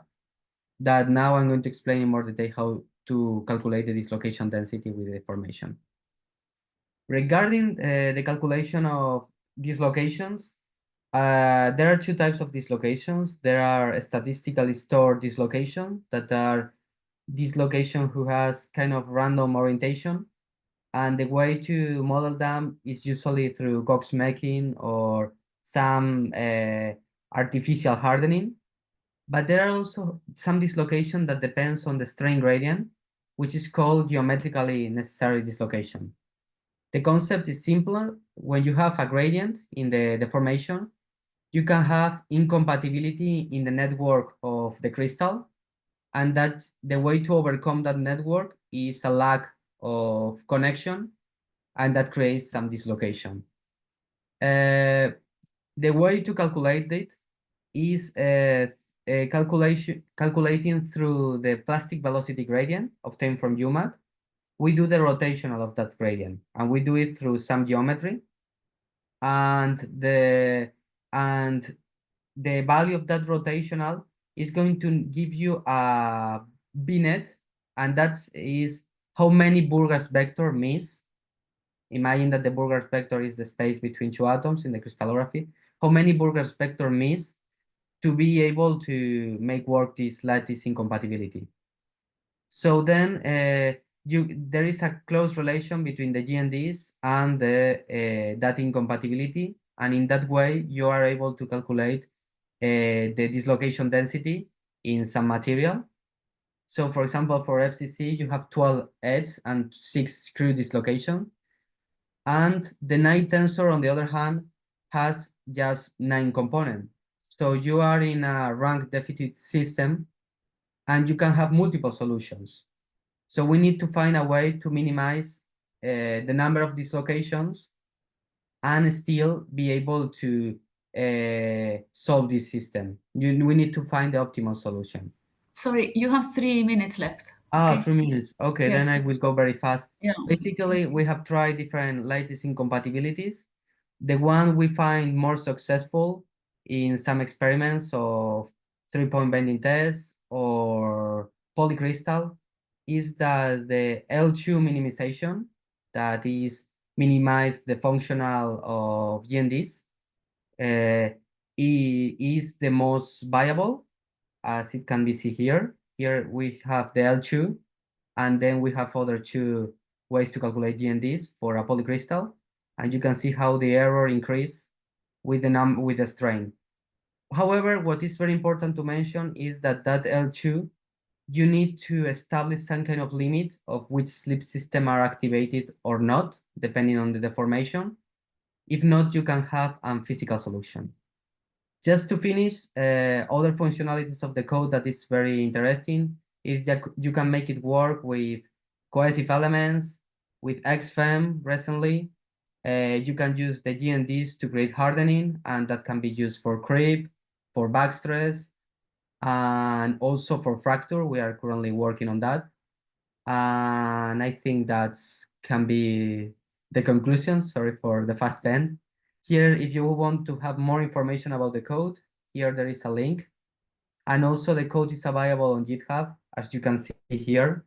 So please, in case you have any question, don't hesitate to contact us. And thank you for your time. Thank you very much, Alvaro. Thank you. So if there are questions, please post them in the chat. We have time for a couple of questions.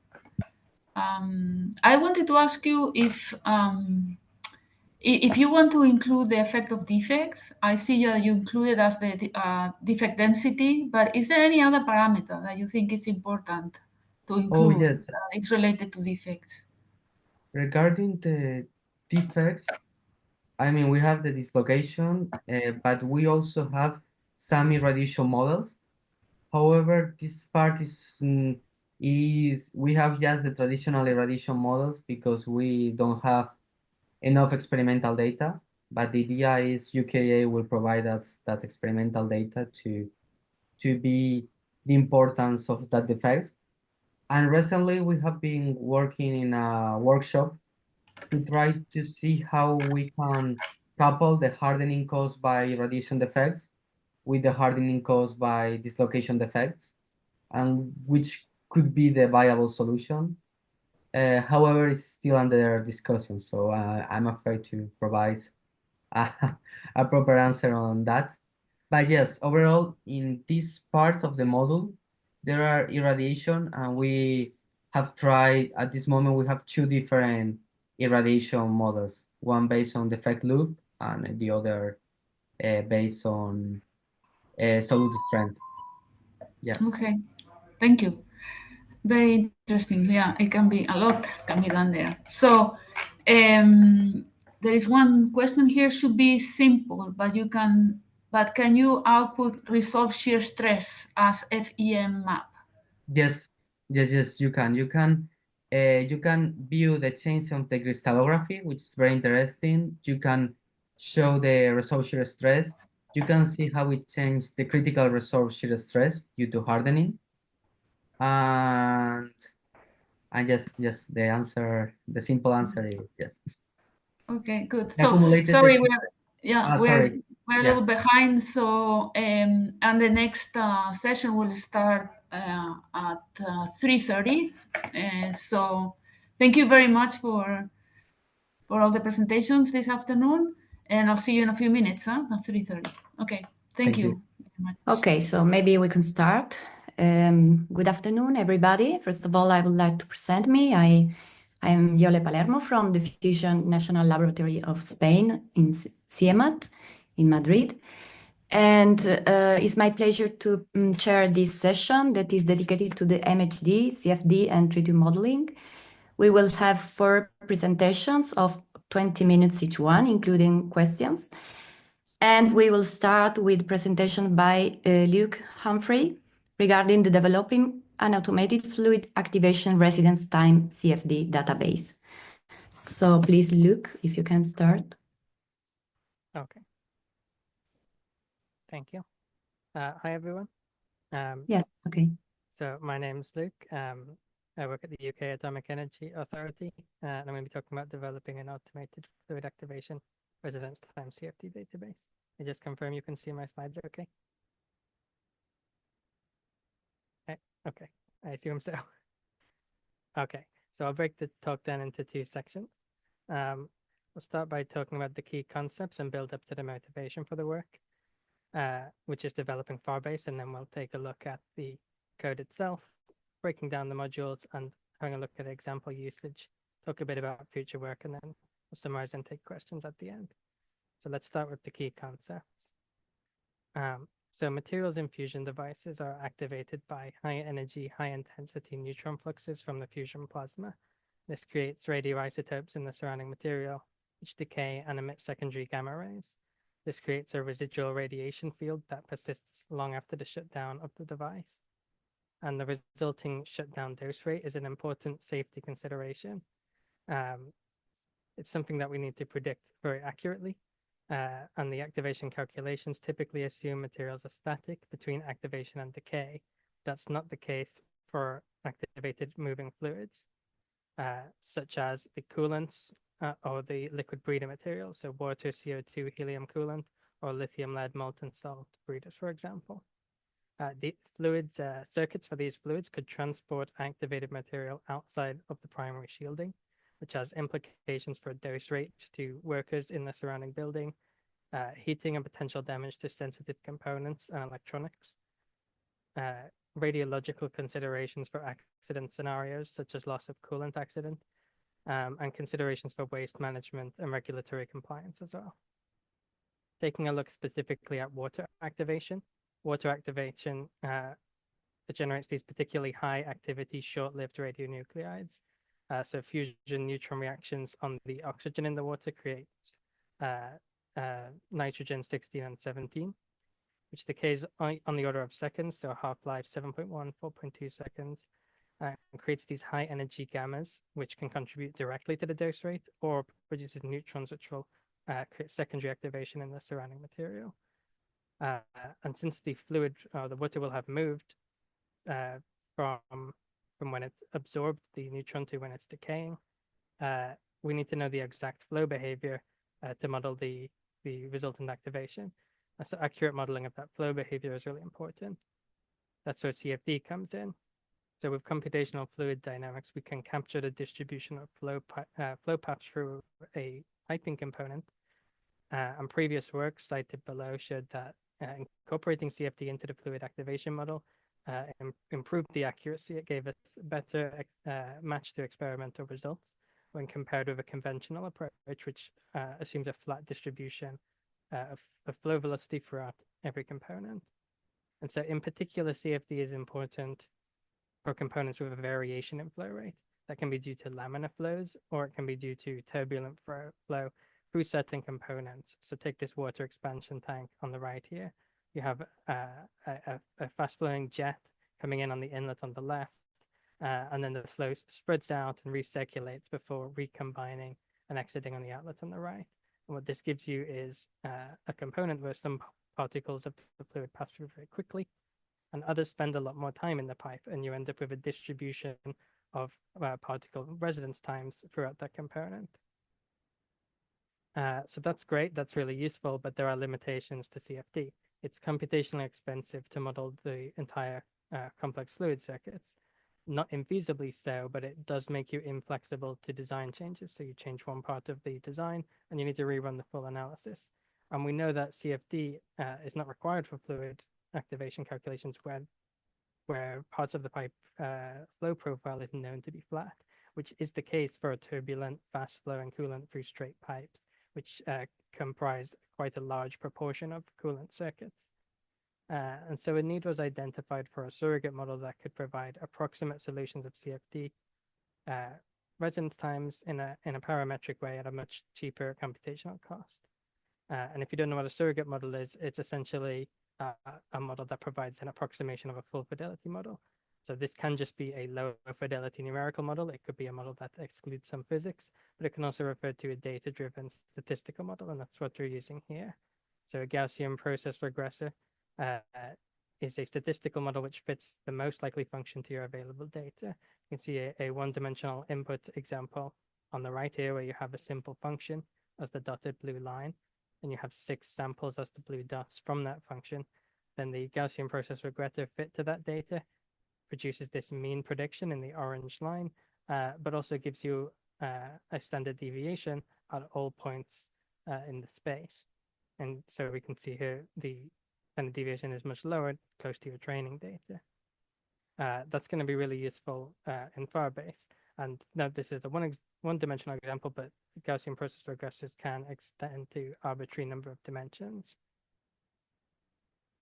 So to summarize the motivation, fluids in fusion devices are exposed to neutron radiation that activates the materials and has safety and environment implications.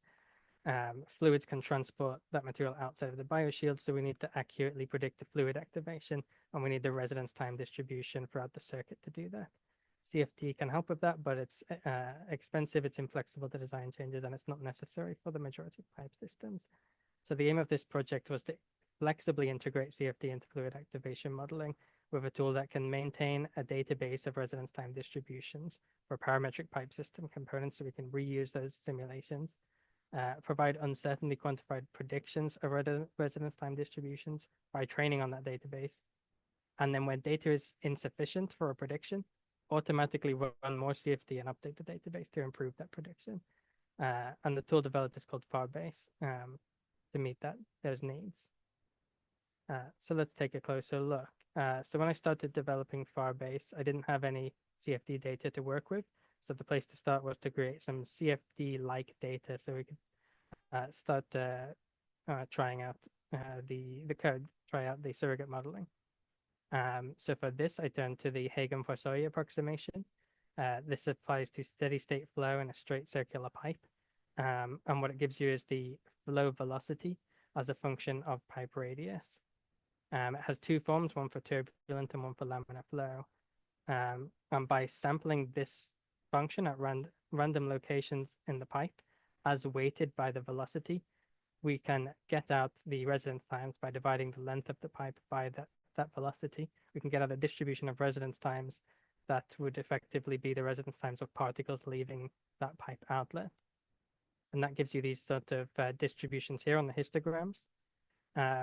With that distribution, we can fit a probability density function that captures that data, and that gives us these numerical values. So you can encode this distribution in three scalar values, mu, sigma, and then the minimum residence time.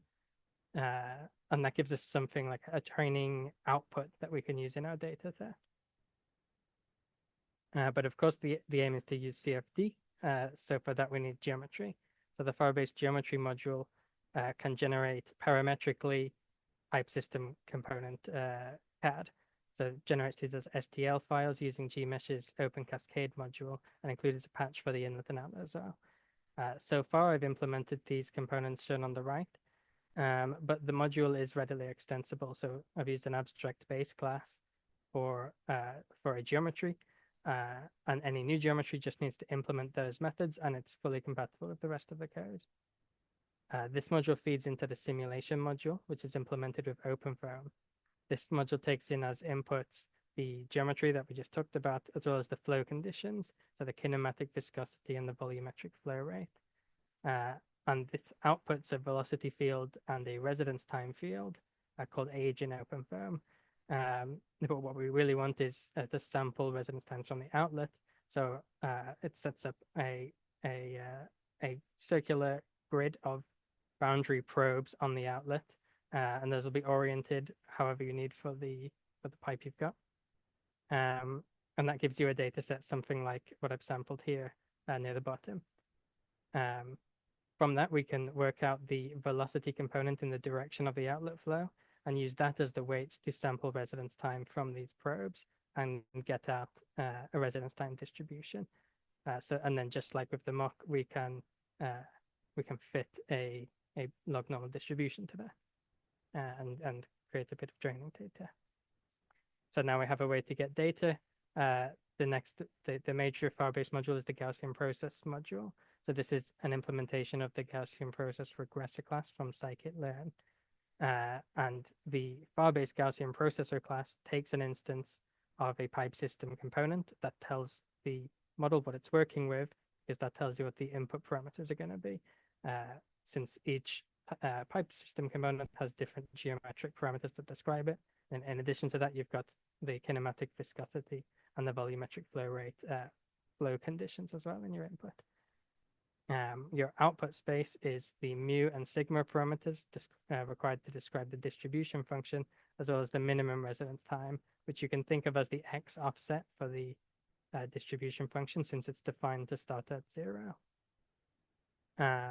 In addition, the module features anisotropic length scales. So each of these inputs has a very different length scale. So it's important to let the model treat them all independently and not allow the length scale of a given input to affect to let it dominate the impact on the predictions. And also features noise kernels, which help handle any stochastic noise induced by the sampling we're doing from the simulation output. So in addition, there's some useful plotting functions in Firebase. You can generate contour maps to have a look at your prediction space within some given bounds. So for example, here we have radius on the x-axis and length on the y-axis. And then in the color bar, we're seeing the minimum residence time and the mu and sigma predictions by the Gaussian process regressor as trained on some mock data. So that's a good way to view a sort of slice of your input, because it is limited to 2D. So some components have more than just radius and length. So you do also need to set what your other parameters are, like the flow parameters in this case. We also have parity plots. So what these are, you split your training data. By default, you set aside 80% to train on again, and then 20% to test with. And so by retraining the model on that more limited 80%, you see how it predicts your test set. And if it is a healthy model, it will predict close to the line with your predicted value and your known value in the test set. It'll be a one-to-one match. If it's not, then points will be sort of scattered far from the line. And so that can give us a sense of whether there's enough, whether the model has fit well to the function. Okay, so with all of that in mind, we can take a look at how a user uses Firebase. So we'll start at the upper left here. The first thing you do is initialize your Gaussian process regressor model, and you pass in one of the available components to tell the model what you're working with. That'll generate the parameter space, and it will check when you load data whether that data is acceptable for that pipe component. Then if your database is empty, you can generate a space throughout some bounds using Latin hypercube sampling to get a sort of even spread throughout your search space, or you can your parameter space, sorry. But if you already have data, you can just load it up and fit your model to that data. Then you're in a position to make predictions of residence time distributions for whatever parameterization you have. And then Firebase will check the uncertainty against a threshold. If the uncertainty is below the threshold, you can then sample residence times from the predicted distribution. If it's above the threshold, you'll be, if it's above the threshold, you'll be prompted to run an additional CFD simulation and update the database to improve the prediction.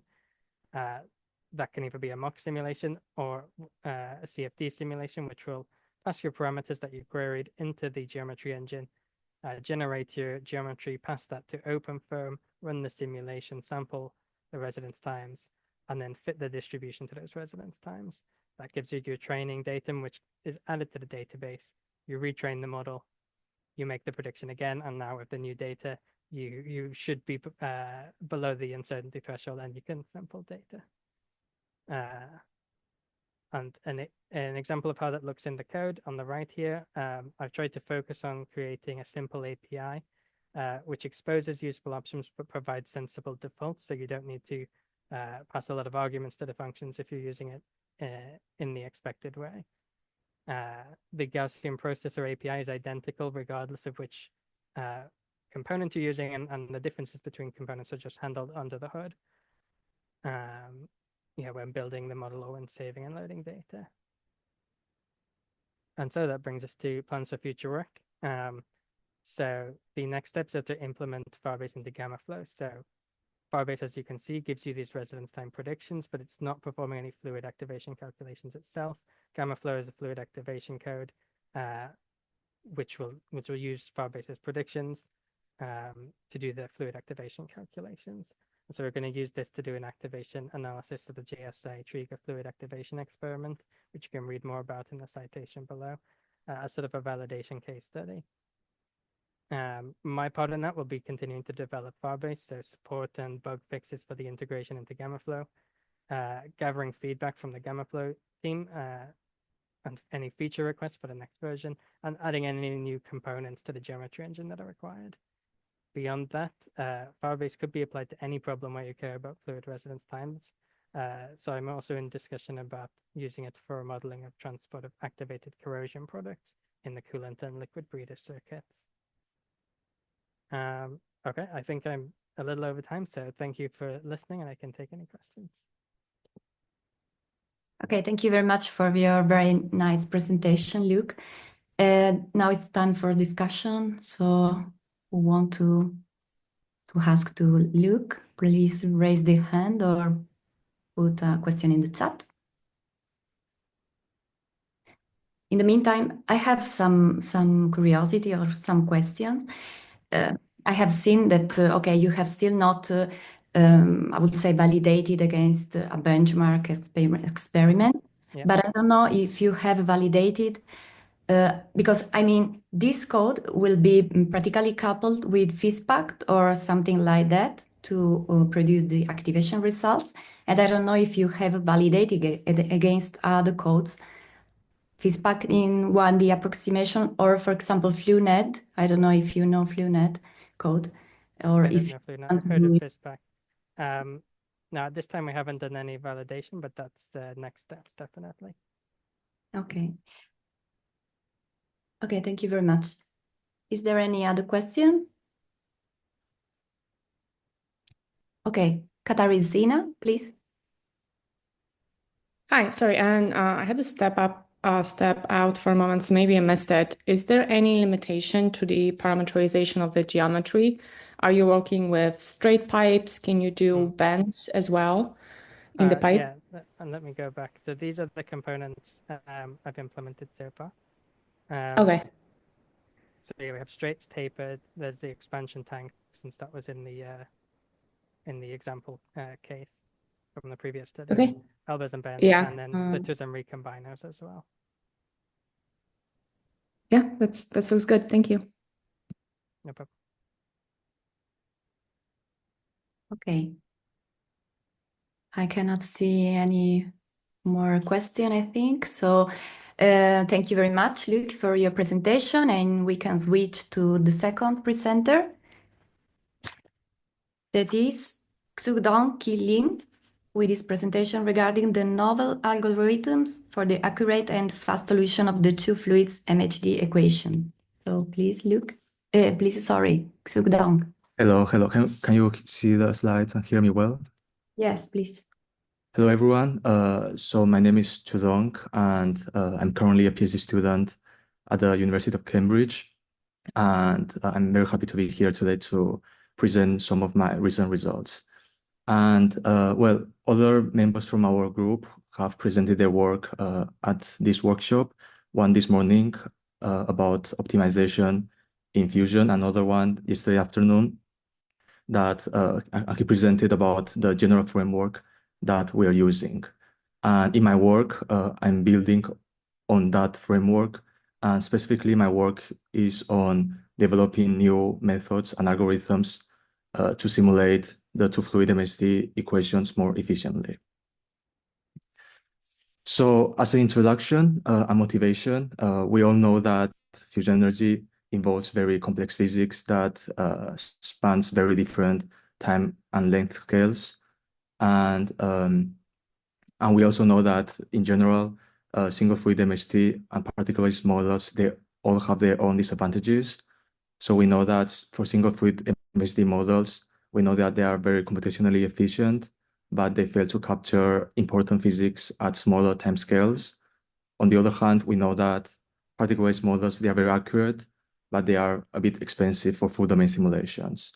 So that's why we have in the middle ground the two fluid models, which reduces the computational complexity compared to particle-based models while still preserving important physics that are lost in standard MHD models. And we know that they are applicable in different regimes.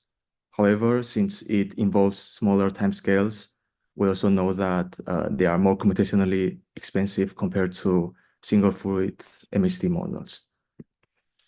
So that's why the objectives of my work is to use the two-fluid model, but to also develop more efficient algorithms to improve the efficiency of these models.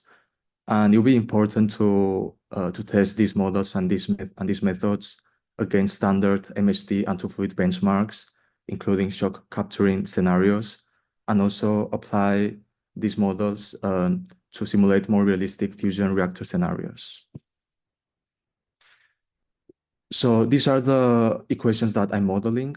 And as you can see, the first three equations, we have the conservation of density, momentum, and energy.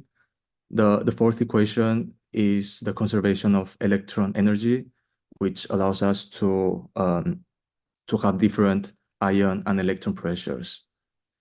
The fifth equation is the generalized Ohm's law, and you can see here that it is written in a conservation way, and we have also added an inertia term in red, and the reason will become more clear later. And finally, I will be also simulating the full Maxwell equations here. And again, I have added the displacement current here in red, and here you can see the speed of light.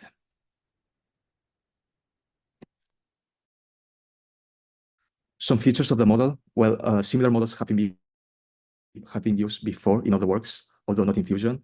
And the key of these models is that we are adding an inertia term to the Ohm's law and a displacement current to the Ampere's law. And we can update this semi-implicitly. And this is numerically convenient because it doesn't require us to solve the non-ideal terms in the Ohm's law by using a global linear solver. However, it does have a problem currently because in the literature, people are currently solving the Maxwell equations explicitly.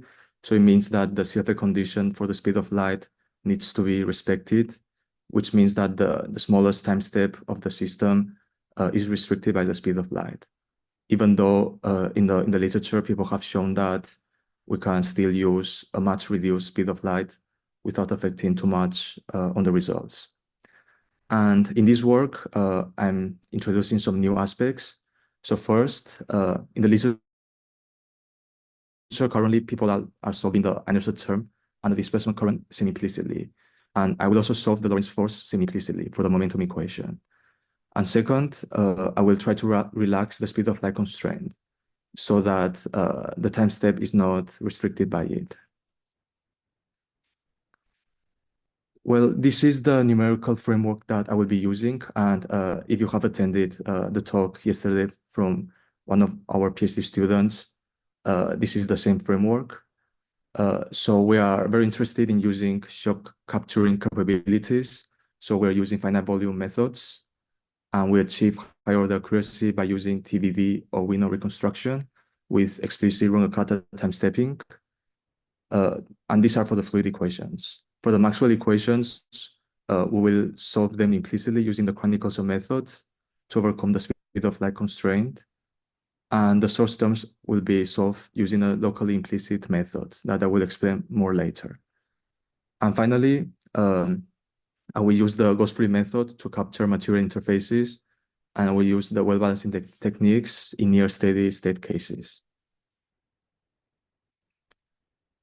As I mentioned before, we are adding an inertia term and the displacement current because it allows us to write the source terms of the momentum, of the current, and of the electric field as shown here. And we can realize that these three equations are in the form of equation 1. And we can rewrite this equation into equation 2. And we can notice that A is a matrix, and it is a 9x9 matrix, and it is a local matrix, which means that it only contains information of the current local cell, and it doesn't contain information from neighboring cells. So we only need to update this 9x9 matrix for all the cells, and it doesn't require us to use any global linear solvers. So that's why it is called a locally implicit method.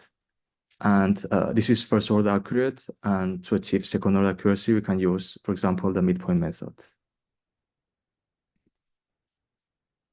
Another innovation is to solve the Maxwell equations implicitly.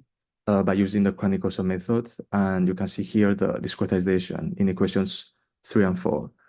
And these two equations can be rewritten into equation 5 here, which is a single implicit equation for the magnetic field. And this allows us to relax the speed of light constraint. So before presenting the results, I think it is worth mentioning that well, all these results are run within the framework that our lab has developed. And in principle, we can run either with CPUs or GPUs. But in my work currently, I'm only running with CPUs, and I'm using MPI for parallelization. So the first results are the one-dimensional Briand test, which is like a standard MHD test. And in this case, I'm using a very small ion scheme depth. And this allows us to model the ideal MHD regime by using our two-fluid model. On the left, we can see in red how our two-fluid solution is quite close to the ideal MHD solution. And we can see how the sharp features are captured quite well. On the right here, this is the same test, but using higher resolution. And we can see how we can capture these dispersive magnetosonic waves that are physical in our model. Now I'm comparing the same results, but comparing against a full two-fluid plasma model. So it means separate ion and electron fluid equations for the density, for the momentum, and for the energy. And you can see here on the left that the full two-fluid plasma model in blue, it is quite unstable when the resolution is not very high, and it is only stable when we're using a very high resolution. But of course, this only happens when we're using a very small ion scheme depth, which can happen in fusion. So that's why our model is kind of more appropriate in this case. This is the Briand test again, but simulating with a larger ion scheme depth. And now I'm comparing against a two-fluid plasma model, which is appropriate in this case. And we can see on the left that our solution is very close to the reference on the left. And on the right, we can see that the overall solution is very similar, but we can see some differences. And these differences are because the full two-fluid plasma model, it allows charge separation effects because it solves different ion and electron densities. And these effects are not captured by our model. But of course, the overall solution remains consistent. Now we move on to some 2D tests. And the first one is the Orsa-Tan vortex, which is another well-known MHD test. And on the left, I'm simulating the ideal MHD regime using a very small ion scheme depth again. And you can see that how we can capture these sharp discontinuities quite well. And this is in quite good agreement with the literature. On the right, I have changed the ion scheme depth, and you can clearly see some differences. You can see some dispersive features emerging. The MHD rotor, again, is a standard MHD test. On the left, we can see that it is in quite good agreement with the literature. On the right, this is a more two-fluid regime, and we see differences. We see a broader and less sharply defined structures compared to the ideal MHD case. So the next problem is the high-risk current shift problem, and I have used constant resistivity. And we can see on the right that in the two-fluid regime, we can see a secondary magnetic island forming at the center of the domain. And this is not captured in the MHD regime.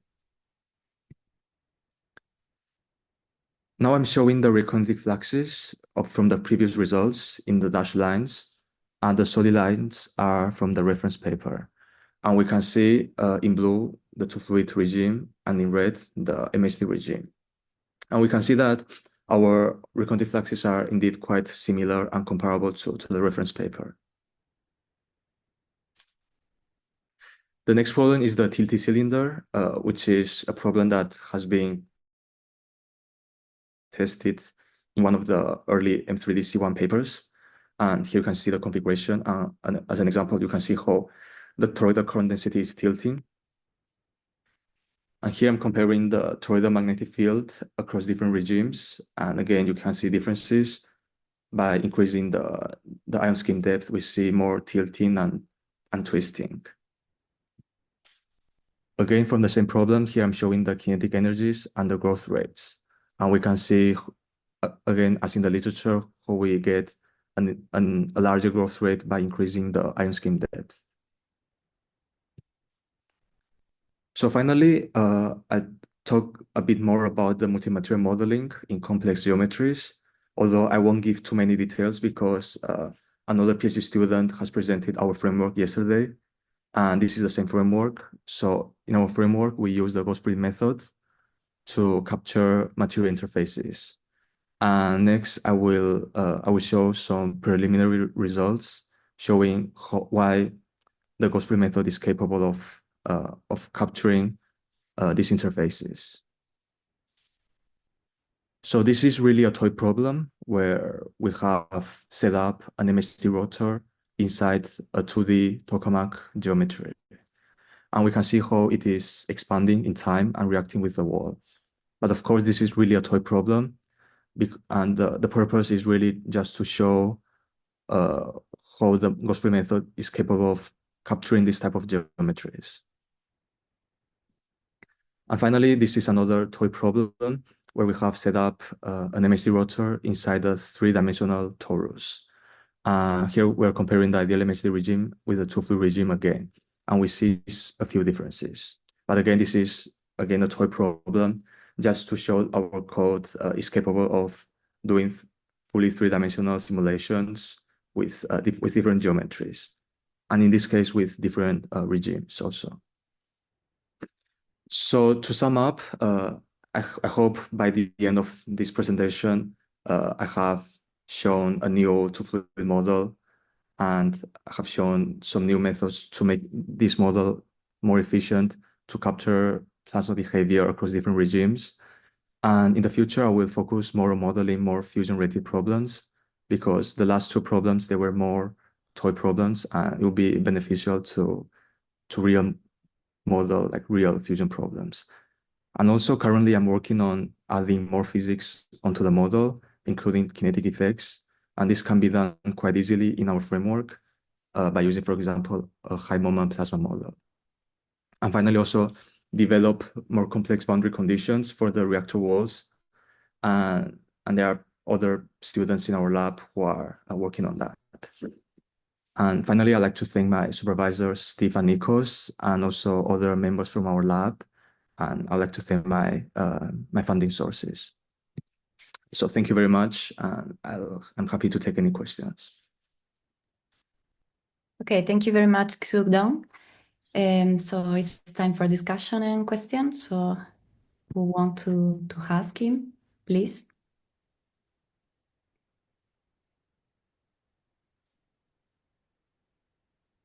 I'm not too much familiar with your topic. I've read, so I have no specific question regarding your presentation. It means that everything was very clear. I hope so. There is a question by Katarzyna. Hi, thank you for your presentation. So it's really also not my topic, but I'm very familiar with the two-phase models for water. And I know that there are a lot of closure laws that have to be applied for the interfacial shears to determine the flow regime map. Is it similar for plasma, and how you can get those? Do you get them from experiments, or are there any derivations that you can make to correctly represent those terms? So I'm not sure if what I understood is what you're asking. So we do have like closure relations. So currently the closure relation is the ideal gas, but in our lab we also use some tabulated equation of state, which allows us to have more complex closures, of course. I'm not sure if that's exactly what you're asking for. Yes, that was exactly what I was asking. Yeah. So other members from our lab, they were working on this tabulated equation of states, and that's also one thing that can be applied in the future. Yeah. Thank you. Thank you. Okay. Any other question? Okay, if not, thanks again to Xudong, and we can switch to the third presenter, which is Rupert Hartley-Brunt, and his presentation is Ongoing Efforts Towards Scalable Open Source Liquid Metal MHD Simulation for Fusion Multiphysics. So please go ahead, Rupert. Hey, thank you. Can you see my slides? Yes. Great, thanks. So yeah, to give a bit of an overview of this talk, I'm going to be sort of starting out by going through the background and motivation in terms of why we're interested in liquid metal MHD for fusion. I'm going to give a bit of a summary of our strategy in how we're approaching this. I'm going to talk about kind of ongoing progress, and then give a bit of a summary and talk about our future work. So the key reason why liquid metal magnetodynamics is relevant for magnetic confinement and fusion is that many of the tritium breeding designs that are being considered involve the flow of a liquid metal. That's the conducting fluid, so will interact very strongly with the strong magnetic fields that are being used for plasma confinement. These flows are therefore dominated by MHD effects. And as you can see, this can have a significant different impact on what typical flows look like. So to give a bit of a summary of the equations that we're looking at, you essentially start with the incompressible Navier-Stokes equations, add in the Lorentz force to capture the influence of the magnetic effects on the fluid. But then you also need a description of what's going on in terms of the magnetism. So you can either take the full magnetic induction approach, in which case the flow of the fluid within the magnetic fields has a feedback loop and generates a magnetic field of its own. This is a very strongly coupled system with this feedback loop. So in some cases, it can be helpful to simplify the problem and instead take the inductionless approximation, which is valid for low magnetic Reynolds numbers, where the magnetic Reynolds number is essentially a measure of how strong the induced magnetic fields are. In this case, you neglect the induced magnetic fields, but you still get induced currents in the flow. And so this is kind of what governs the coupling. So the coupling is not strong. You have a nice set of equations to solve, but it's still quite a challenging problem. We're actually looking at quite a few different codes at the moment. So OpenFOAM, Moose, MFEM, and NECRS. And the reason why we're looking at multiple codes is that really the best code for the problem depends on context. So for some types of simulations, you might really care about the induced magnetic fields, or the magnetic Reynolds number might be high, so then you take a full induction approach, but sometimes you can get away with taking the inductionless approximation, and so that can be a helpful simplification to make. There's also differences in terms of user friendliness and scalability. Sometimes this is a bit of a trade-off between them, and so that can kind of influence which code you would use for a certain problem. So for example, OpenFOAM is probably more at the user-friendly end, but perhaps not as scalable as something like NECRS, which is very scalable, but perhaps not as user-friendly, although we're trying to improve user-friendliness and scalability across the board for all of these. And another important consideration is coupling into Moose. You hopefully heard a bit about this in Hiki's talk yesterday as to why we care about Moose, but basically we've got lots of apps developed within Moose to study different physics, and we can get coupling within Moose for multi-physics problems. And so it's really interesting to be able to get these all of these codes that we're looking at for MHD coupled into Moose for multi-physics problems. And we've got approaches that either already work or are in development in order to enable this. So the key thing is that while we have multiple codes, we really want to evaluate them, see which are sufficient for the problems that we're trying to do, and where more development is needed. So the first step is really validation against the kind of key analytic solutions. So these are the Shercliffe and Hunt cases that you see at the bottom. Generally what we do here is start with low Hartmann numbers, where the Hartmann number is the non-dimensional parameter that measures the relative strength of magnetic effects on the flow. And we slowly increase this to higher Hartmann numbers, where the influence this has is quite strong. So the narrow boundary layers that you see in the first image, that's for a very low Hartmann number. These become extremely narrow as you increase the Hartmann number. And also in a transient simulation, the time step at which the simulation is stable also significantly decreases with increasing Hartmann number. So reaching the high Hartmann numbers around 10 to the 4th that are typical for fusion breeder blankets is extremely challenging. After that, we want to move on to more complex validation cases. So things such as experimental results, and the kind of physics that will be involved here is, for example, spatially varying imposed magnetic fields, turbulence, and potentially heat transfer. And there's a very good paper by Smolentsov and many other researchers in the field from 2015, which kind of gives a set of core validation cases for liquid metal MHD.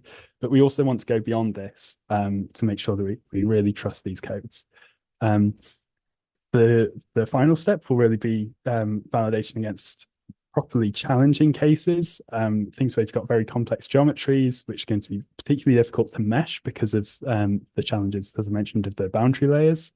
And the kind of systems that we might look at here are simpler Mott geometries, or potentially more complex experimental rigs, with the eventual aim of looking towards full fidelity simulations of breeder blankets, which is clearly going to be a big step up from the smaller validation cases that we're looking at. But for today, I'm going to focus talking about the analytic solutions. But to sort of start talking through each of these codes in turn, many of you might have heard of OpenFOAM. In Luke's talk earlier, it was of course mentioned. This is an open source finite volume toolbox for CFD. It's fairly well established for use in commercial settings, being fairly user-friendly and well documented. And it's also been a very common choice in the literature for developing liquid metal MHD solvers. There have been lots of new and upcoming developments in terms of OpenFOAM. So lately, the EXAFOAM project finished, which was looking at improving the scalability of OpenFOAM. And there's lots that's going to be carrying on from that. One such thing is ongoing efforts for porting OpenFOAM to GPU. At UKAA, some others within our team have been developing Hippo, which is a way of coupling OpenFOAM into Moose. So that's quite exciting. And there are also more advanced OpenFOAM liquid metal MHD solvers becoming open source. So previously, I presented at this workshop and later published a paper on some work that we did testing MHD foam and EPOT foam, which are two fairly simple OpenFOAM-based liquid metal MHD solvers. These were found to be quite accurate, but they lacked certain key features. The main one being that there was no way to resolve the finite conductivity of solids, instead just boundary conditions were used. So we've started looking at some alternative solvers for resolving the conductivity of the walls. The ones that I've shown here are both a code called MHD EPOT multi-region foam by Artem Blishik, which is openly available, so you can go check that out. There are other codes available, so Francesco Fico, who's a PhD student that we've been working with, has been developing some of his own solvers, which will hopefully become open at some point.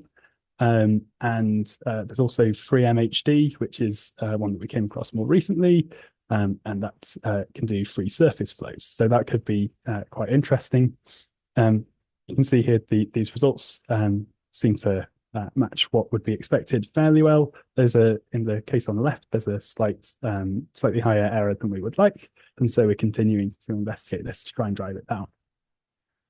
The next code I want to talk about is Moose. So there's a real advantage to having MHD directly within Moose, particularly because if you want to do a fairly simple multi-physics problem, if you could do the MHD component within Moose as well as everything else, you can significantly reduce the software stack that you need, and you'd only really need to know Moose in order to be able to do this. So it's really the ideal solution if you want to be able to do a simple multi-physics problem. We previously presented some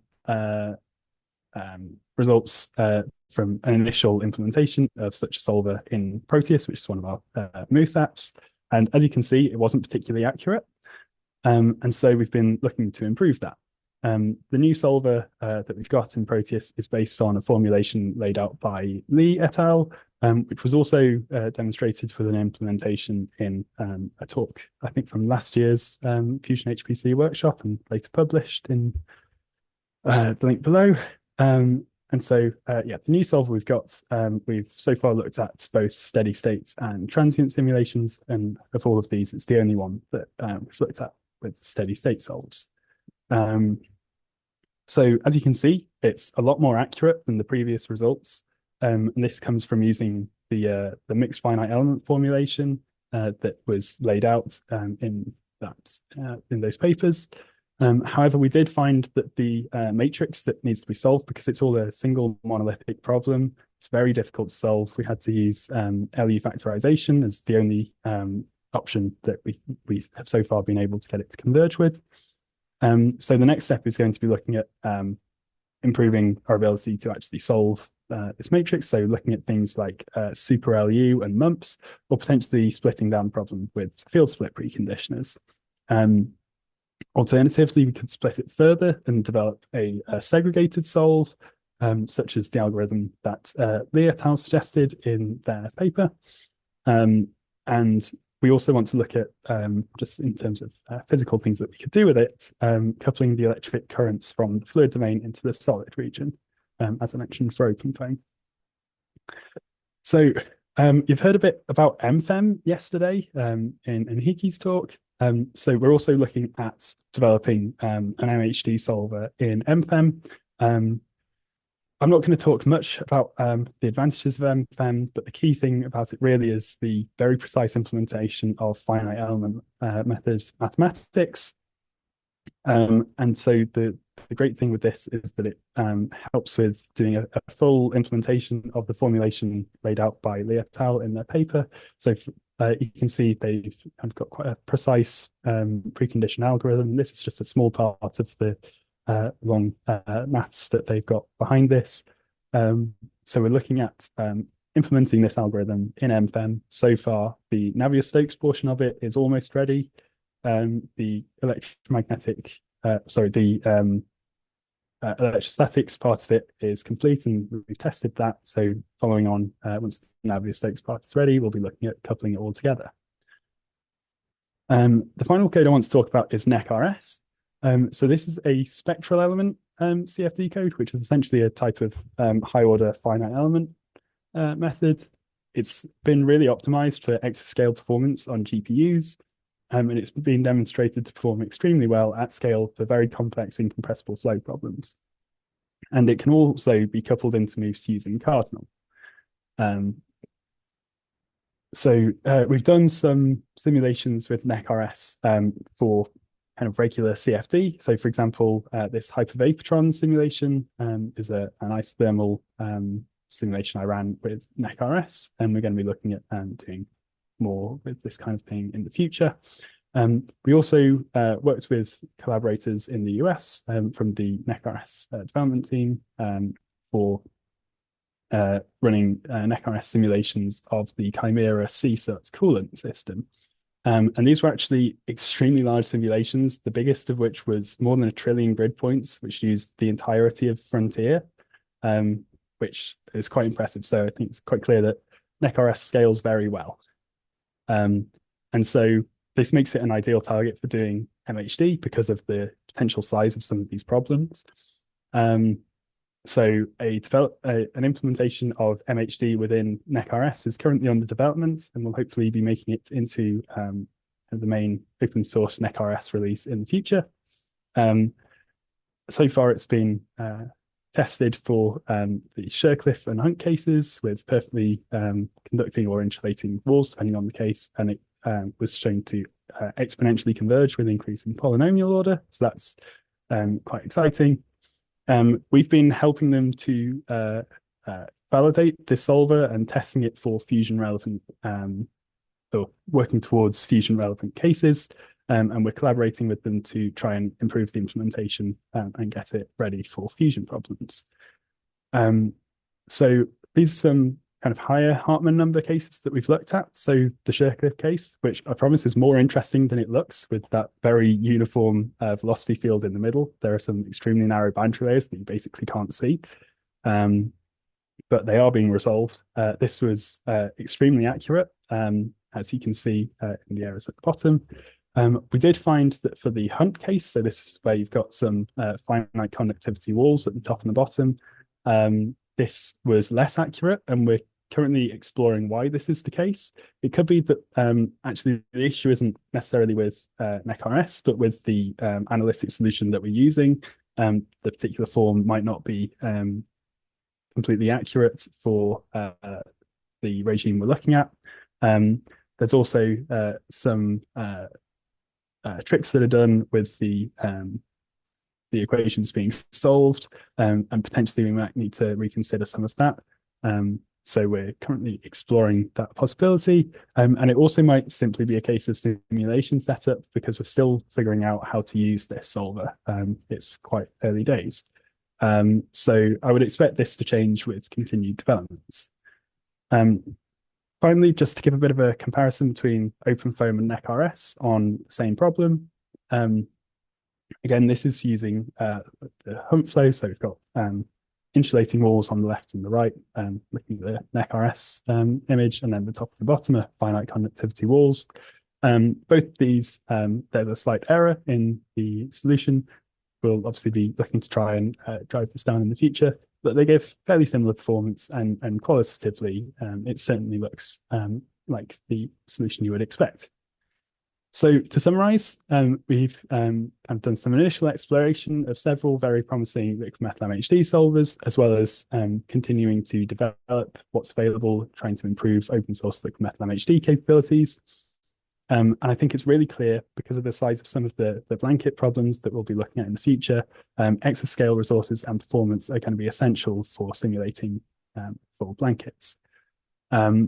Future work is going to be doing things like validation up to higher Hartmann numbers, as well as more advanced cases such as MHD turbulence, as well as trying to understand some of the challenges in terms of finite conductivity wall cases, and really trying to pin down where those errors are coming from. We might also be looking at things like implicit time stepping schemes, as was mentioned in the previous talk. So this is really going to be trying to counteract that relationship between the time step for stability and the Hartmann number. So yeah, and there will be more that we'll be looking at as well. So thank you very much. Thank you very much, Rupert, for your very interesting presentation. So now it's time for questions. So feel free to use the raise your hand. Okay, Katarzyna, please. Hi, thank you. Great talk. Have you looked at the new code that's being developed at the Oak Ridge National Laboratory, the Vertex CFD, that has, I think, already implemented inductionless model, but they are also working on the full set of equations? Thanks. So yeah, we've looked briefly at the papers that have been published on it. As far as I'm aware, that's not open source, but if you know otherwise, I would love to know. It's open source. It's open source now, yes. It was export control for a while, but it was made open source and it's available on GitHub if you want to take a look. Fantastic. That is very good news, and I will be passing that on to the rest of the team. Thank you. Okay, any other comment? Okay, there is a question in the chat by Guillermo Gomez. Thanks for the talk. Regarding the implementation of the of the Lee et al. Formulation in both MUS and MF, what are the differences between the two? Also, are these implementation open source already? That's a great question. So I just go back to the slides. So the MFEM implementation is really a very rigorous attempt to exactly as they lay out the formulation, reproduce what they did in those papers. Currently, I don't think this one's open source, but I think that will probably change. I'll have to check on that one. the Moose implementation, this is more just using the finite element types they define in that paper to try and get a more careful representation of where within an element, essentially, the different fields should live. So this one is very much just a monolithic problem, and we could look at doing the same full algorithm approach that's done in the MFEM method. But that's yet another thing to look at doing. So not sure whether we'll end up doing that way. I think we're sort of looking at different options for that at the moment. But yeah, they are different. The advantage really with the Moose one is that it's relatively simpler and good for simple multiphysics problems. Okay, thank you so much. Any other? Okay, I think no. So let's thank again the speaker.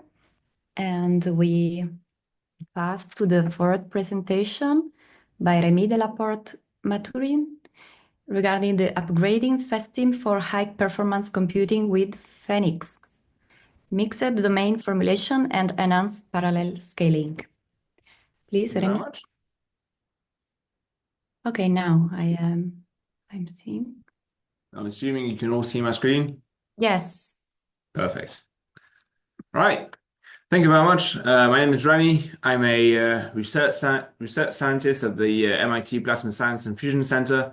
And today I'll be presenting some work that about code called FESTIM that we already presented at, I think, the very first HPC workshop 5 years ago.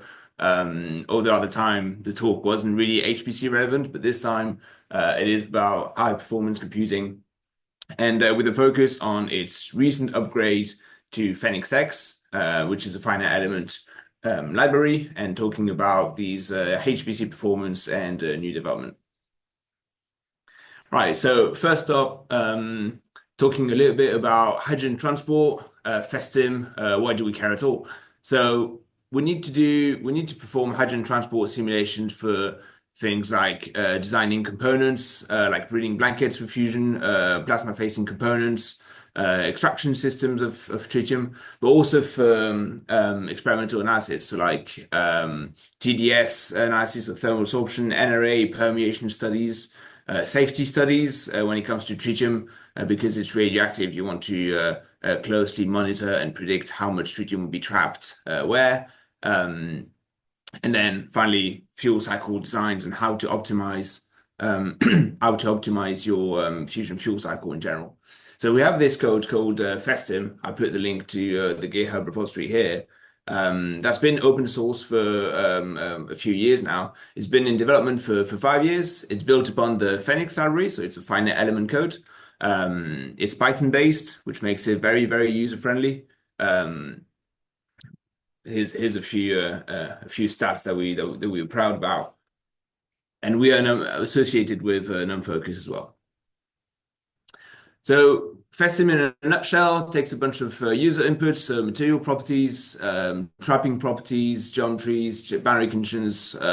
We try to be as flexible as possible. And FESTIM itself is a heat transfer model for when we need accurate description of the temperature field. That feeds into a hydrogen transport model. And then I'll spare you the details of all the different physics that we have, but we can do things like hydrogen diffusion, hydrogen trapping, surface effects, multi-material, Sorry effect, all the good stuff is in there. And then the main outputs of FESTIM are hydrogen concentration fields, temperature fields, and that gives you things like surface fluxes, volume inventories, average concentrations. You can get pretty much everything from that. FESTIM's already been used for fairly complex 3D multi-physics examples. So on the left is a work that been done by James Darg for his PhD thesis. It's the modeling of the EU demo WCLL design that Rupert mentioned briefly in his talk. So here it doesn't account for MHD. It's a fairly simple fluid solver, but it's multi-physics enough in the way that it solves the heat transfer equations, the flow of the liquid lithium, and then the animation on the top here is the evolution of the tritium concentration and transport in that blanket. And the work of Kaylin Donnell, who's looking at tritium extraction systems. So here in the permeation against vacuum extractor, where you have a flow of a liquid breather with a lot of tritium, and then the tritium permeates out through the vacuum tubes, allowing the tritium to be extracted. So what's the problem? These are all very nice animations. What's the issue? The issue is with parallel scaling. So to give you an example, we use this test case, which is 3 cubes put together. It's still a fairly small problem. It's only 100,000 cells. We're only solving for the diffusion of 3 species in that problem. And this is the runtime on one process on the current version of FESTIM. And so this is the HPC conference. We all know that as we increase the number of processes, it should go down like this, right? And this is what we have. This is not how HPC is supposed to work. This is not how parallel computing is supposed to work. So today I'm going to talk about how we fix that and talk about the new performance of the upgraded version of the code. So the solution is in upgrading the finite element engine. Phoenix, as of now, the current version is based on a legacy version of Phoenix. And we are currently, we spent, I think last year, rebuilding FESTIM on Phoenix X, which is the new version of Phoenix. We know that Phoenix itself is not a problem. It scales well. I put here 2 non-fusion examples of fairly complex problems solved with Phoenix on very large mesh. So scalability is not an issue here. And this rewrite of FESTIM will allow us to implement new features. We got rid of a lot of tech debt, and we were able to re-implement better existing features and integrate new physical models. And then obviously the better HPC performances that I'm talking about today. Okay, so a little bit of theory background is going to be very light, but just to understand what the problem is and how we solved it. The main governing equations behind FESTIM is this hydrogen transport model. And here what we do is we separate the concentration of hydrogen into different concentrations, the mobile population and the trapped population.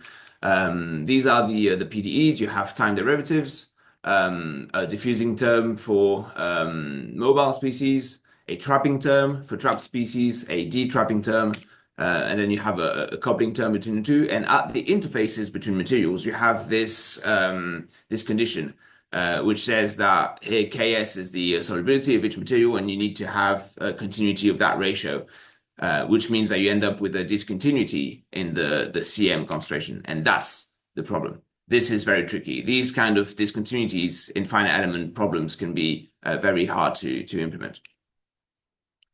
Okay, so to understand the problem, let's have a look at how we implement discontinuities in the current version of FESTIM in FESTIM 1. We use what we call a change variable method. So here we introduce a variable theta, and we say that variable is equal to this ratio, C over Ks. If this is our system of PDEs, we just have to rewrite it to have theta appear. So we write this system of ODEs, and then we now have this very nice continuity condition at the interfaces, which is much easier to handle. Then we just have to solve this system for theta, and if we want to retrieve the concentration after the solve, all we have to do is remultiply everything by the solubility Ks. So in a nutshell, not rocket science. And it works well mathematically, but we have this issue in FESTIM 1 that it didn't scale well. So we re-implemented it in FESTIM 2. So remember, FESTIM 2 is based on Phoenix X, not legacy Phoenix, on the exact same problem, and we have much better performances. It's a small problem, only 100,000 cells, so it doesn't really make sense to go up to 16 processes. So that's why you have a loss of speed up here. but more or less we have between 3 to 30 times improvement and speed up as opposed to the previous version of the code, which we were very, very happy about. The scalability is not ideal, and we're working on this, but it shows that this method is not the problem and that something was inefficient in legacy Phoenix. This method, however, has some issues. One is that if some traps are not defined everywhere in the domain, that you have wasted degrees of freedom because you have to define it everywhere nonetheless. And it becomes very highly nonlinear when you have dissimilar materials. So sometimes this interface condition can be slightly different, and in these cases, this method just doesn't scale at all. So we looked at another option, which is using discontinuous elements everywhere. So in the method that I showed, we're using continuous Galerkin elements, but we propose to use DG elements, discontinuous Galerkin elements. And the reason why we disregarded that option very quickly is because in the DG method, because all the elements are discontinuous, you have duplication of these degrees of freedom. And it gets worse with high order elements. So it's clearly not efficient. So we tested it, it worked, but we disregarded it very, very quickly. The third option is using what we call the mixed domain method. And that is very interesting. It's available in the very latest release of Dolphin X or Phoenix X. And the idea is that you have your domain here with two subdomains, and you split it into two submeshes.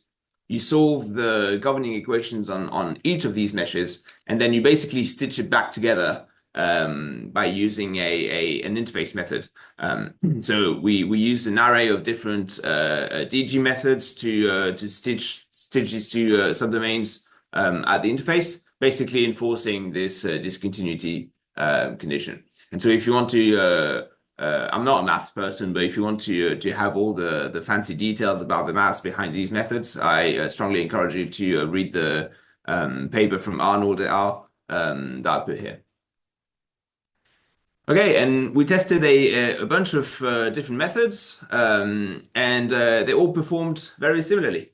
So that's good. All these methods have pros and cons, and they all behave very similarly. Still, the scaling is not ideal. So I put the ideal scaling law here for comparison. We're working on it. We'll carry on hunting inefficiencies, and actually we already improved it between the time I made these slides and now. This mixed domain approach, the reason why it's very elegant and appealing is that it will allow us to streamline multiphysics coupling in the future. If we want to have a multiphysics coupling in one subdomain only, this will make it much easier than using a monolithic approach. Some methods that we used do not work for the similar materials. So like the DG method for the interface, it won't work for the similar materials. So we have to use a penalty method, which is not ideal. But we have plans to carry on investigating other methods like Lagrange multipliers and things like this. Okay, so a few conclusions. If there's one thing that I want you to remember is that FESTM 2, I put the link to the repository here, it's already available. FESTM 2 is up to 30 times faster than FESTM 1. So that's a huge improvement that we're very happy about. We'll carry on improving the scaling by hunting inefficiencies, re-implementing some functions in C++ directly in Dolphin X. This work has already started, and we already improved it by a factor 2 further. And FESTM 2, I didn't have time to talk about all that, but FESTM 2 will include more physics like multi-species transport, chemical reactions, multi-occupancy trapping. We really want to provide more flexibility to our users. And this work basically paves the way to have more streamlined multiphysics, so like fluid-solid problems, how to integrate FESTM with external solvers. So Rupert in his talk mentioned the interoperability of codes, and that's an issue. So we want to improve that as well, and have also new interface physics. This interface condition that I mentioned might not be the most relevant in terms of physics. So we want to also try to test new interface physics like trapping, interface diffusion, that kind of thing. All the work that I've presented here is available on GitHub as well. So I made a dedicated repo, a FESTIN benchmark that you can have a look. Everything here is reproducible. And with that, I'd like to thank you. And if you have any questions, please don't hesitate. Okay, thank you so much. Very, very nice presentation.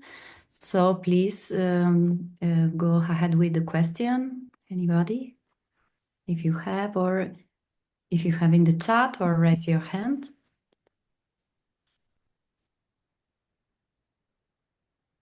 All was clear. It's getting late. That's fine. No? Okay, so great. Let's thank again the speaker. Thank you very much. Thank you so much, Remy. And maybe we can close this session. Remember that there is a small break now of 20 minutes. And then there are other 3 plenary invited and keynotes in the main room. So Okay, do you just want me to start or?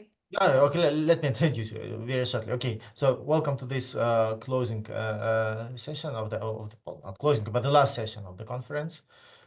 This session will have invited talk and keynote talk. The first invited talk is by Katarzyna Borowicz on liquid immersion blanket simulations. You will have 30 minutes, including questions. Please start. Thank you. Thank you. Hello, everyone. I'm Katarzyna Borowicz, but you can also call me Kate Borowick. I'm an associate research staff at Oak Ridge National Laboratory. Today, I'll be presenting on liquid immersion blanket simulation using Vertex CFD, which is a code being developed here at Oak Ridge National Laboratory. Even though my focus on the talk will be on the Vertex CFD and liquid immersion blankets, I will give you a brief overview of some of the activities here at Oak Ridge when it comes to modeling fusion devices. There is a lot of activities, and I will mainly focus on the ones that I'm personally am a part of, and those will also be focused more on the engineering modeling of the fusion systems. There's also a lot of development on the plasma side, but this is not really my area of expertise. So the first project that I wanted to briefly introduce is the Fermi project, which stands for Fusion Energy Reactors Modeling Integrator. It is an integrated modeling environment working mainly on the engineering components, focusing on the first wall and blanket systems. We do have some plasma physics integration, but this is just to pass the information and the source term to neutronics. The software has been designed so that you can do a fast design iteration on the conceptual design and have no user interface. So a lot of emphasis has been placed on automation of processes and code integration. There will be another talk that will be following my talk that where my colleague Arpan Sirkar will give you more details about this workflow, but just wanted to mention it here. Another integrated design workflow that we are working on is the FRIDA project that just started a year ago. FRIDA stands for Fusion Reactor Design and Assessment Framework, and you can think of it as an expansion. So we had the integrated modeling of the engineering aspects, but we also wanted to add high-fidelity representation of the fusion space and have a much tighter integration between the plasma physics simulations and the engineering analysis. It also places a lot of emphasis on multi-fidelity approaches, where you can go from low-fidelity design scope type of modeling simulation to high-fidelity or medium-fidelity simulations and design investigations, and then with the help of AI/ML go into something like digital twin. the multi-physics aspect of it. So including the design iteration of the plasma physics that will also affect some of the engineering constraints. So if you want to have a fully integrated modeling environment, you need both. And then the main part of the talk will be on one of the solvers within the Vertex project or initiative, which is taking more of a integrated monolithic approach to coupling, where there's a Vertex core that everything is built upon. So we have a lot of different efforts, Vertex CFD, which is being used in this talk. There is Vertex core, which everything is built upon, Vertex MHD, Vertex particles, and everything is integrated. Very good approach to that is that you have everything is integrated. You are working with similar numerical methods, and it's easier to couple. At least that's an idea. Whereas for the Fermi and Frida framework, we have been utilizing existing tools and trying to pass the information between them or couple them in sometimes at a type coupling if it was required based on the physics, or in a one-way coupling depending on the need and physical problem. Vertex is also great because it has specifically been designed to work on high-performance computing. It has undergone some testing on Summit, and now it's undergoing testing on frontier supercomputers here at Oak Ridge National Laboratory. So by design from the start, it's built to be GPU enabled, which hopefully will show with increasing performance. So before I start onto the results that we've received with Vertex CFD, want to motivate the reason why we actually need the high performance computing CFD codes. And this is, I don't know if you've ever worked on the integrated design optimization. If you have this, even if you have already an automated framework, it's actually quite computationally expensive to run those simulations. So if you want to even investigate one design, it's quite computationally challenging. However, if you want to perform design iteration, that can be exacerbated, basically. So one of the studies that we have performed was to investigate the design integration from the neutronics perspective. So we have a parametric design representation where we can represent at a medium fidelity level the conceptual design of a tokamak. We developed a tool called Tracer that allows us to get the automated CAD generation together with the meshing. So Tracer is built on the Qubit software. Maybe some of you are familiar with it.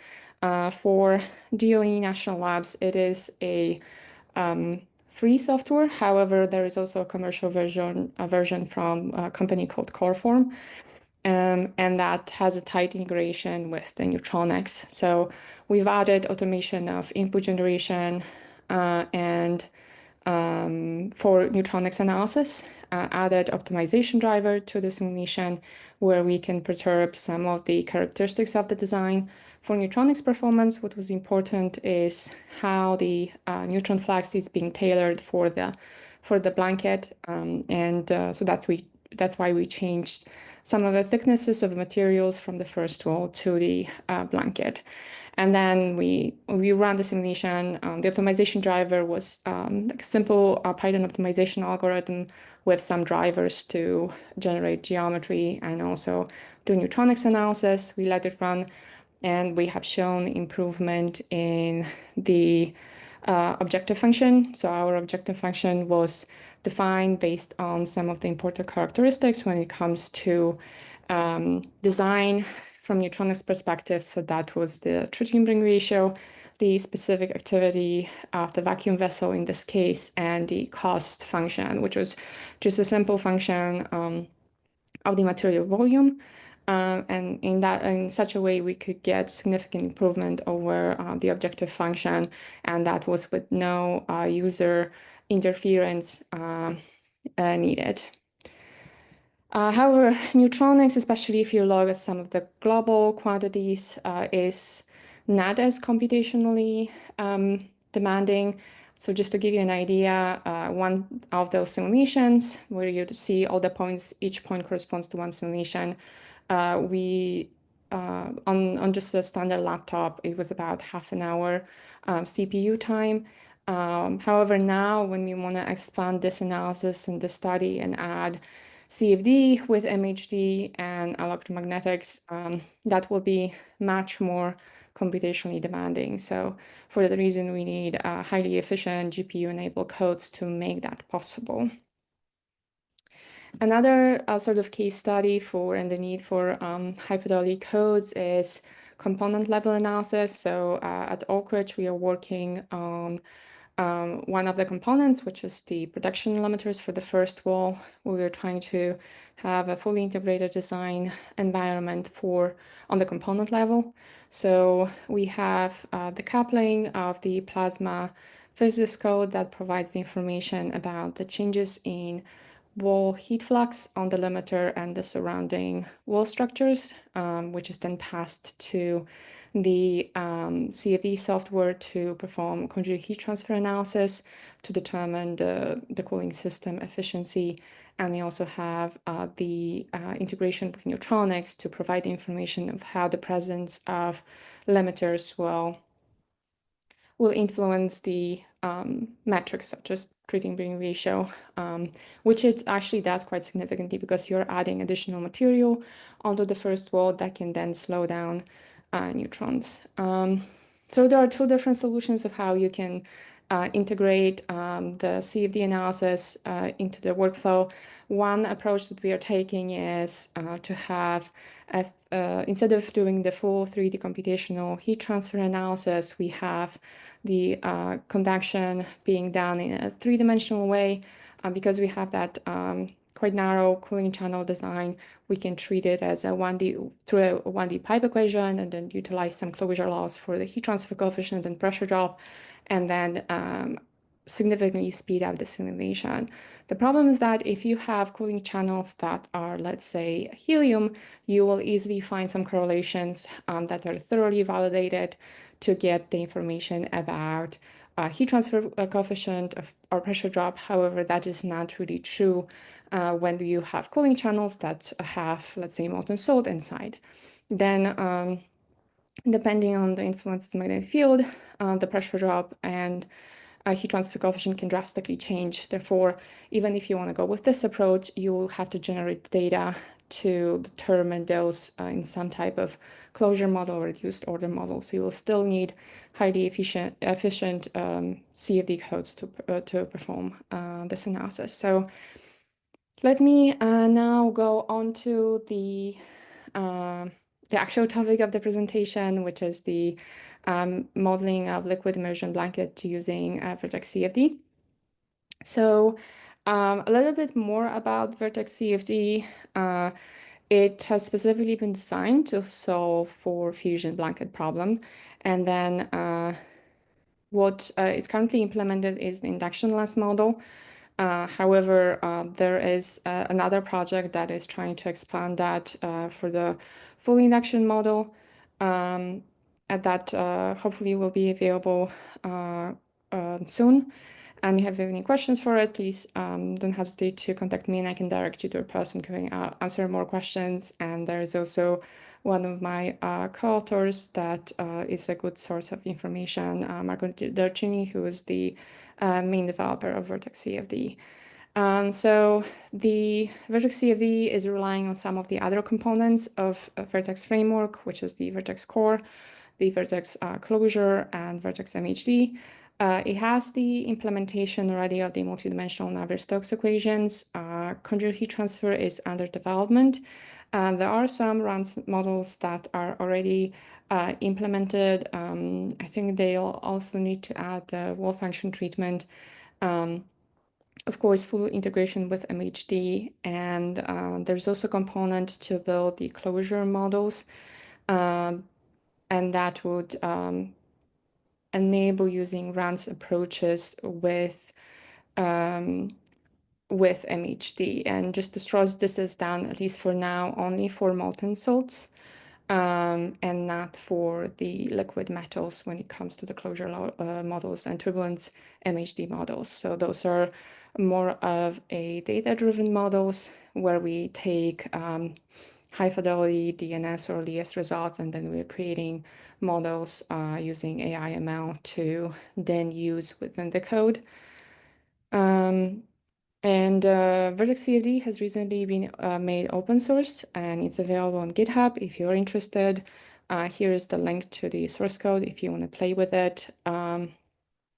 It is available.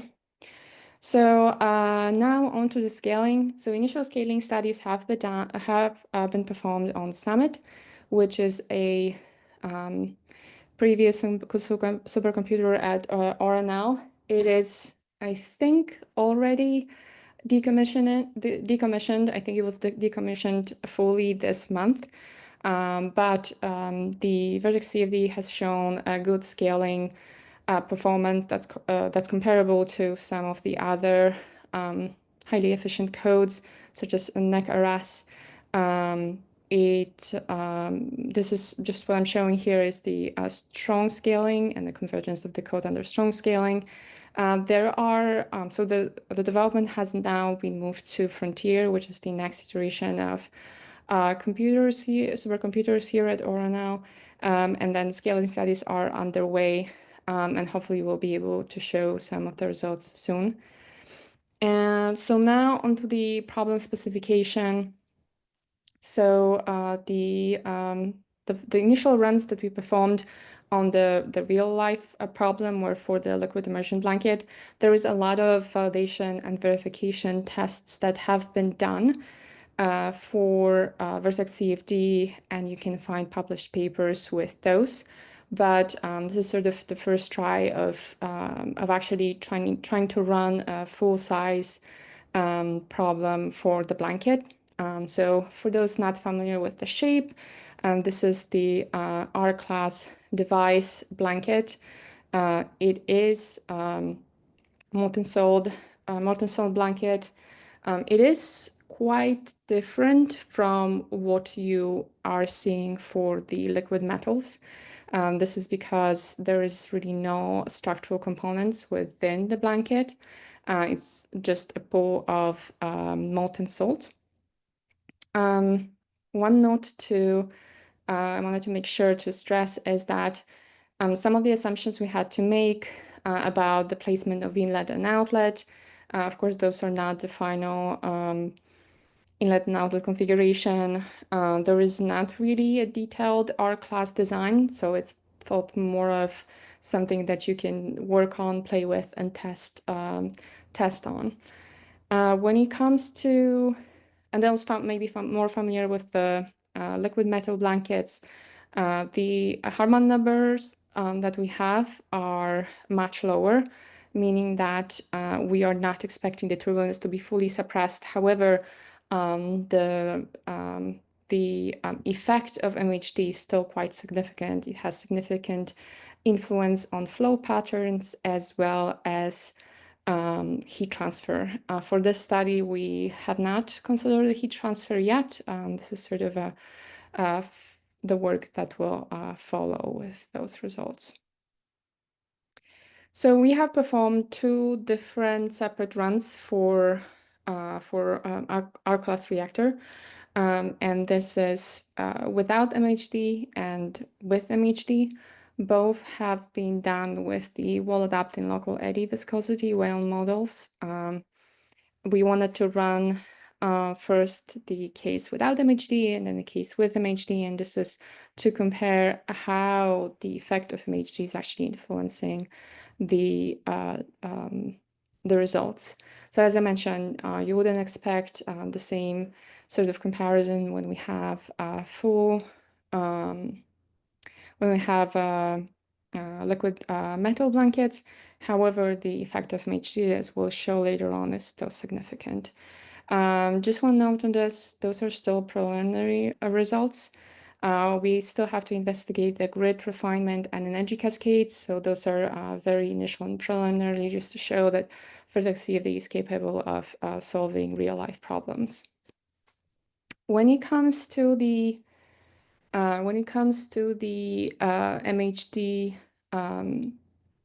problem that we have set up, we actually use a distribution of the B field that follows one of our dependents. So if you look at some of the correlations when it comes to the effect of toroidal coils, this is the distribution of the B field that you expect to see. And then the direction of the field is into the page. So this is a toroidal magnetic field.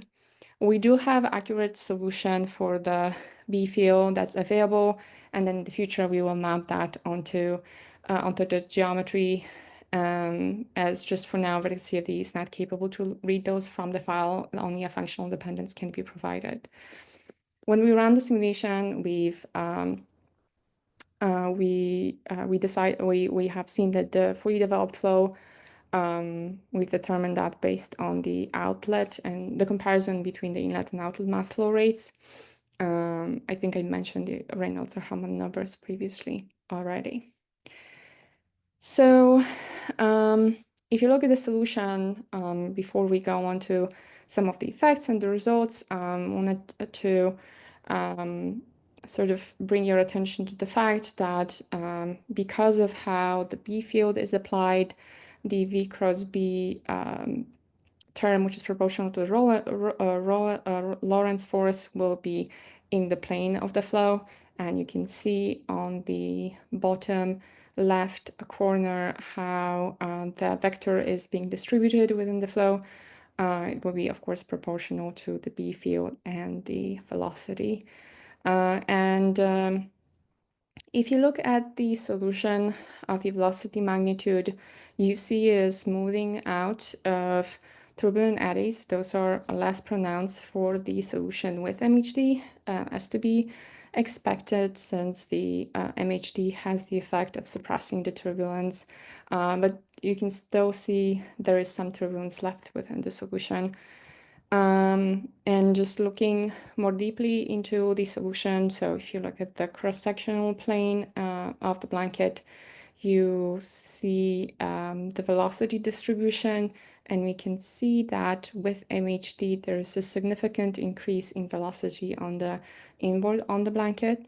And even though the effects are not as strong as for liquid metals, we still should be able to we should still look at those effects when designing the blanket, because significant changes in velocity profiles are being observed.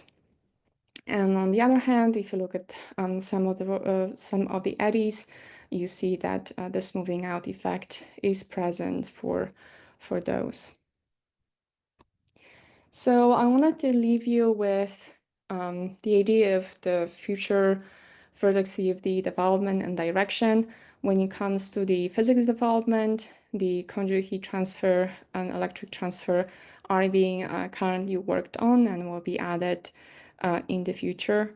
There is an effort to design the turbulence closure models for MHD, and that's specifically for model salt designs. The full induction model is being implemented, and the wall models are also being implemented for the runs type approaches. As for the other development, there is an effort to have a tight integration with software such as TensorFlow Lite for closure model, for efficient closure model inference, so that you can train a model offline on your data and then bring that model to the vertex CFD and then utilize that within your simulations.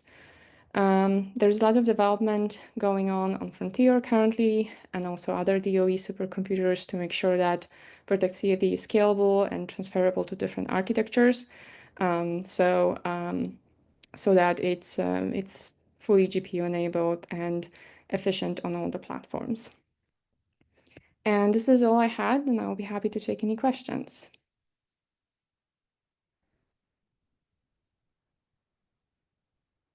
Okay.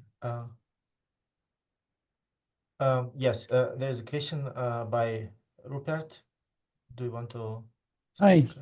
thank you. That was a really nice talk, and it was great to hear more about Vertex CFT. I was wondering, so you mentioned you use LES for turbulence modeling in the MHD case.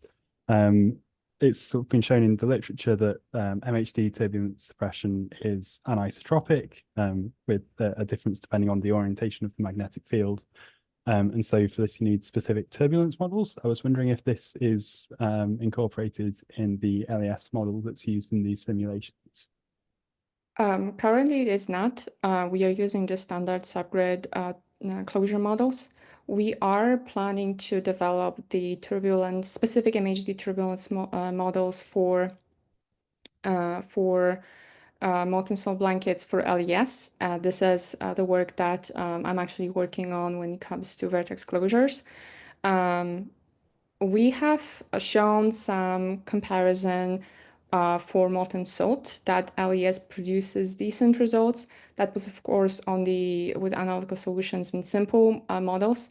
And in the future, we'll probably should follow up with the study of comparing DNS and LES solution for the actual blanket applications. But that's a very good point. For now, those are very preliminary results that we have run just to basically see how vertex CFD performs on the real geometry with those sort of funky geometry that's not really well aligned.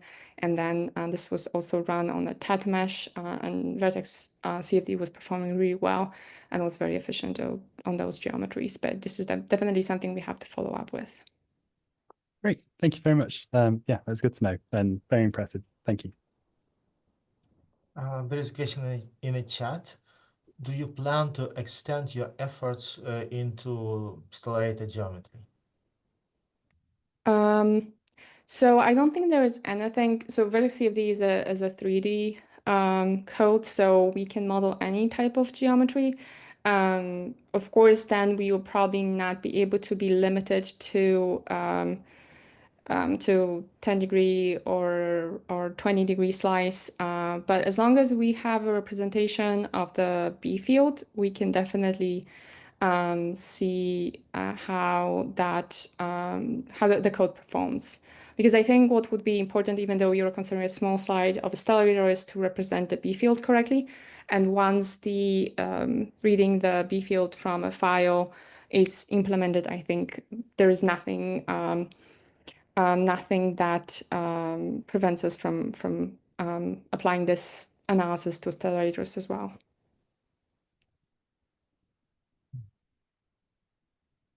Maybe a question from my side. You have discussed arced type blanket in your presentation. ARC is a kind of commercial project, and Oak Ridge is a public laboratory. How does this collaboration work? Actually, DOAE is encouraging collaboration with private companies. I don't know, maybe for European audience, it's not that well known, but there was a milestone program where national labs were being encouraged to team up with private companies and perform the work with them. Oak Ridge is part of a few of those milestones program where we are actually working with private companies and helping them develop their designs. So it's maybe sort of a different approach, but I don't think there is any currently available public designs in the US. Don't quote me on that, but I don't think there is one that we could work on. There were some previous studies, but they are no longer being actively developed, such as FNSF. But for now, I think we are focusing more on the commercial designs. At least speaking from my perspective, the work that I'm currently doing. Okay, good. Yeah. Thank you very much. Do you participate in ITER program in some way? No, there is a specific separate division which is at ORA now, which is the US ITER, but unfortunately I'm not part of that effort. Okay. Good. I understood that your simulations that included MHD was not really done using solving MHD equations.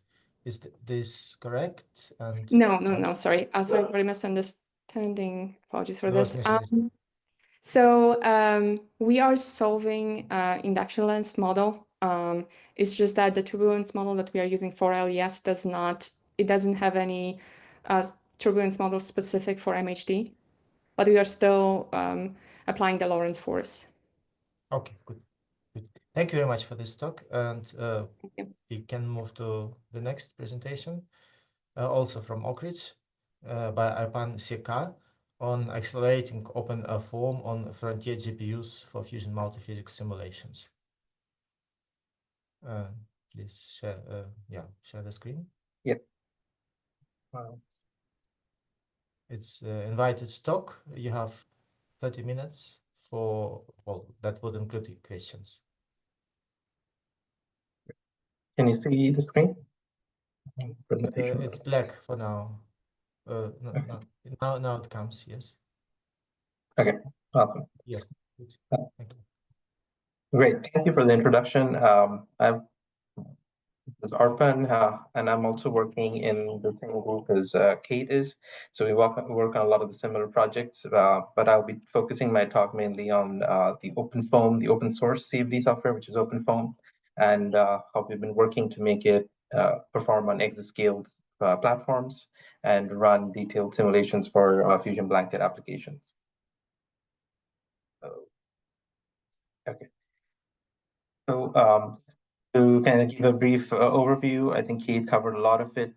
We are working mainly with the ARC, CFS ARC design, and we get all the geometry and the details of the blankets geometries from ARC through NDAs. So that's how we kind of work with them. There are 3 different projects which we are working through. The first is the Fermi project. This is what kind of started the work for engineering simulations of fusion blankets, looking at neutronics, thermal hydraulics, and their coupling. FRIDA, as Kate mentioned, is kind of coupling engineering with the plasma physics. And we have been able to kind of port OpenFOAM, which was our CFD tool for doing the thermal hydraulics for both of these programs, through an Insight award to run on exascale simulator platforms such as Frontier. So Kate gave an overview, so I'll kind of go directly into a little depth of what Fermi does, but probably not as much depth as is shown in this figure, which can be a pretty busy figure, but I'll kind of just outline what is going to be important for the talk that I'm giving today. So there is a plasma physics module, which is mainly used to get the neutron source distribution. So what we're going to try and do in this, try to parse this very busy figure, is to just follow the dark black lines, the bolden lines. You can look at the others to get an idea of the complexity and the overall range of analysis we can do with Fermi. But for this talk, I'll just focus on the bold lines and the workflow there. The plasma physics provides the neutron source distribution, which depends on kind of the plasma parameters, which we get from CFS to some extent. Then there's this coupled with the CAD model, which comes from the Qubit software that Kate was also talking about. We can we can overlay the neutron source distribution on the CAD model, and that provides the input for the neutronic simulations. Neutronics can be performed with different codes, such as MCNP, where there is more export control, but more reliability on the code. Then there are open source codes, such as OpenMC, as well as ORNL developed codes, such as Shift. Again, a range of analysis can be done, but here we are focusing on the tetrahedral mesh, tetrahedral power deposition.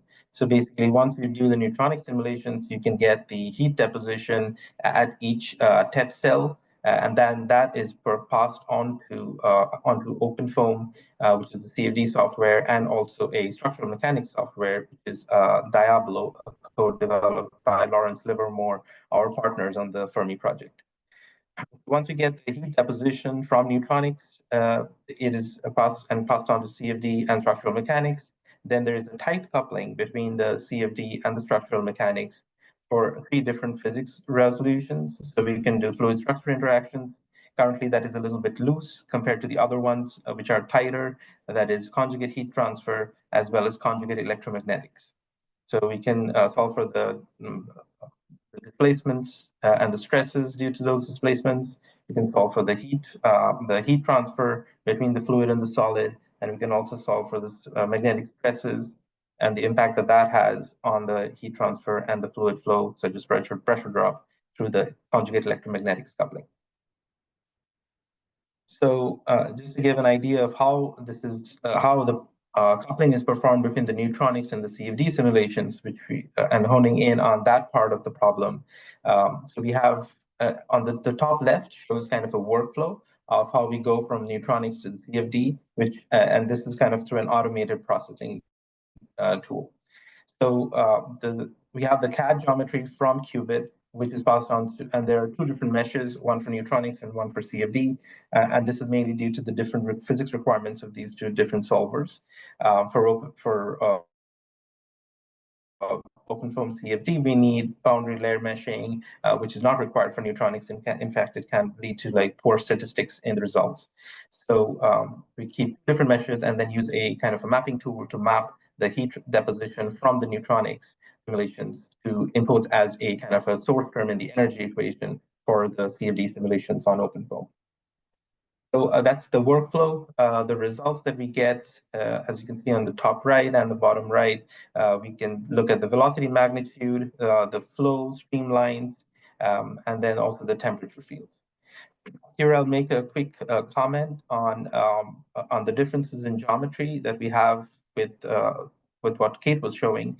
If you look closely on the top right, where it shows the velocity magnitude, there is a very thin layer on the interior of the blanket, and that is represents the first wall cooling channel, which we are also modeling because in the CFS ARC design, there is the molten salt, common fluid, which is doing the heat, the coolant, is acting as a coolant as well as the tritium braiding blanket. And here we can see that there are velocity profiles and then there are temperature profiles which we can use to identify hotspots and so on. The bottom left shows the capability which we have also developed to not only do full 3D simulations, which take a lot of time, but is more accurate, but we can also do 2D simulations which are faster, but kind of gives us results in the ballpark range. And this 2D simulations is a much reduced approximation of the geometry, but you keep the keep more or less the same kind of the partitioning of the geometry. So here you have the tungsten first wall, then the Inconel structural layer, which is part of the vacuum vessel, then the cooling channel, which is the molten salt, the beryllium multiplier, the Inconel, and then the full flight tank. So here we can represent not only the fluid parts of the simulation, but also the solid parts. We have a 2D neutronics model, which again feeds, and we use the same mechanism of mapping and get the heat deposition to calculate the heat transfer profiles, the temperature profiles in 2D. And this was primarily developed to aid with kind of optimization studies, because here we can do faster simulations, so less computationally intensive, although we get poorer, like the results accuracy is much lower, but we can get to a design point faster. And then once we reach a design point, we can always test out those particular criteria conditions on the full 3D simulations, which we also have capability for. So one of the issues with doing CFD simulations for fusion blankets is, as we have found, is validation. So how do we validate our results? How do we gain confidence in this? So since there are no experimental designs, no one has ever yet built a fusion blanket where we can do testing and analysis. What we thought of doing is kind of doing more parametric tests and parametric studies to understand what are the different effects that in this slide the different turbulence models have on the results, which seems that it is pretty significant. This is kind of toward building an understanding of the uncertainties which comes due to turbulence models in fusion blanket simulations. There were also grid refinement studies performed. So coupled with those, we are trying to kind of hone in on what the best choice for models is for fusion blanket problems. Here we have found that the K omega SST performs really well because there are a lot of as you can see, there's a lot of kind of jet type formations which happen because the channel flow is kind of releasing its flow into the blanket, and then there are jet flow configurations which are formed, which also play a big role in the heat transfer characteristics. So in addition to doing just fluid-only simulations, what we have built up the capability is also to do full 3D conjugate heat transfer. So the previous 3D results were just looking at the fluid-only simulations, but here now we are also considering the other parts of the vacuum vessel, the first wall, the structural layers, and so on. And this gives us the capability to not only take the heat deposition from the neutronics, but also the first wall heat fluxes, which are coming directly from the plasma due to interactions between the plasma and the materials. That is still an open challenge, but at least we have a capability developed to kind of analyze, given a heat flux boundary condition, what would be the temperature profiles, the velocity fields, the pressure drop, which you're very interested in. What do those look like? So here I will not go into too much details, but I will just mention that we not only have the capability to do it within OpenFOAM itself, but also we used a coupling tool called Precise, which I mentioned in the Fermi slide, and there you're coupling OpenFOAM with another tool called Diablo to do kind of integrated simulations of fluid flow and structural mechanics. That is particularly not needed for CHT itself because OpenFOAM can handle it, but for other problems such as looking at thermal stresses, looking at creep, temperature-dependent creep, radiation-dependent creep, there we need a specific structural mechanics solver, and Diablo has those capabilities and models which can do these in an integrated form with a fluid flow, which a fluid solver, which is OpenFOAM. We have also, similar to what Kate was showing, we've also been doing some MHD studies using OpenFOAM itself, using the Flibe electrical conductivity here. We just imposed a uniform magnetic field, unlike a spatially dependent magnetic field. So, and we saw some additional features come up because of these MHD effects. And we will be performing kind of more integrated, more close comparison, code-to-code comparison between OpenFOAM and Vertex to understand these effects. OpenFOAM currently just uses RANS models that I've been showing before, but we are also open the doors to do ALYA simulations with OpenFOAM, since now we have the exascale computing capability, which I'll be talking about next.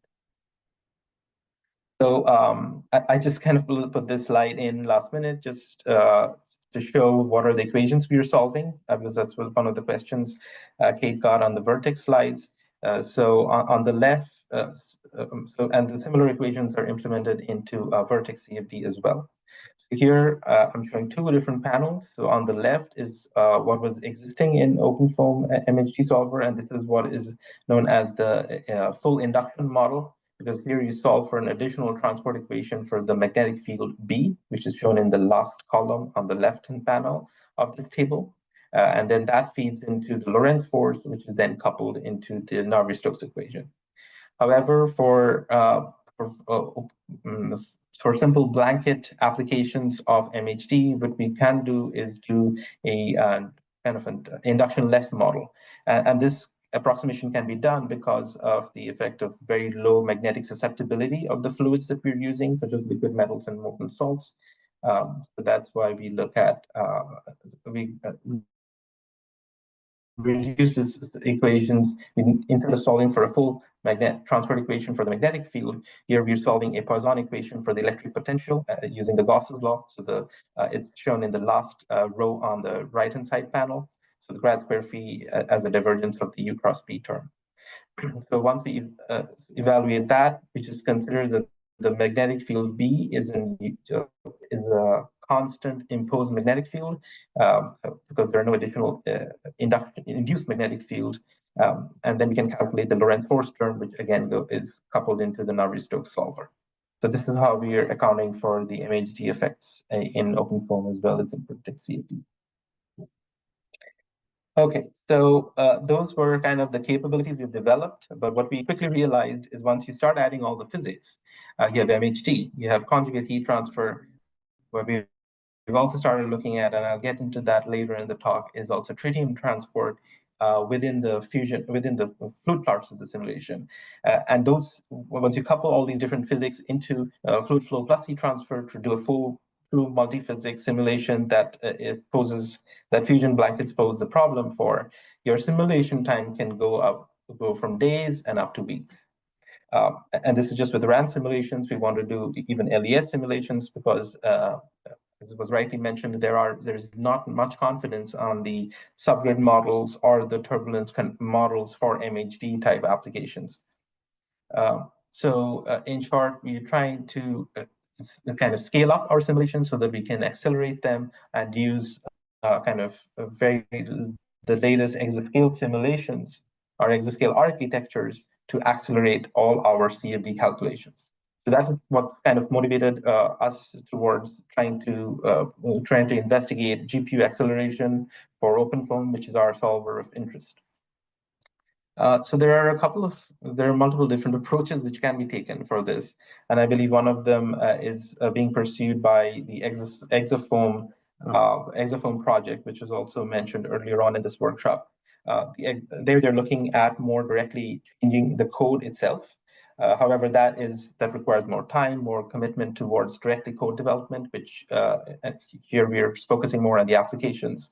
So we tried the approach of kind of trying to utilize some available libraries which are out there, which is the PETC for foam library. So what that can do is it can kind of port the OpenFOAM, it can construct OpenFOAM construct some matrices for the CFD solution, but the linear solves is done using PETC the solvers. And PETC itself has a connection with another library called Cocos. Cocos is a kind of a tool which allows you to run your solvers on GPU architectures, because it creates the GPU kernels, which copies all matrices to the GPUs and then uses the GPU for the solution. So this is the approach. One of the approaches we were trying out to run on Frontier, which until about a week back was the fastest supercomputer. Now it's the second fastest supercomputer in the world. So I'll just kind of first go through a quick introduction of PETC for anyone who's not familiar with that. So PETC was developed as part of the ECP project, the Exascale Computing Project, which is sponsored by DOE, and it has a bunch of linear solvers which have been optimized using the latest kind of developments in numerical techniques. So what we are mainly interested in are the linear solvers, the Krylov subspace solvers, shown on the right over here, GMRes, conjugate gradient. These are frequently used for CFD applications. Also, we need to use preconditioners, and PETC offers a range of preconditioner options, which can be used for preconditioning pressure solves and the other ones which require preconditioning. So, in addition to that, as I mentioned briefly, the PETC can store its vectors not only on CPUs but also transport it onto GPUs, as is shown over here in the vectors column on the bottom right.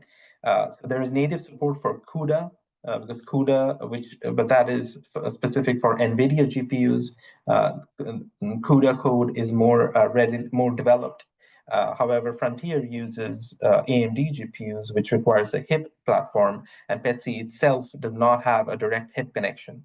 So we need to go through the COCOS framework in order to connect to HIP and transfer all the PETSI solvers to the AMD GPUs on Frontier. We need to go through the COCOS module. So here we have leveraged a kind of an open source framework, which was worked on, I think, from Europe, which is the PETSI for Foam framework. So what PETSI for Foam does, as I mentioned briefly previously, was to take the open foam solvers and then port it onto the PETSI solvers. So you can directly use PETSI solvers within open foam with using this connection of the PETSI for Foam framework. So here the changes to open foam code itself is very minimal, thanks to the heavy lifting done by PETSI for Foam. What you need to do, and this will be useful for folks who are familiar with OpenFOAM, the MV solution file in OpenFOAM contains where you define your linear solvers. So here in the P and in the pressure, the velocity, and all the different fields, you need to pass the particular PETSI solver that you need to that you want to use. So PETSI have a bunch of options, and I'll go through a few of them quickly. So the KSP type is the Krylov substrate solver shown here on the right, and then you have the PC, which is a preconditioner. So you have a list of these for PETSI, which you can try, and all of those are available at OpenFOAM when you couple it with the PETSI for Foam framework. I'll make a quick comment about this framework. PETSI works with the CSR matrix, CSR format. As I mentioned earlier, PETSI leverages the latest architectures, and so the CSR format is known as a more vectorizable format of storing matrices for linear solves. And this is also what is used in GPUs, so that kind of reduces the overhead for conversion to the GPUs. But OpenFOAM itself stores the matrices in the LDU format because it was that part of the code of OpenFOAM was written much earlier in its development. And so there is a bit of an overhead that you introduce to convert the LDU matrices that OpenFOAM inherently saves to the CSR format, and but that has been quantified by the PETSI for Foam developers to be about 2%, so not a whole lot. So if once you port them onto the GPUs, you expect to see a much better improvement than the 2% overhead introduced by the conversion of the matrices types. So yeah, I had another slide explaining this more closely, but I just kind of went through that. And this MAT type, which is the matrix type, and there are different formats here. This is the matrices type and the vector type. This is essentially what will be replaced by COCOS once we convert that. So before going on to COCOS, I just mentioned another avenue that we kind of leveraged from open source libraries, which are the AMGX solvers. And this was tested on the Summit supercomputer, which uses NVIDIA GPUs. So the AMGX solvers, we got some help from NVIDIA developers to port our OpenFOAM simulations onto the Summit supercomputer. And then we were able to get quite good scaling, the speed up of about 3 to 4 times. And the scaling was, as you can see over here on the right, about on 32 nodes of Summit, we got more than 95% parallel efficiency when we're running a 44 million cell problem. And this problem that I'm showing just the simulation time for is the full CFD problem of the Fusion blanket, so full CFD plus MHD of the ARC blanket. So, but the speed up that we got on the left, shown over here, this is for a simple lid-driven cavity problem that shows almost about 18 to 20 times speed up for very simple problems. But even for engineering problems, we can see that GPUs do help CFD simulations quite a bit once you've been able to port the solvers. So, however, change being the only constant, we have Summit, as Kate mentioned, was decommissioned this month, and the next supercomputer that's available at Oak Ridge was a Frontier, which uses AMD GPUs, and now you can no longer use the AMGX solvers, which were specifically written in which was written in the CUDA language for porting on NVIDIA GPUs. So that's why we developed the PETC Cocos for Foam kind of interface, which is building basically on top of PETC for Foam. This is currently maintained only internally in Oak Ridge, but we are hoping to release this soon, and then we can come up with with some sort of a public announcement for that. So here, what we are doing, to give an idea of the step-by-step approach, is first of all, you need to build OpenFOAM specific to the architecture. So in this case, this is Frontier, which uses MPitch libraries. So once you build OpenFOAM, you have to install PETC with Cocos and HIP. So, and this is quite inherently available in the PETC version. So PETC, I'm not sure if I mentioned it, but that's also open source. So PETC is totally is open source and available. PETC for Foam itself is also open source and available on GitHub. So we took these and then used the appropriate accelerators on Frontier to develop the PETC Cocos interface. And now we are also working through other projects trying to extend this not only for deployment on Frontier, but also deployment on other architectures, such as NVIDIA GPUs as well as Intel GPUs, because Cocos is kind of architecture agnostic, but still you need to pass the right accelerators and the right libraries in order to leverage the particular architecture you want to be running those on. So with the development of PETC Cocos for Foam, we were able to run OpenFOAM on Frontier, which kind of went through this on OpenFOAM on Frontier, but it did take us quite a bit of time in order to optimize and run everything on there. So, oops. So as I was mentioning, I'm just going through the process of what kind of work it took to getting CF OpenFOAM running on Frontier GPUs and also getting the right performance out of it. This is kind of work in progress. This is something we're still building on. I think we can get more performance out of it, and I'll be identifying some ways where what we have done and what we continue to do. So sorry, you have 5 minutes, including questions. Just to let you know. Okay. So I'll probably just skip through these and go to the results since I'm kind of short on time. So, and I'll get into details of it if there are more questions, because I think that is more important. So here, this is scaling similar to what I was showing on Summit, but this is now on Frontier with the 44 million cell mesh. We get the speed up is not as high; it's about 2 to 3x. But what we see is the scaling is much better, up to 64 nodes of Frontier. So and it was about 32 nodes on Summit. So we are getting a little bit of better scaling on Frontier. The performance is a little lower, but that's where we're working on trying to improve that.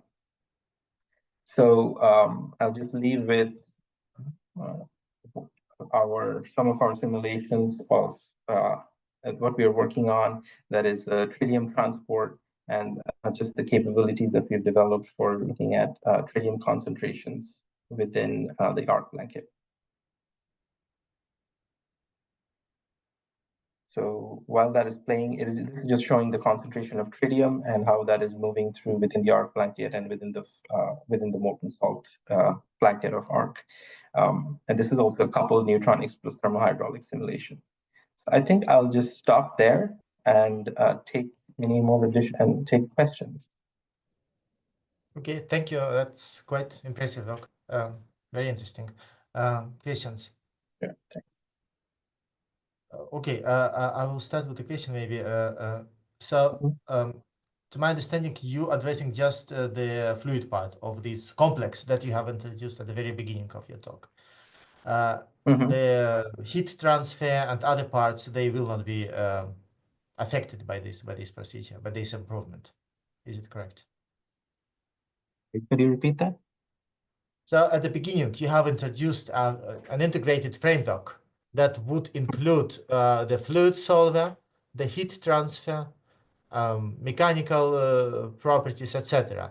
What you discuss in your talk is just limited.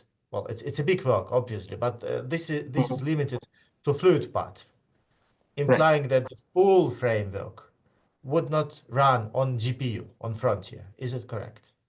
I see. Okay. Yeah, that is a great point. So there is currently work on. Okay, so the short answer is currently how we stand right now. It's just only the fluid part is running on GPUs on Frontier. Everything else is not, but we are working to get the neutronics, which is using Shift, which has been tested on Frontier actually. So that runs on Frontier, but we have not coupled it for our specific applications. And the solver that we're using for structural mechanics, which is Diablo, coming from Lawrence Livermore, they have they are doing a parallel development to also deploy their code onto GPUs. That has not been tested on Frontier yet. It has been tested on their supercomputers, which is El Capitan, but we have not integrated it as part of the framework that I'm showing over here. So the individual pieces are running on GPUs, but the full framework has not yet been deployed.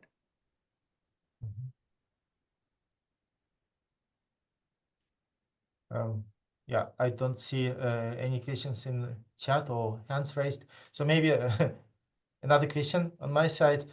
This PETSI for form that you have developed seems to be quite generic. I mean, it is not limited to blanket studies. It can be used for other problems, right? Is it correct? Oh, yes, absolutely. Just to clarify, the PETSI for foam was already developed. That's an open source library. I'm not sure who, I think it's someone from the predecessors of the Access Foam project. We developed PETSI cocos for foam. But yes, you are right. It can be used for deploying any open foam application onto GPUs. Okay. Do you have already some users from other fields, maybe? No, not yet. This is some work that we just completed a couple of months back. We have now other projects where we're kind of working on this more. So we are planning to come up with a release for this. As I mentioned, this is currently only hosted in internal GitHub within Oak Ridge, but we will come up with a release for this for early next year is our target. Will it be like open source or available at some to other people? Yes, what I meant by release is it'll be on GitHub and open to use for everyone. But with the national labs, there are some checks and steps it needs to go through before we can make it open source. So that's where we're stuck at. Okay. Thank you very much for this talk. And yeah, probably we shall move to the last talk of this session, which is a keynote presentation by Jeff Candy from General Atomics on performance of spectral gyrokinetics on NVIDIA, AMD, and Intel GPU architectures. So, okay, good afternoon. Can you hear me? Yes, very good. Okay, And let's see the slides. So I don't know if a presenter has ever fallen asleep in his own presentation, but it could happen today. So first, let me start by thanking first, thank you very much for the invitation to this meeting. I've enjoyed the presentation. So I'd like to thank my major collaborators, Emily Belli, Igor Svilagoy, and Alex Dudkovskaya. So with that, this fairly longish presentation is broken up into 3 topics. The first and last are really physics, and only the middle is the HPC.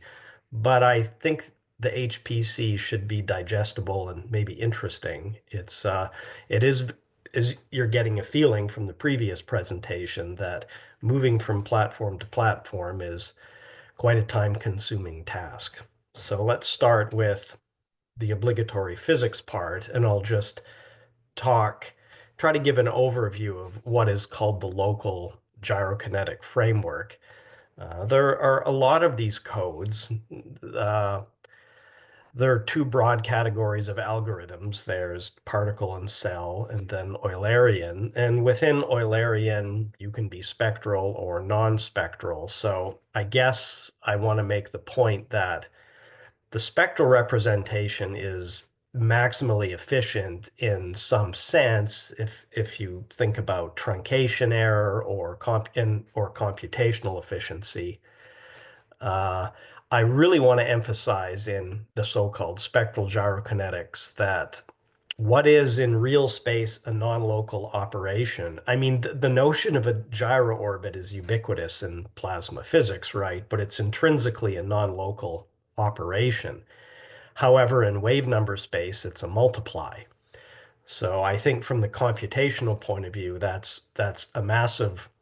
So the difference between algorithms and math, so you get a tremendous benefit by working spectrally, working in wave number space. Of course, there are drawbacks too, but I won't talk about those so much. Also, field equations are diagonal in K-perp. And finally, because it's a local approximation and the turbulence is homogeneous, there are no ad hoc boundary conditions or sources. So that's very handy. And this local framework, this is not a comment about spectral gyrokinetics, but about the local framework.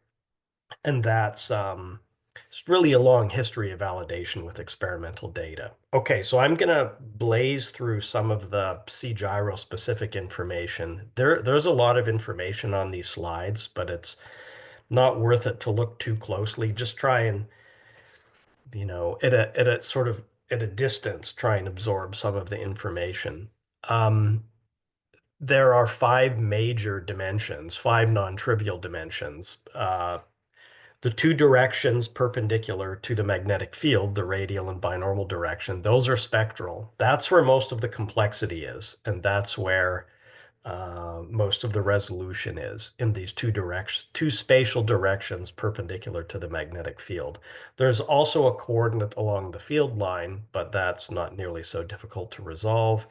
And then, of course, there's 2 velocity space dimensions. There used to be 3, but you averaged over the gyro angle, so you only have 2. In C-gyro, these are either spectral or pseudospectral, except for because of the strange periodicity conditions or quasi-periodicity along the field line, we don't use spectral method. So I'm just going to flash a graphic of a so-called multi-scale simulation. To capture both ion and electron scales, you have to use really high resolution in those binormal directions. Again, in the 2 spatial directions perpendicular to the magnetic field, you have to have a tremendous number of grid points. And remember, you have to have that many grid points for every energy, for every pitch angle, for every species. So really, it's like there are thousands of simulations coupled, all with this kind of resolution. I'll come back to that plot later. Mathematically, the flux tube representation has a rapidly varying eikonal, it's e to the is, and then solves for a slowly varying, Fourier coefficient, generalized Fourier coefficient. So again, the eikonal is a function of these 2 coordinates perpendicular to the field line, call them x and alpha. That's important to keep in mind. So again, try and not look too closely at these equations. I just want to give a feeling for the structure of the gyrokinetic equations and why they might be difficult to solve. So in blue are the particle distributions, and in red are functions of fields. So the thing that's tricky about gyrokinetics is that the fields are self-consistently determined by the particles. If you have fixed fields, then you just have the old guiding center Hamiltonian, and it's very, in high school, you can probably write a code to solve those equations. But when the fields depend self-consistently, there are no real standard algorithms for that in the mathematical literature. So you have to create your own, and 9 times out of 10, that fails. So anyways, that's a complication just to define what's there in red. And those fields are also gyro-averaged. So again, if the method is spectral, that's just a multiply by a Bessel function. If you're non-spectral, it's a very complicated non-local kernel operation. Right. Now, in particle and cell method, the fields and distributions are somewhat decoupled because the distributions, you're tracking a particle, and it in principle can be in between mesh points for the fields. However, in this Eulerian approach, the spatial mesh is shared between, so that removes some complexity. Now you've got this laundry list of terms, and I have, maybe this is good for reference, but I won't be going through terms in detail. There's motion along the field line. There's, because of our coordinates, there are other motion along the field line terms. There's a lot of things I'm writing here that really depend on the full local theory. Most of these terms aren't often included in simulations, but for reference, I'm writing them. That's parallel. There's drift motion. Drift motion is again simplified because of the spectral representation. There's the free energy. This is the term that basically makes fusion hard. There's density and temperature gradients. Those are the first two terms, which represent a free energy that drive instabilities, that cause turbulence, that limit confinement. So if you double that term, you have the confinement time, very approximately of the device. So that's kind of one of the most fundamental terms in all of fusion energy science, I suppose. Now, computationally, the most relevant term in the gyrokinetic equations, besides the gyro average, is the nonlinearity. In the local gyrokinetic theory, it's a quadratic nonlinearity, and it has a Poisson bracket structure. So because it has a bracket structure, it has all these geometric invariants associated with it, density and other Poincare invariants. So it's important that the numerical method kind of have complete respect for those invariants. Otherwise, you can have all sorts of nonlinear instabilities. Now, C-gyro was designed by trying to push as much computation to this term as possible and then evaluate this term with the so-called de-aliased FFT, which is ubiquitous. In fluid dynamics, you have a similar nonlinearity, and the gold standard, algorithm to evaluate that is the de-aliased pseudospectral method. Computationally, it had the advantage that you can use a package like FFTW or CUDA FFT, something like that. I'll say more about that later. And then also the collision operator, which is done. For sake of time, I won't talk much about the collision operator, only say there are velocity space derivatives, and there are second order, it's a diffusion operator. So diffusion has a very restrictive Courant conditions, so that term is treated implicitly. So for very high collisions, characteristic of the low temperature pedestal, this is very efficient to do it implicitly. Now, what's the whole point of this? The point is not really to calculate a distribution function and look at it, watch a movie of it. That's not the point. Is to integrate over velocity space and real space and get fluxes, because those fluxes are what determines the confinement in the device. And also in a transport code, those are the things that are needed by the transport code. Okay, there's, again, maybe not so important for this presentation, there's an operator splitting that's done, and some of the terms are implicit, some are explicit. Like I said, not so important. Back to the FFT, this is a key element in getting high performance on all the modern systems, including the exascale systems. And the original design, it was designed just before, I would say, the proliferation of GPUs. C-gyro was a redesign of gyro that focused on what I would say is node-based parallelism. By the mid, by 10 years ago, systems had really evolved to having very large nodes, where communication on a node was fast and communication between nodes was not as fast. So C-gyro was kind of designed with that architecture in mind, but not with GPUs. So originally I had FFTW in mind to again exploit this very high performance, or this algorithmic simplification of the FFT. And the performance of these FFT libraries on GPU, so CUDA FFT on NVIDIA-based systems and ROC FFT on AMD systems, it's unbelievably fast. It's noticeably faster than the equivalent CPU systems. This is just a slide about how parallel motion is done. I guess it's really not that important. And then just some slides showing that the code really does respect all the orders. The numerical, if you design a fifth order method, you should verify that you're actually seeing fifth order. So indeed, for the parallel motion, we see fifth order. There are some I don't know that there's any mention of this algorithm in the literature. Since the code is spectral, there's upwind doesn't really have clear meaning. Upwind is something you apply to a finite difference method, but we have so-called spectral upwind method, which is important for ensuring that waves that are close to the maximum resolution, like waves around the Nyquist limit, are somewhat artificially damped, so they're not spuriously unstable. All right, and then just the last comment about the discretization. In the last few years, so-called spectral gyrokinetics has become a bit in vogue. So a few codes have appeared that are spectral.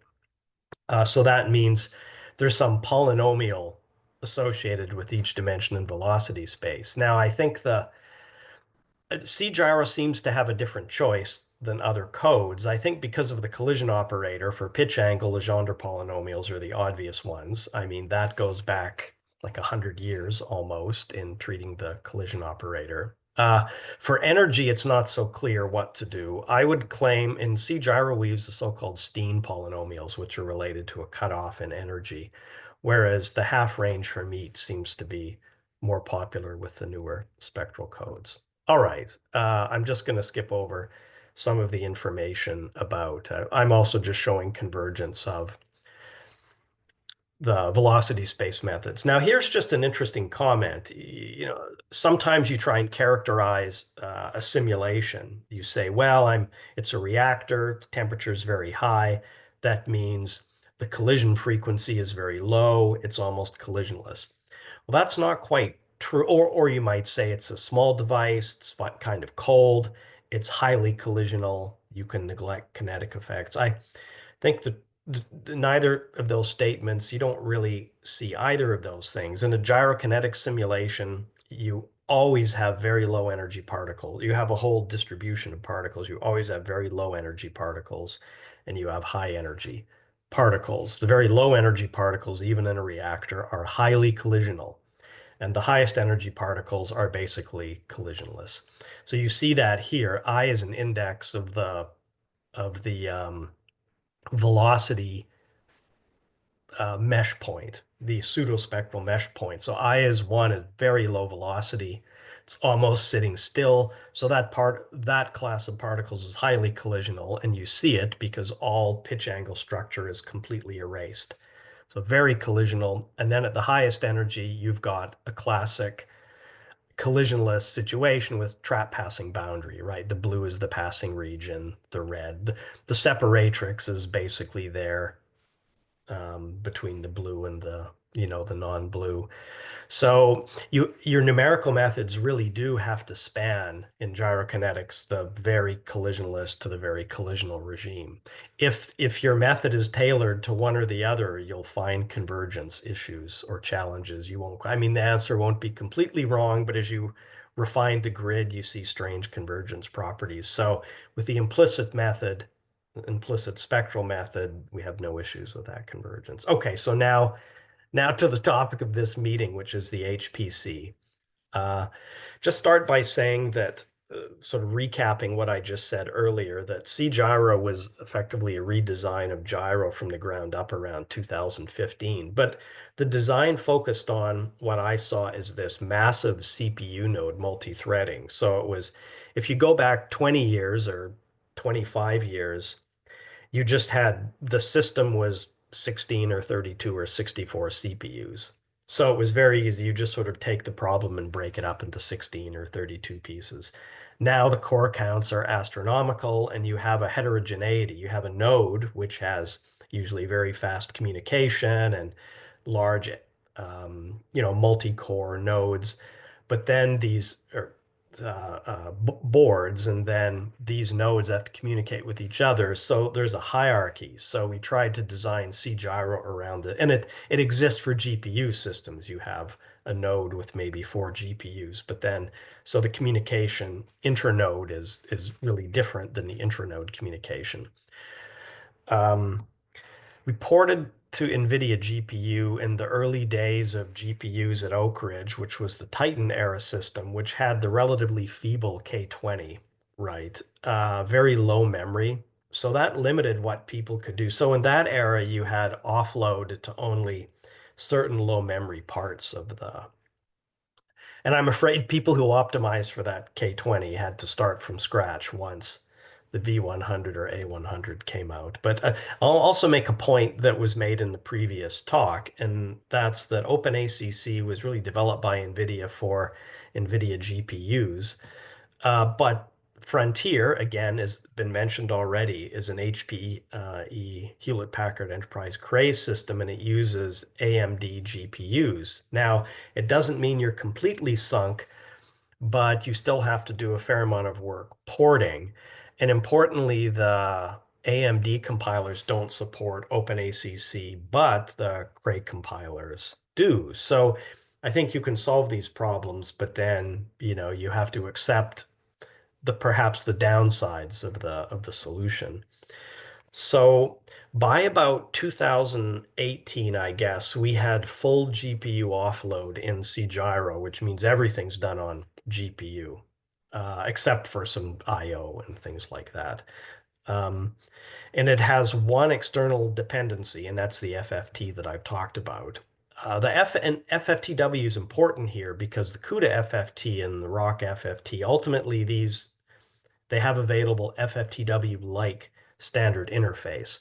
So FFTW really established a standard that wasn't around, I guess, 20 years ago or 15. The IBM used to have its, or maybe I guess IBM still has its FFT library, and with a very different interface than FFTW.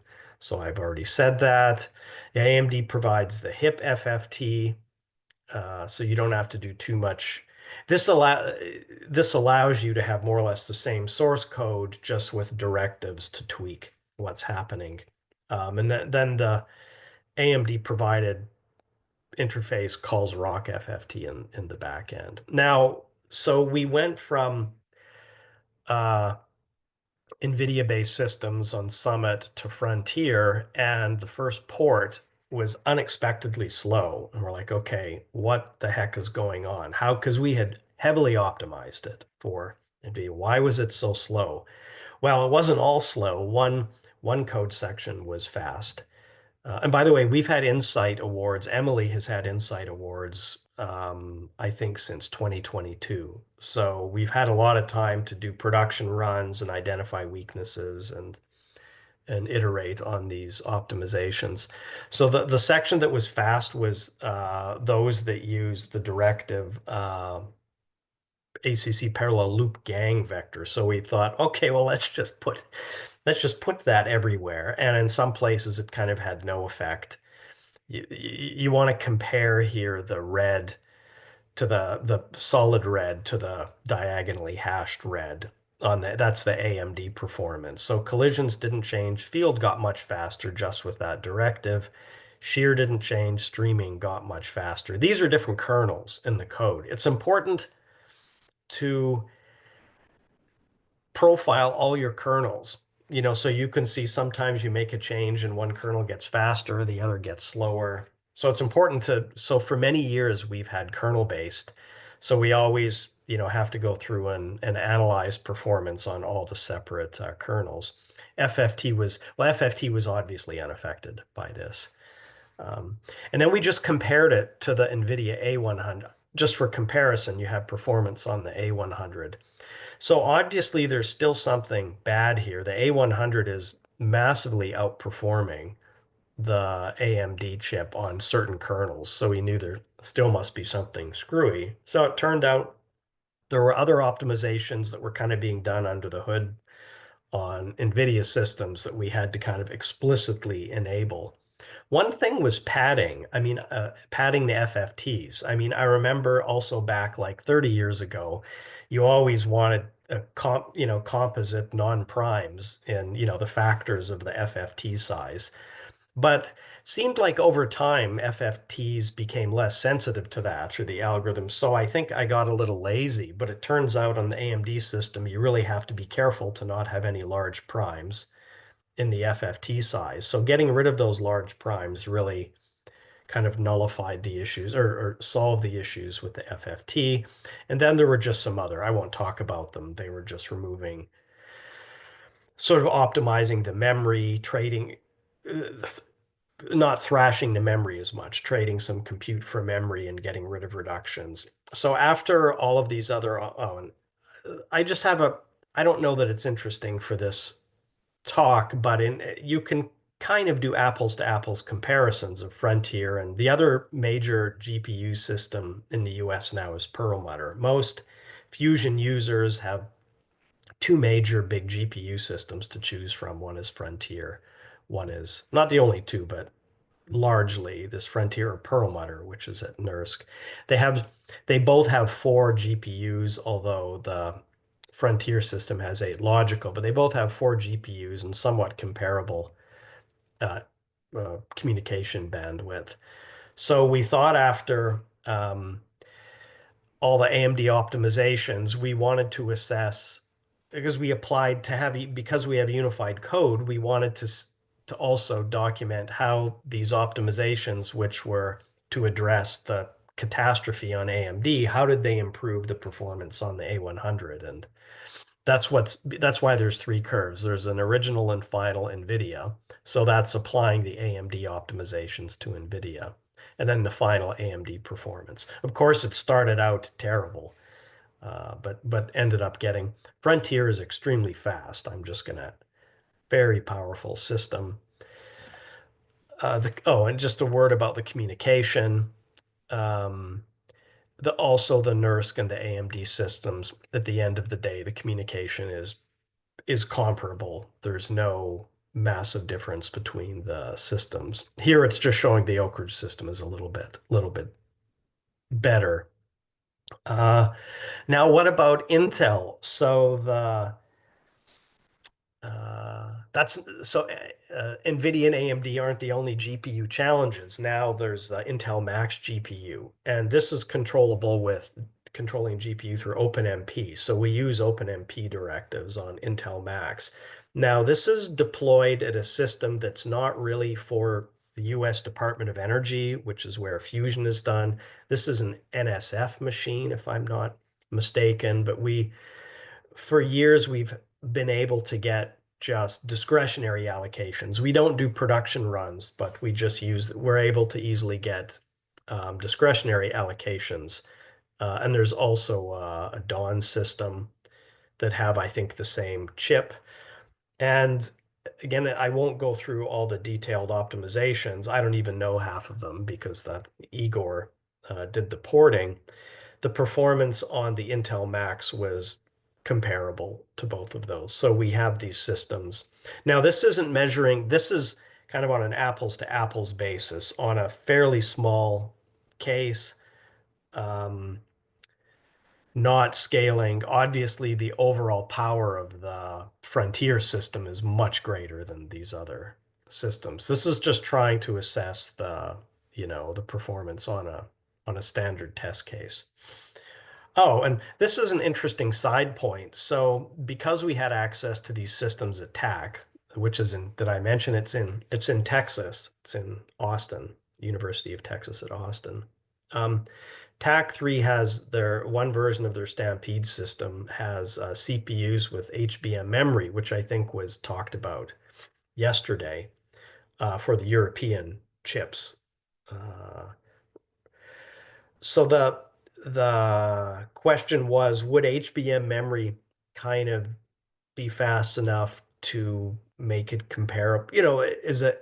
Now I have to say GPU systems are much faster than available CPU systems. If you're well optimized for GPU, there's really no CPU system that can touch the performance. But maybe with HBM memory, it's possible. So we compared the CGyro ported to HBM memory on Stampede 3 with the non-HBM system, and then also with NERSC.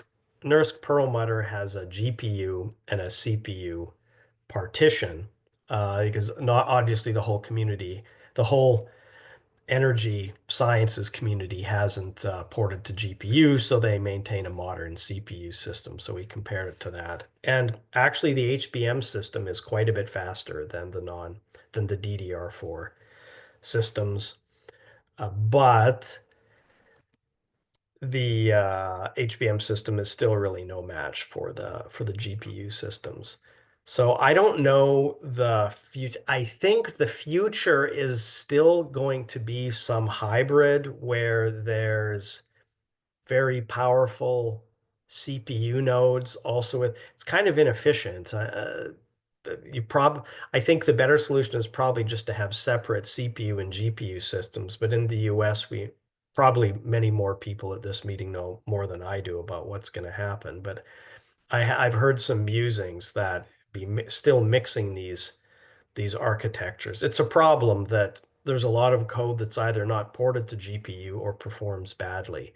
So I think the US and other countries will continue to struggle through that. All right. So the last section, which is short, is just to go back to the physics and talk about what are so-called global corrections to spectral gyrokinetics. So I suppose a criticism of the local gyrokinetic theory is it's missing some what I would call global corrections.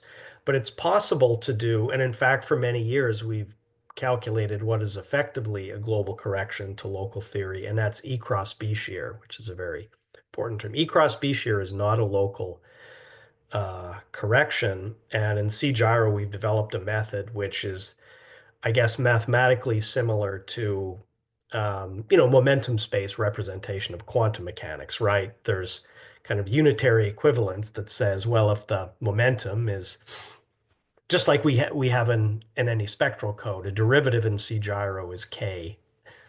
So derivative of quantum mechanics is p, but you have the inverse representation where the position is the derivative with respect to momentum. So you can construct this. Now there's the issues with periodicity, with being in a compact domain, not on an unbounded domain. But you can construct a kind of discrete representation on a compact domain where you have the shear and then the kind of the negative of the shear. So we've been able to show that we can calculate E cross B shear this way, but also profile shear and other shearing effects.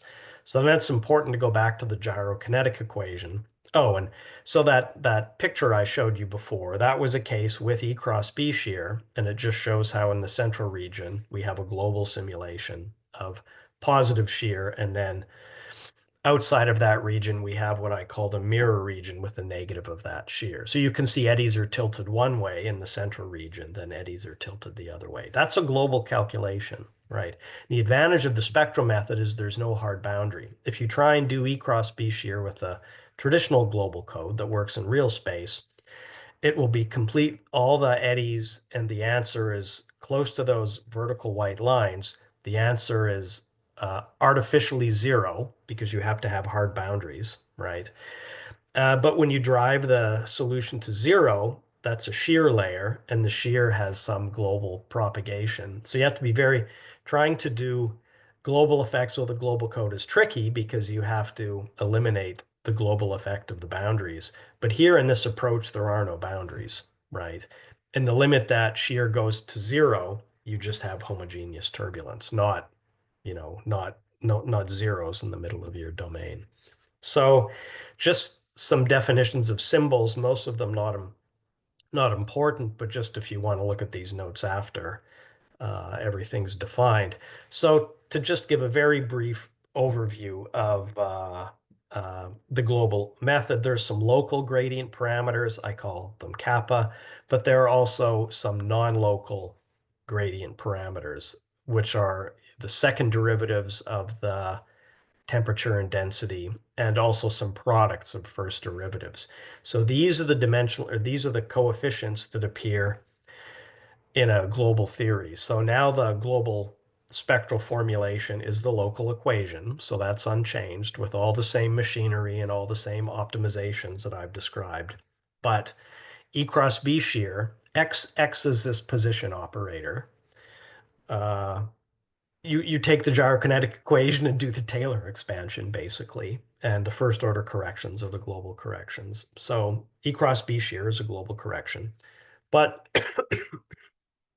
there's also kind of gradient shear, or also called curvature, that is applied to the equations.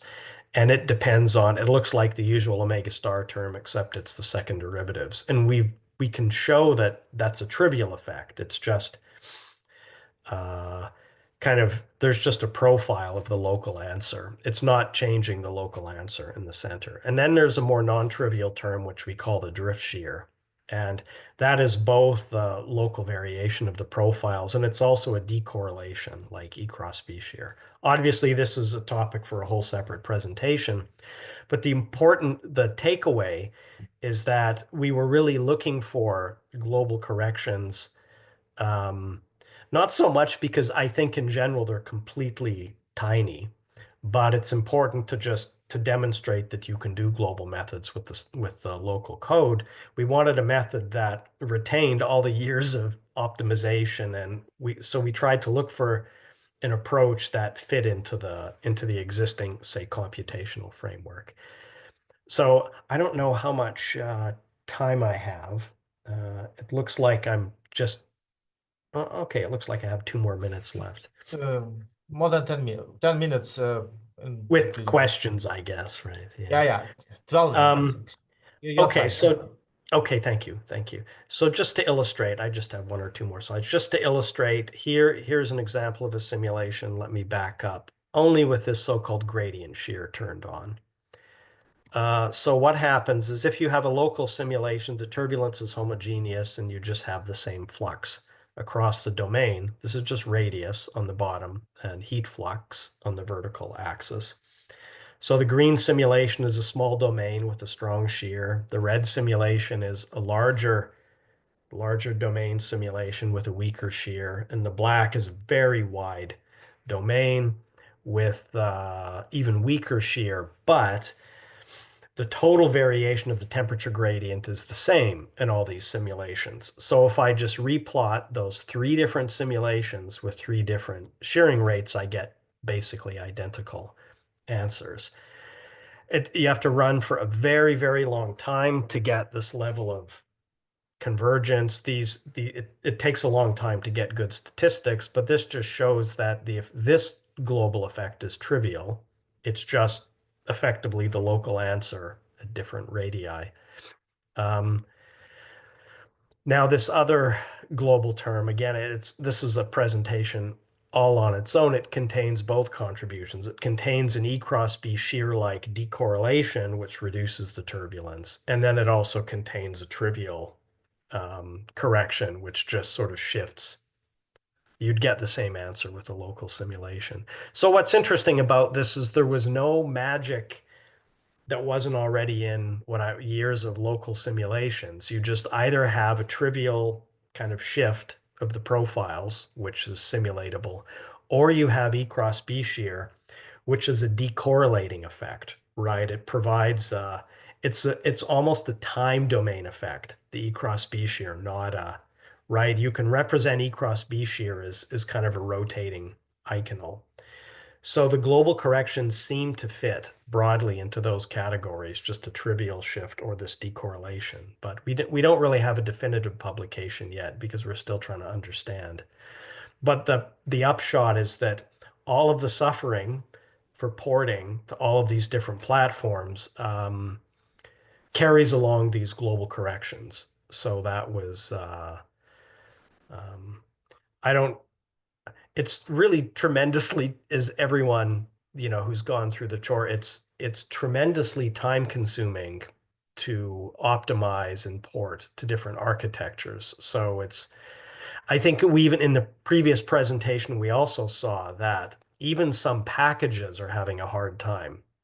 For example, PETC, right, has a hard, the PETC group has a hard time keeping up with the architecture changes. So it's non-trivial. And I think the Intel-based systems, well, I won't get into the issue, but there was a long delay in the emergence of the Intel Intel-based systems. Okay, so I think that's it. I hope that was useful for all of you, and thanks again for an opportunity to talk at this meeting. Thank you very much for this talk.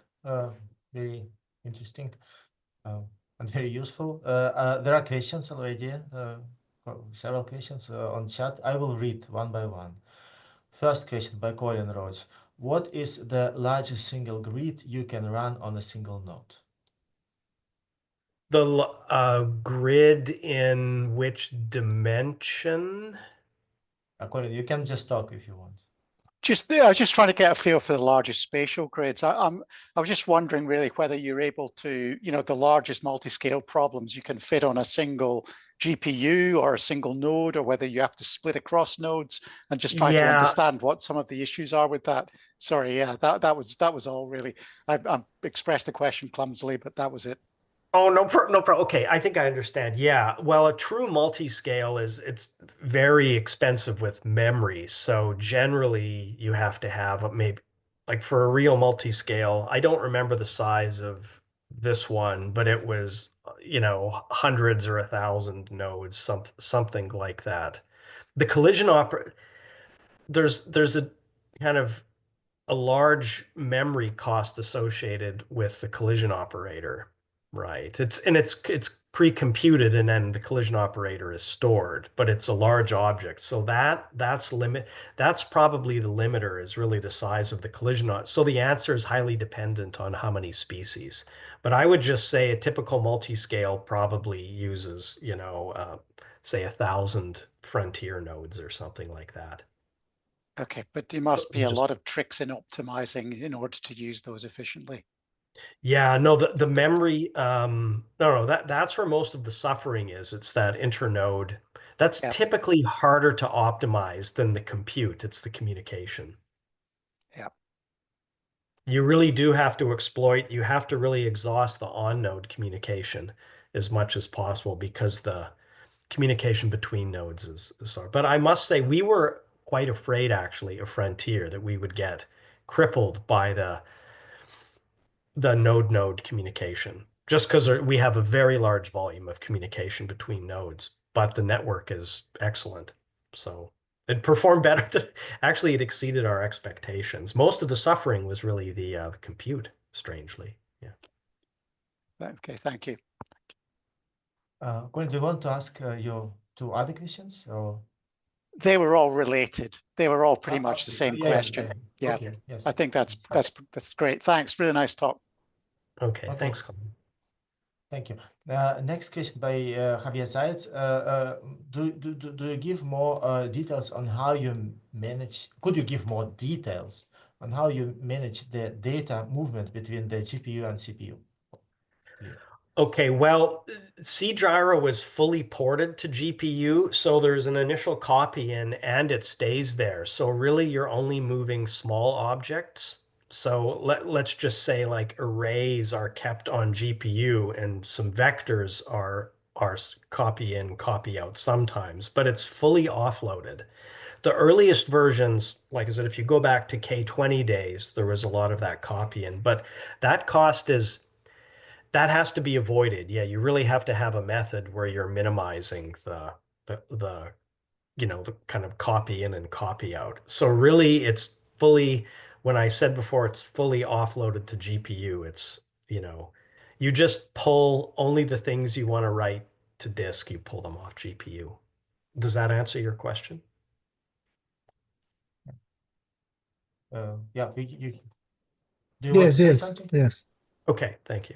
Yeah. Yes. Looks like Will. Yeah, there's one more question from Bill Hornsby. Do you want to? Yeah. Hi, Jeff. Thank you for the talk. Thank you.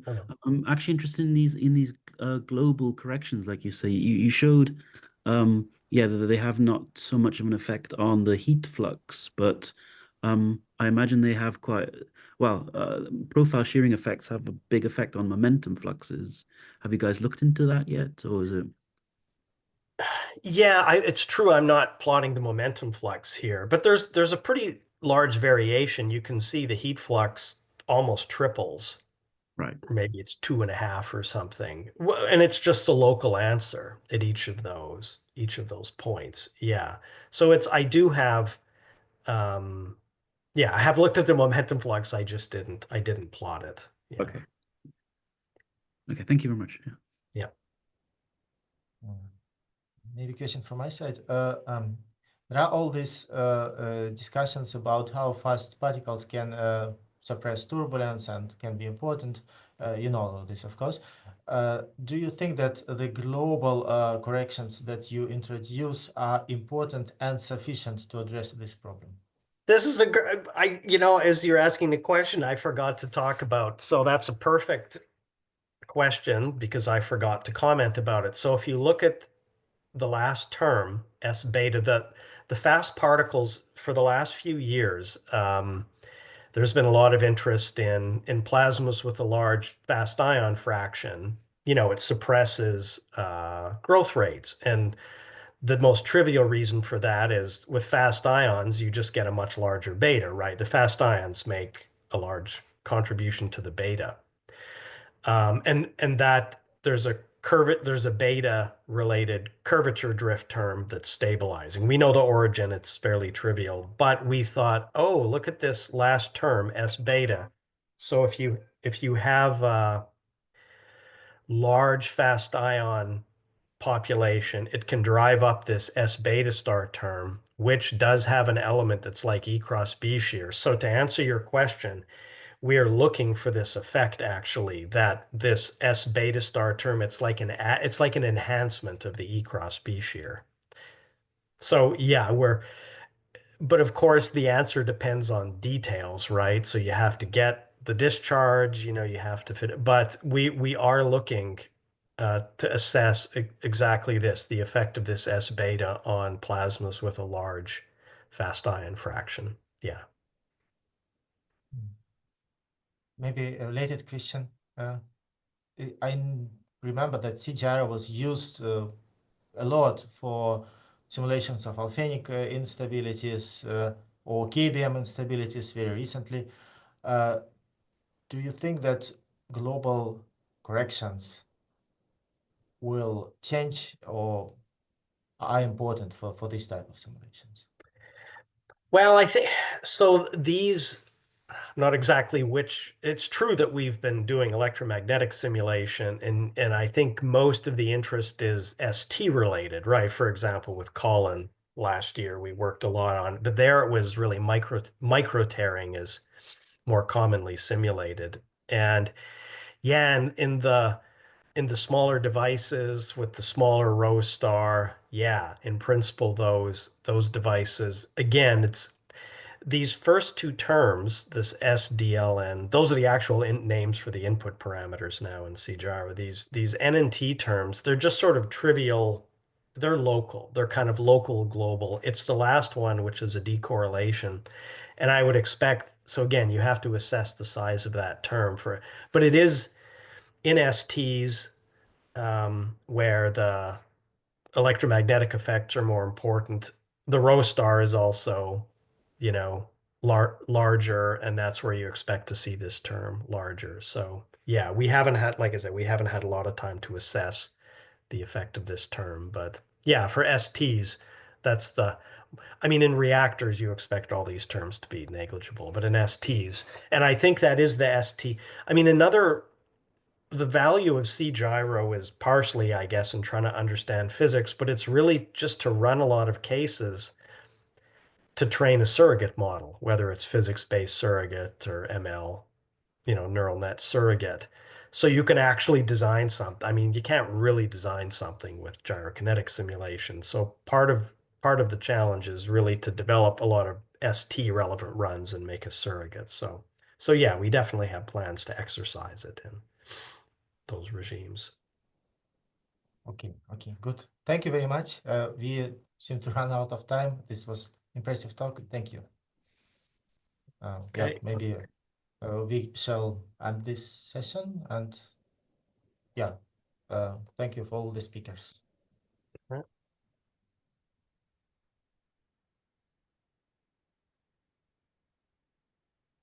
Hello, everyone. We are coming to the end of this workshop. I'm Edil Sánchez from the Laboratorio Nacional de Fusión, CIEMAT. I'm the chair of the program committee. And on behalf of this program committee, I want to thank you all for staying connected until this last talk in the workshop. And I think we had many exciting and many interesting talks during the event. I hope you have enjoyed it. Before formally closing the event, I want to remind you some points, a few things. As I said at the beginning of the workshop, we will select the most popular talk, and for this, remember to cast your vote for your favorite talk in the event among the invited and the contributed talks. After the event, you will receive a link for voting for the favorite talk. And the talk that is selected based on this votation as the most popular talk will be announced in the website of the event, and the presenter will receive a certificate. We will also select 3 presentations by early career scientists as the outstanding presentations, and these 3 presentations will receive a prize that is shown here, a novel by Dan Brown and a pair of airbaths. And the winners, again, will be announced in the website of the event. We also contact the winners to ship the prizes, which are sponsored by the Laboratorio Nacional de Fusión and the Barcelona Supercomputing Center. The recordings of the workshop will be available soon on the workshop website and also in YouTube, and the link will be mailed to all the participants. Related to the special issue in Plasma Physics and Control Fusion Journal, the program committee will contact the speakers who indicated interest in submitting a paper to this special issue, and the deadline for manuscript submission is 30 of April 2025. We want to also ask you to help us improve by taking part in this in a post-event survey that takes only 2 minutes to fill in. And you can access the link for the survey through this QR code or find the link in the chat, and we will also send it by email after the event to all the participants. And with this, it's time to say goodbye. We hope that you enjoyed this virtual workshop. And we want to thank all the collaborators that contributed to the organization of this workshop. And on behalf of the World Program Committee and the local organizers, I want to thank you all for participating and for making this workshop alive. Thank you very much. We hope to see you next time.